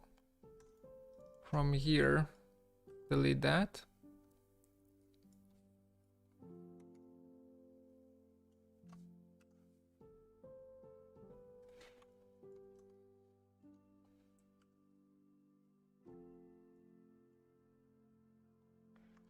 Is there like a grow brush, not brush, but grow selection thing that I could use? SubD tools, something about selection, name selections. No, there's no grow. Okay, cool.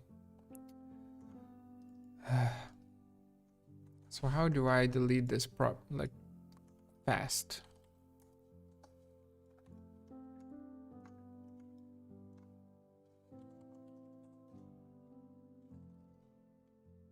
$50,000 already looks like 100,000. Not really. Like yes, it's close, but the detail is not there.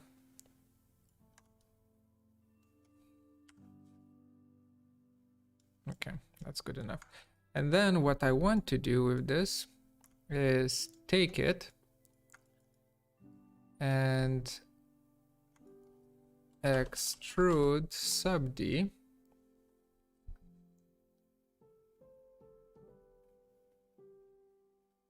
And it just crashes, cool.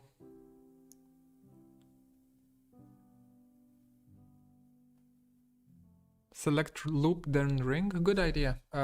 Once it stops crashing, I'll try it.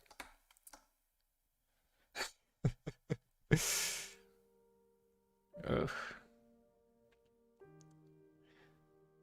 I'm gonna start complaining if this is gonna continue happening, because I'm trying to hit escape to cancel the operation. I guess 100,000 was too much, wasn't it? What? Hello? Where? Show? I'm sorry, my mesh just disappeared. Undo it. Undo. Okay. That's good.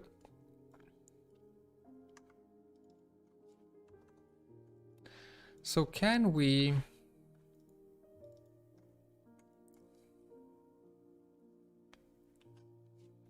Is there a way of how to disconnect a ring from the rest of the SubD geometry? Pack SubD, set SubD per face, merge faces, delete faces, reflect. I just want to extract probably. Extract surface. Let's try that.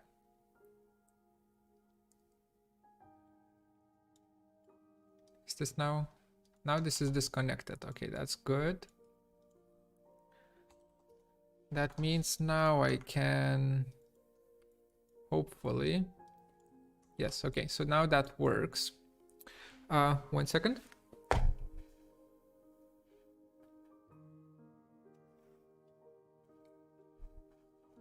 The ring is done. The ring is done.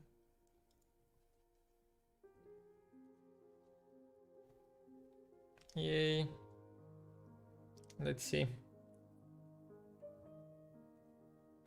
Oh. Nice. So now I have... wait. Just gonna use a different other hand. Oh no. It's a little bit... The fit is a little bit tight. Ain't gonna lie, but... Hey. Fits. And I have myself a little bit of a star thingy here.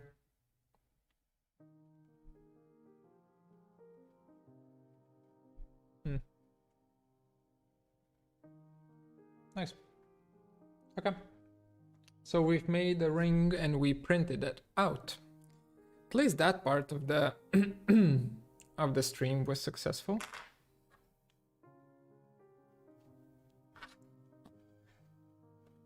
Back to this. I'm gonna finish up quite soon now.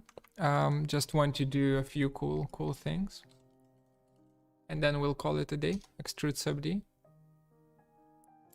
That is a very weird direction. V. Okay, that's better, but still very strange.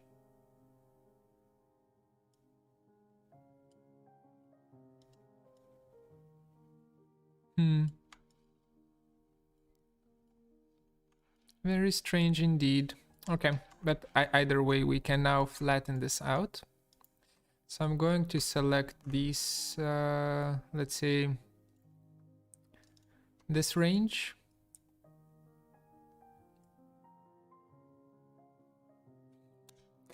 The screen. God damn it. Every time. The screen.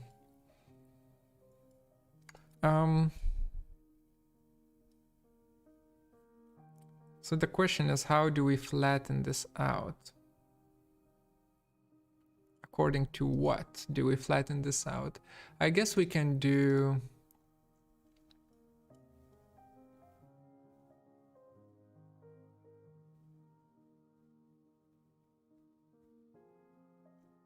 Wait, I need to show selected.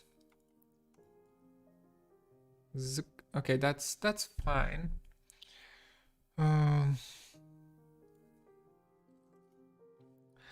Hide that one. Let's just do a C-plane real quick. From here along this vector here, like that. And then here we just scale this to 0 first of all, like that, so that we can extrude this nicely. And then for this, we will start choosing. So I'm thinking in the bottom, we will have something like that. 0. Then here,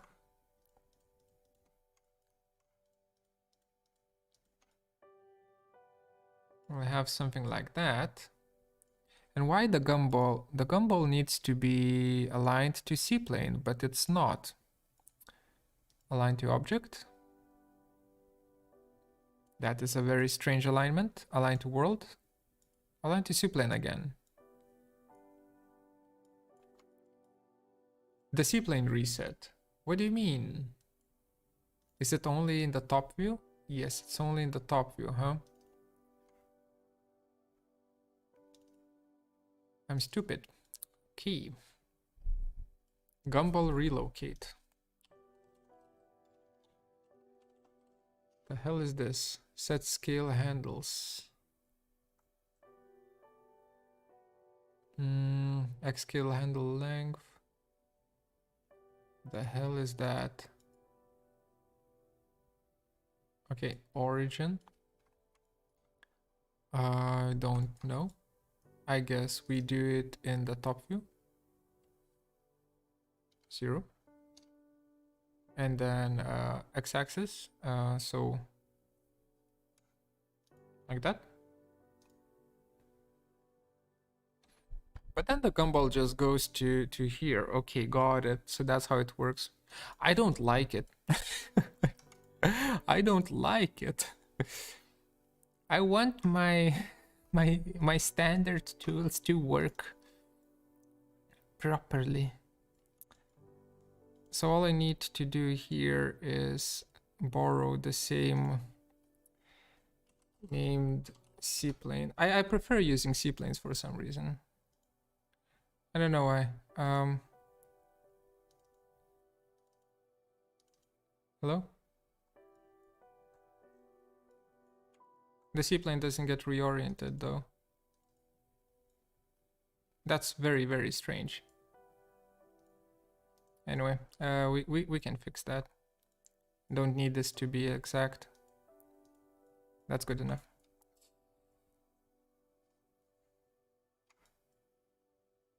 Yeah, I tried doing that. I tried saving it and using it in other views. It just goes directly for top view seaplane. Don't know what's up with that. Don't care. Gonna use it this way.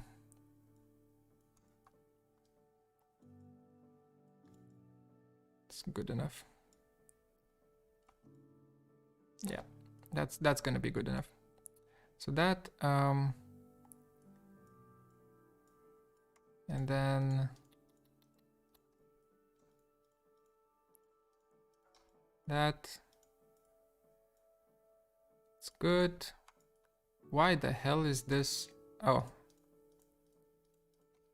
probably forgot to select one. And then the top. Let's also scale down. So now we have a box. That's good. And actually I want to rotate this -5 more, -10, like that. Move it in. Perfect. And do the same thing here. Only that it's 10. Jesus Christ. My keyboard.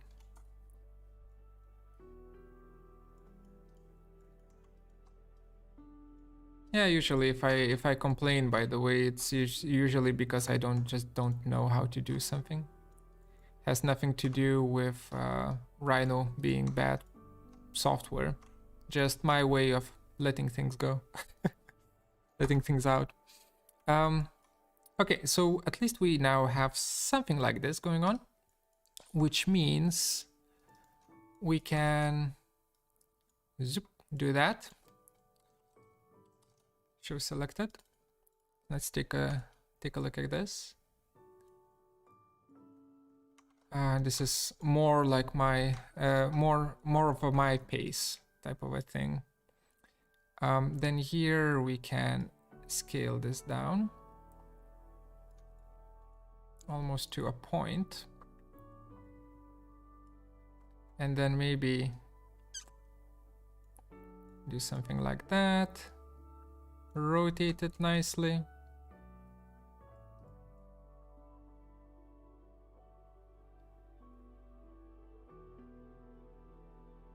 Yeah, okay, cool. Is there like a fast way of how to fill this in? I don't think there is, right?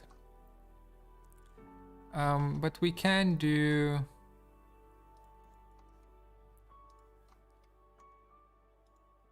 We can do a bridge.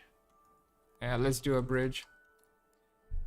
Bam, bam, bam. Between these, is double clicking gonna work? Yes. Okay, good. Then this, and that. Bridge. What? Select first. Okay. This, double click. This. Oh no, that's the first set. Okay. Enter. Second set. This, double click. Enter. Didn't work. Cap. Let's see. Cap. Crease no.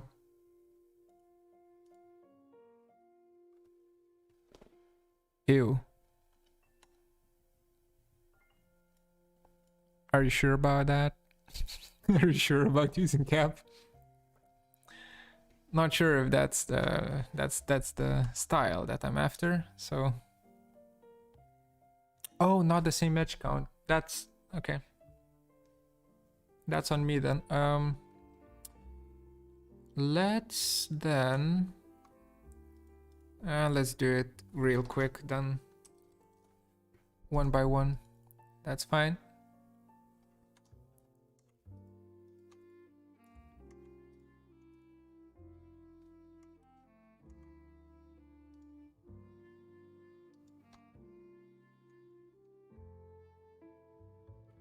This is gonna be super problematic though. How will we fix that?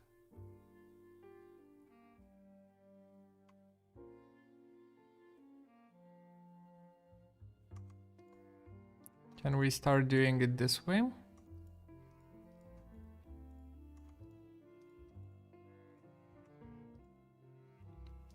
I know that this is like a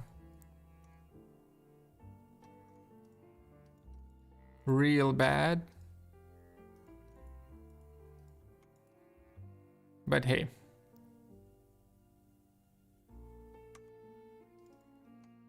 Who cares?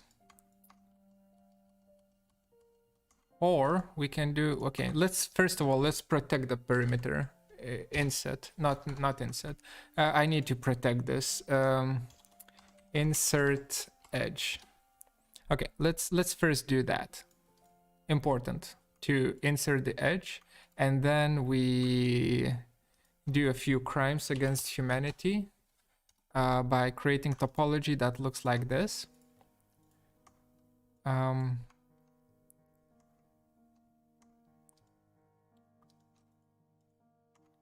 just, if anyone asks, just say I didn't know, officer.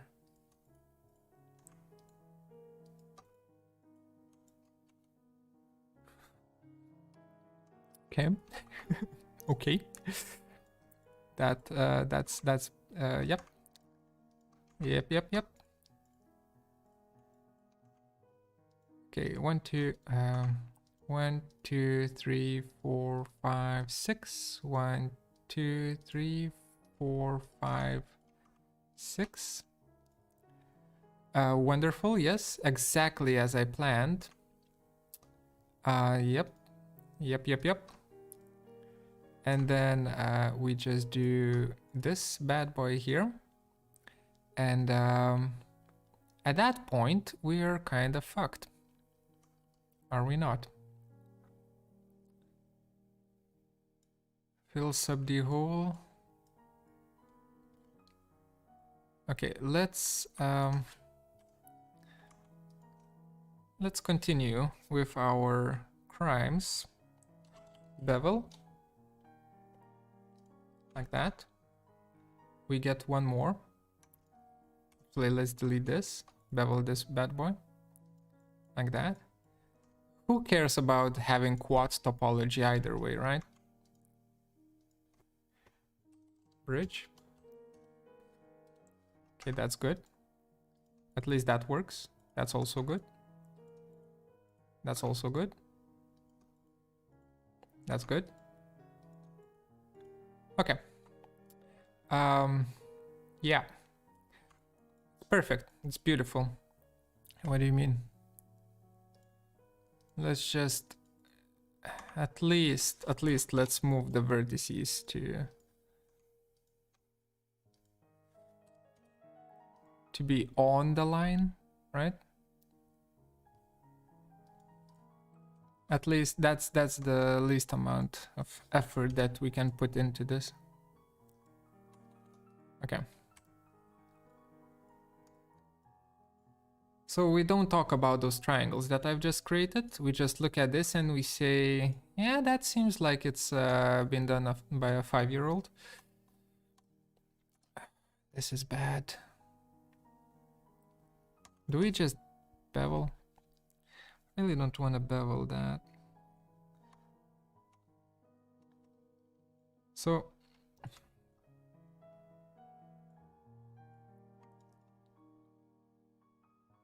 interesting use of bevel. Well, it's a lot of interesting things are happening here.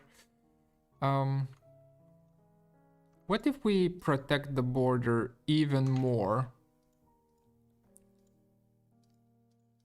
Like, what if we just straight up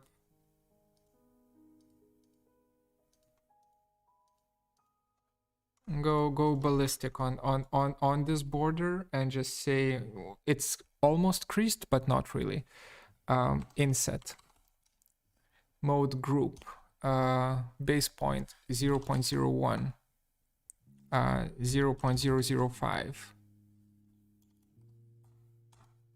like that. Hey Ma, if I do an emap on this and we don't look at the topology, you might even think that this is clean. Yeah, that's gonna be our little secret. Don't tell anyone. From there on out, we can just join this in. Join these bad boys back up. Merge all coplanar surfaces.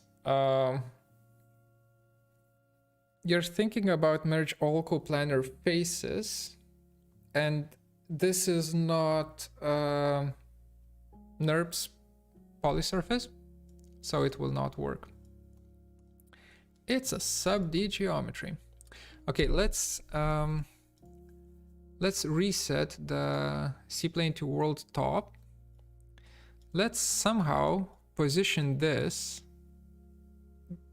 properly on the 0, 0, 0 point. I think, yeah, this will do.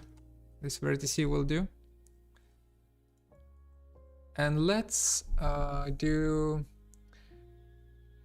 sub-D tools, reflect, and we reflect it around Y plane.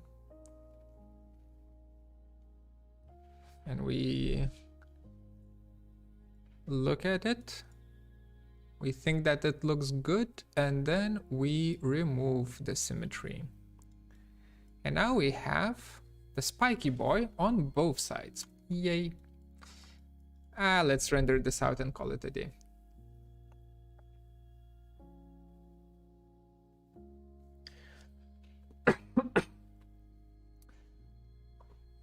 My throat is killing me.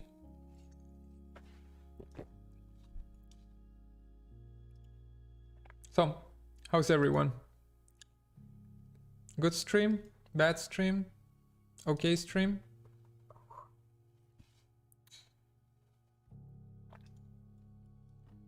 If anyone says bad stream, I'm not gonna do streams anymore.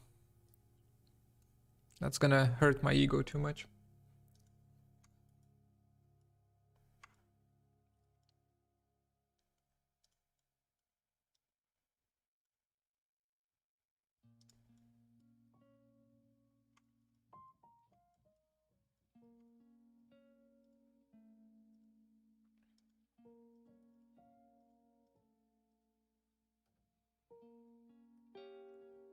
Good stream.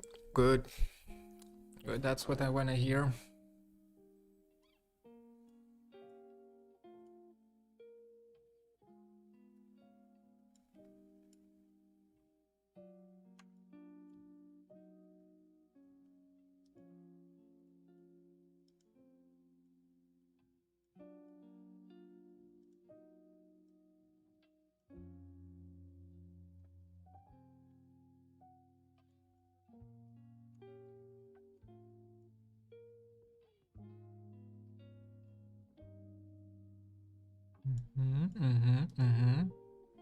Yes, yes, feed my ego. Good. I'm reading it all.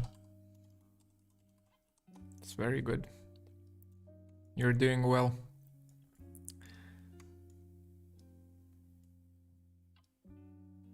While I'm setting up this wonderful, wonderful shot.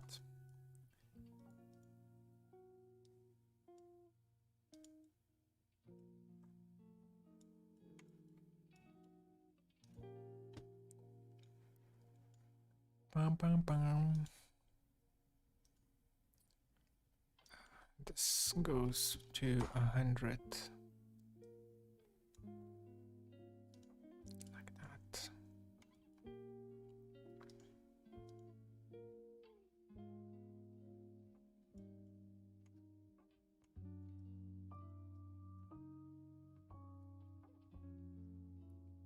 That's good. Maybe even like that.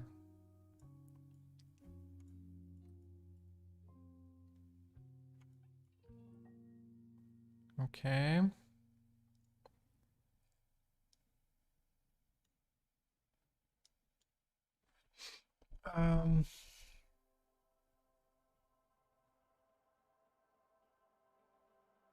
Wait, I'm just reading.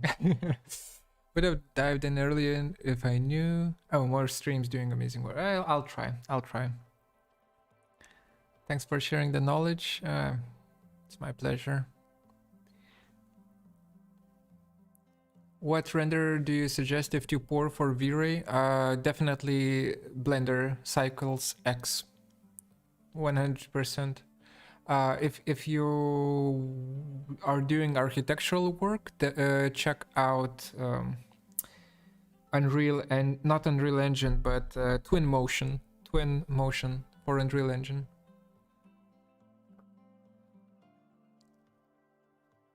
Never saw a bad stream of yours. Something new to learn always. Stop it, you. Lags a tiny bit. Let's see. Actually, I was worried that it might. No, 0% frames dropped. Should be fine. Should be good.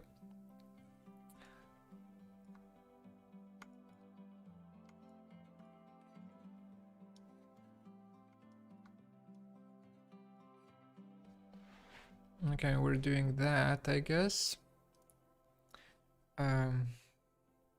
Then let's switch up the...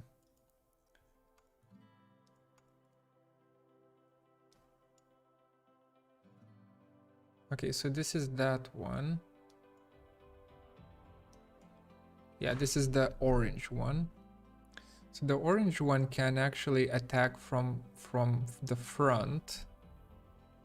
That, I think, works.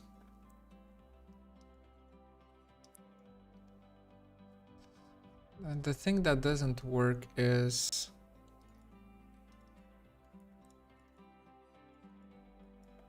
Maybe we can do that.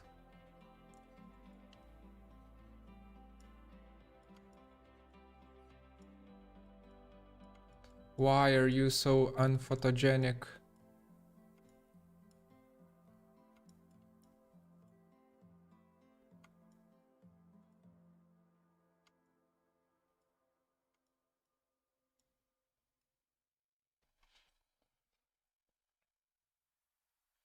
Okay, so we have something like that. Sure. That's fine. Then let's do a few little bits and pieces here. Maybe the color, the refraction can be a little bit lower, and for the color, maybe we can use Fresnel. And then this gets a little bit red, while this stays black. And then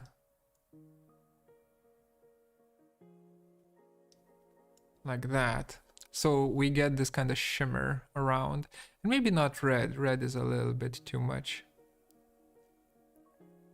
Just a bit of shimmer. Maybe white is gonna be fine. Okay, so we get that. Then reflection glossiness 0.8, that's fine. Then for bump map, let's actually use a noise texture. But before I do that, because I forgot to do the mapping, I will use triplanar mapping. And then in it, I will use a noise texture. Noise. And this is a little bit too big. So we're doing something like that. And then for bump map 0.01. Just a tiny bit of bump all throughout. Maybe it can be a little bit sharper. So let's sharpen it up a bit. And just make it a bit smaller. Okay, we get some grain in here now. Then the camera. Let's focus on here.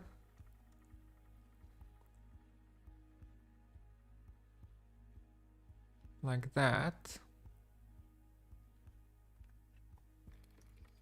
Then for the light, maybe the orange can get more intense. Or maybe it's the white one that can get more intense. And the orange stays as it was. The blue is a little bit too much, and also I prefer this kind of blue.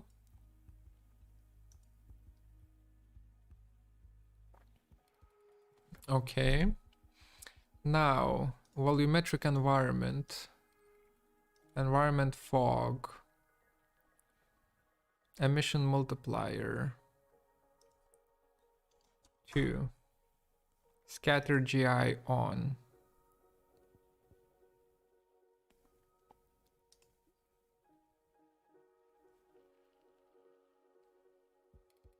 Yeah, I think that's starting to look pretty decent. I think what we can do is we can do a blend. Let's turn off the fog for a bit, because, and also the depth of field for a bit, because those two are very heavy. Let's do a blend with base material being generic and use that as our material. And then in these nooks, I want to have some other material. So let me just create an emissive one for now, just for a second. Apply. And for the color, let's use dirt. Great. Radius, maybe less. Fall off. What the hell is fall off? Okay, that's the fall off. Okay, so that's ambient occlusion. And then let's wrap it in a spline curve where we ramp up the value to something like that. And what's inner occlusion? Oh, that's like the opposite, huh?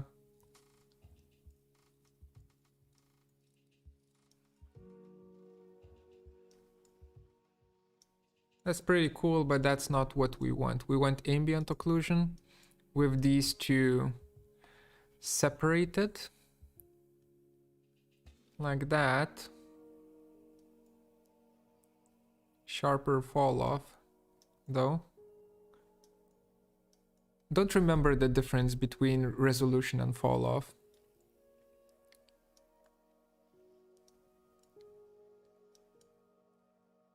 So fall off does that, and distribution, whatever. We have something like this.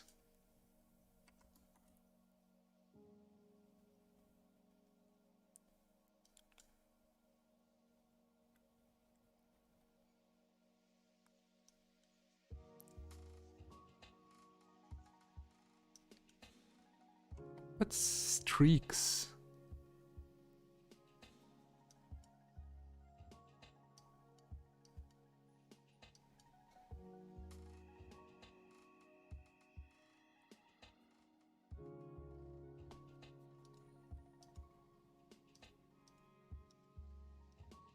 Double-sided, no.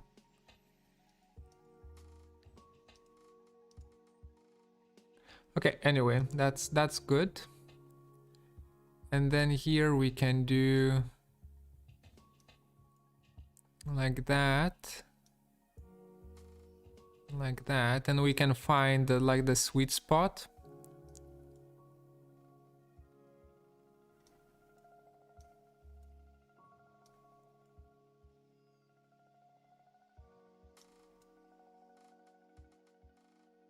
Okay, so we have this map, which I'm going to create a new material, and I'm going to say let's just go for generic, and that generic material is gonna be beautiful pink color. So that gets applied here, and then we will borrow this map that we've created, and we use that as blending for our new generic material. And let's see how it looks like. So this is where the dirt is going to be placed, the pink dirt. And instead of pink color, just going to use like brownish, reddish color.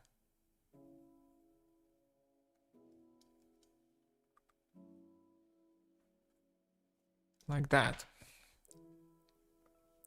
So without the coat, looks like that, and with the coat, looks like that. Okay, almost nothing changes. So much work for nothing. Anyway, I think we call it a day.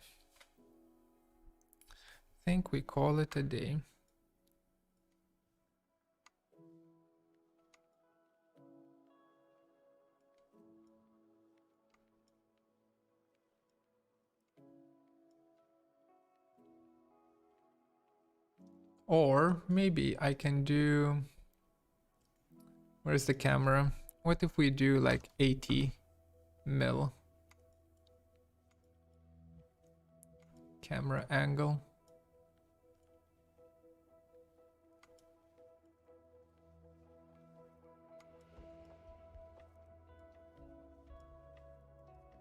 Yeah, that looks a little bit nicer, doesn't it? And then we use this to catch a little bit of a glare there. There we go, perfect. Perfect. Then we turn on the depth of field and it's all messed up, of course. So we refocus again, like that.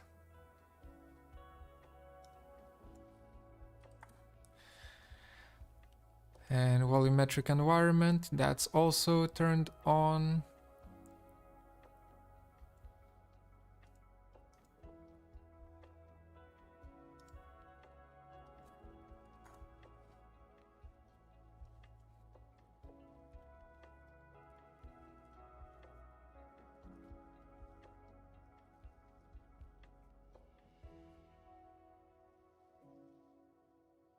Okay. We're done. Stop that. Get ourselves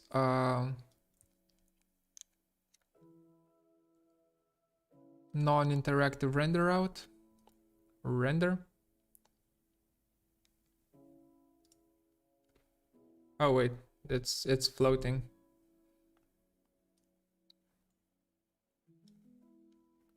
It's not done. I messed up.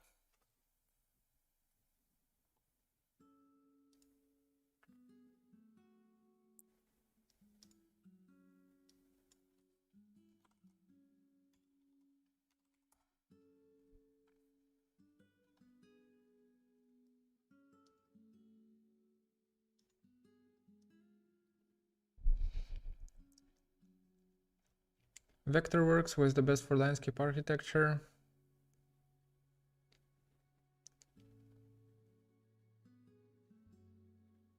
Oh wait, you guys are having a full-on discussion about something. I want to chime in.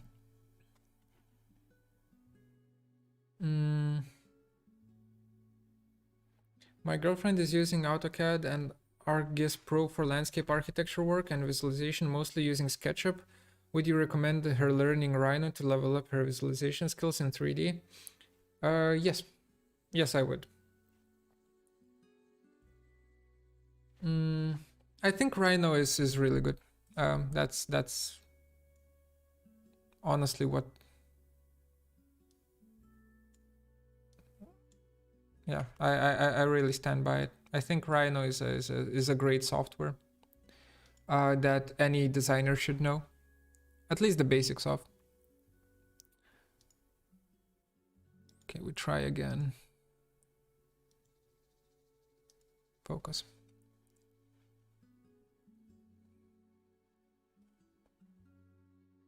Okay. Is there Corona render for Rhino? No. Maybe. I don't know. V-Ray bought Corona, so it's not going to. I don't think over the long term it's going to get a lot of attention from the developers anymore. Maybe I'm wrong. Just seems like so.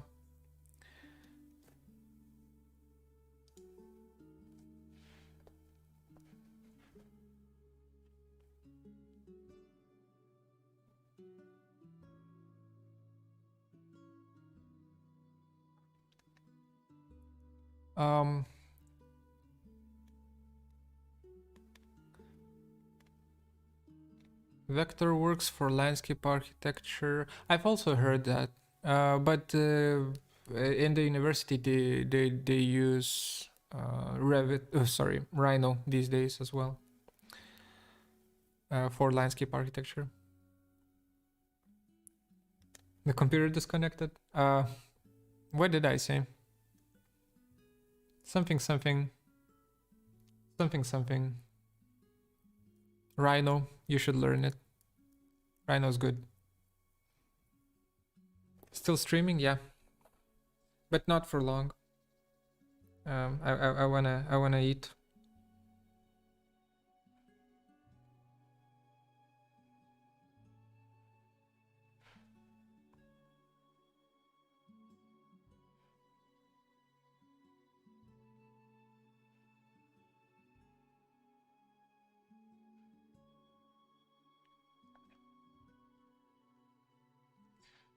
So this is what we have. What we've done. Well, we've done many things, but this is one of them.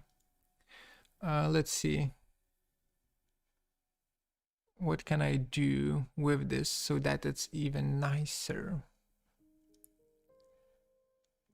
I guess not much. Let's just play around with lens effects and then call it a day.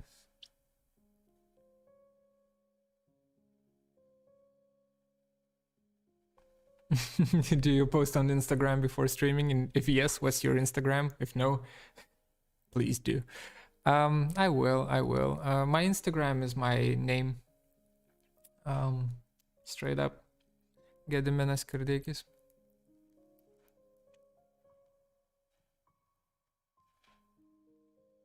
Any tips that you would suggest to practice Grasshopper? Practice Grasshopper. just do it. Enable bloom glare. Let's see. Let's see if we can make this thing weird. I don't think we need any more passes, so I'm gonna stop the render. So threshold 0.2 gets glared.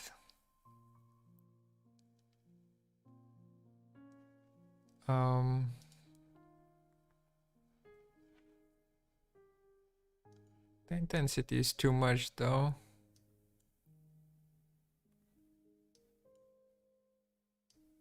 Size could be smaller as well. Without width, without width. Okay, that looks a bit better. Do we scratch up the lens? I don't think we want to scratch the lens. Nah.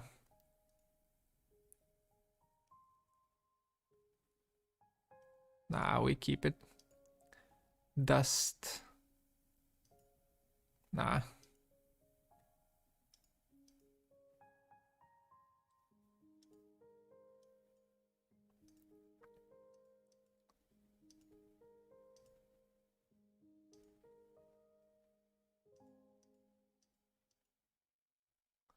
Let's do an octagon for aperture.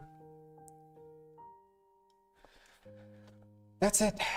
That's it. We're done.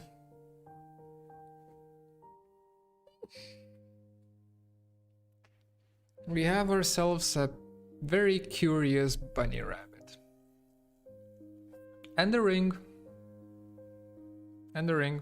And a fixed up 3D printer that works.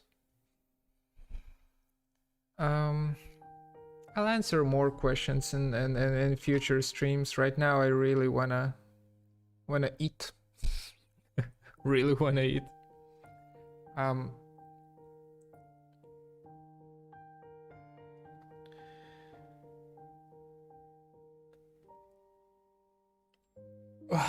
Okay. Thanks. Thanks everyone for watching. I will probably stream in a few days, so keep an eye out for that. I will probably post it on Instagram or something, like just letting people know that I'm gonna stream. So follow me on Instagram, subscribe to the channel. I don't know, Patreon supporters, support Patreon.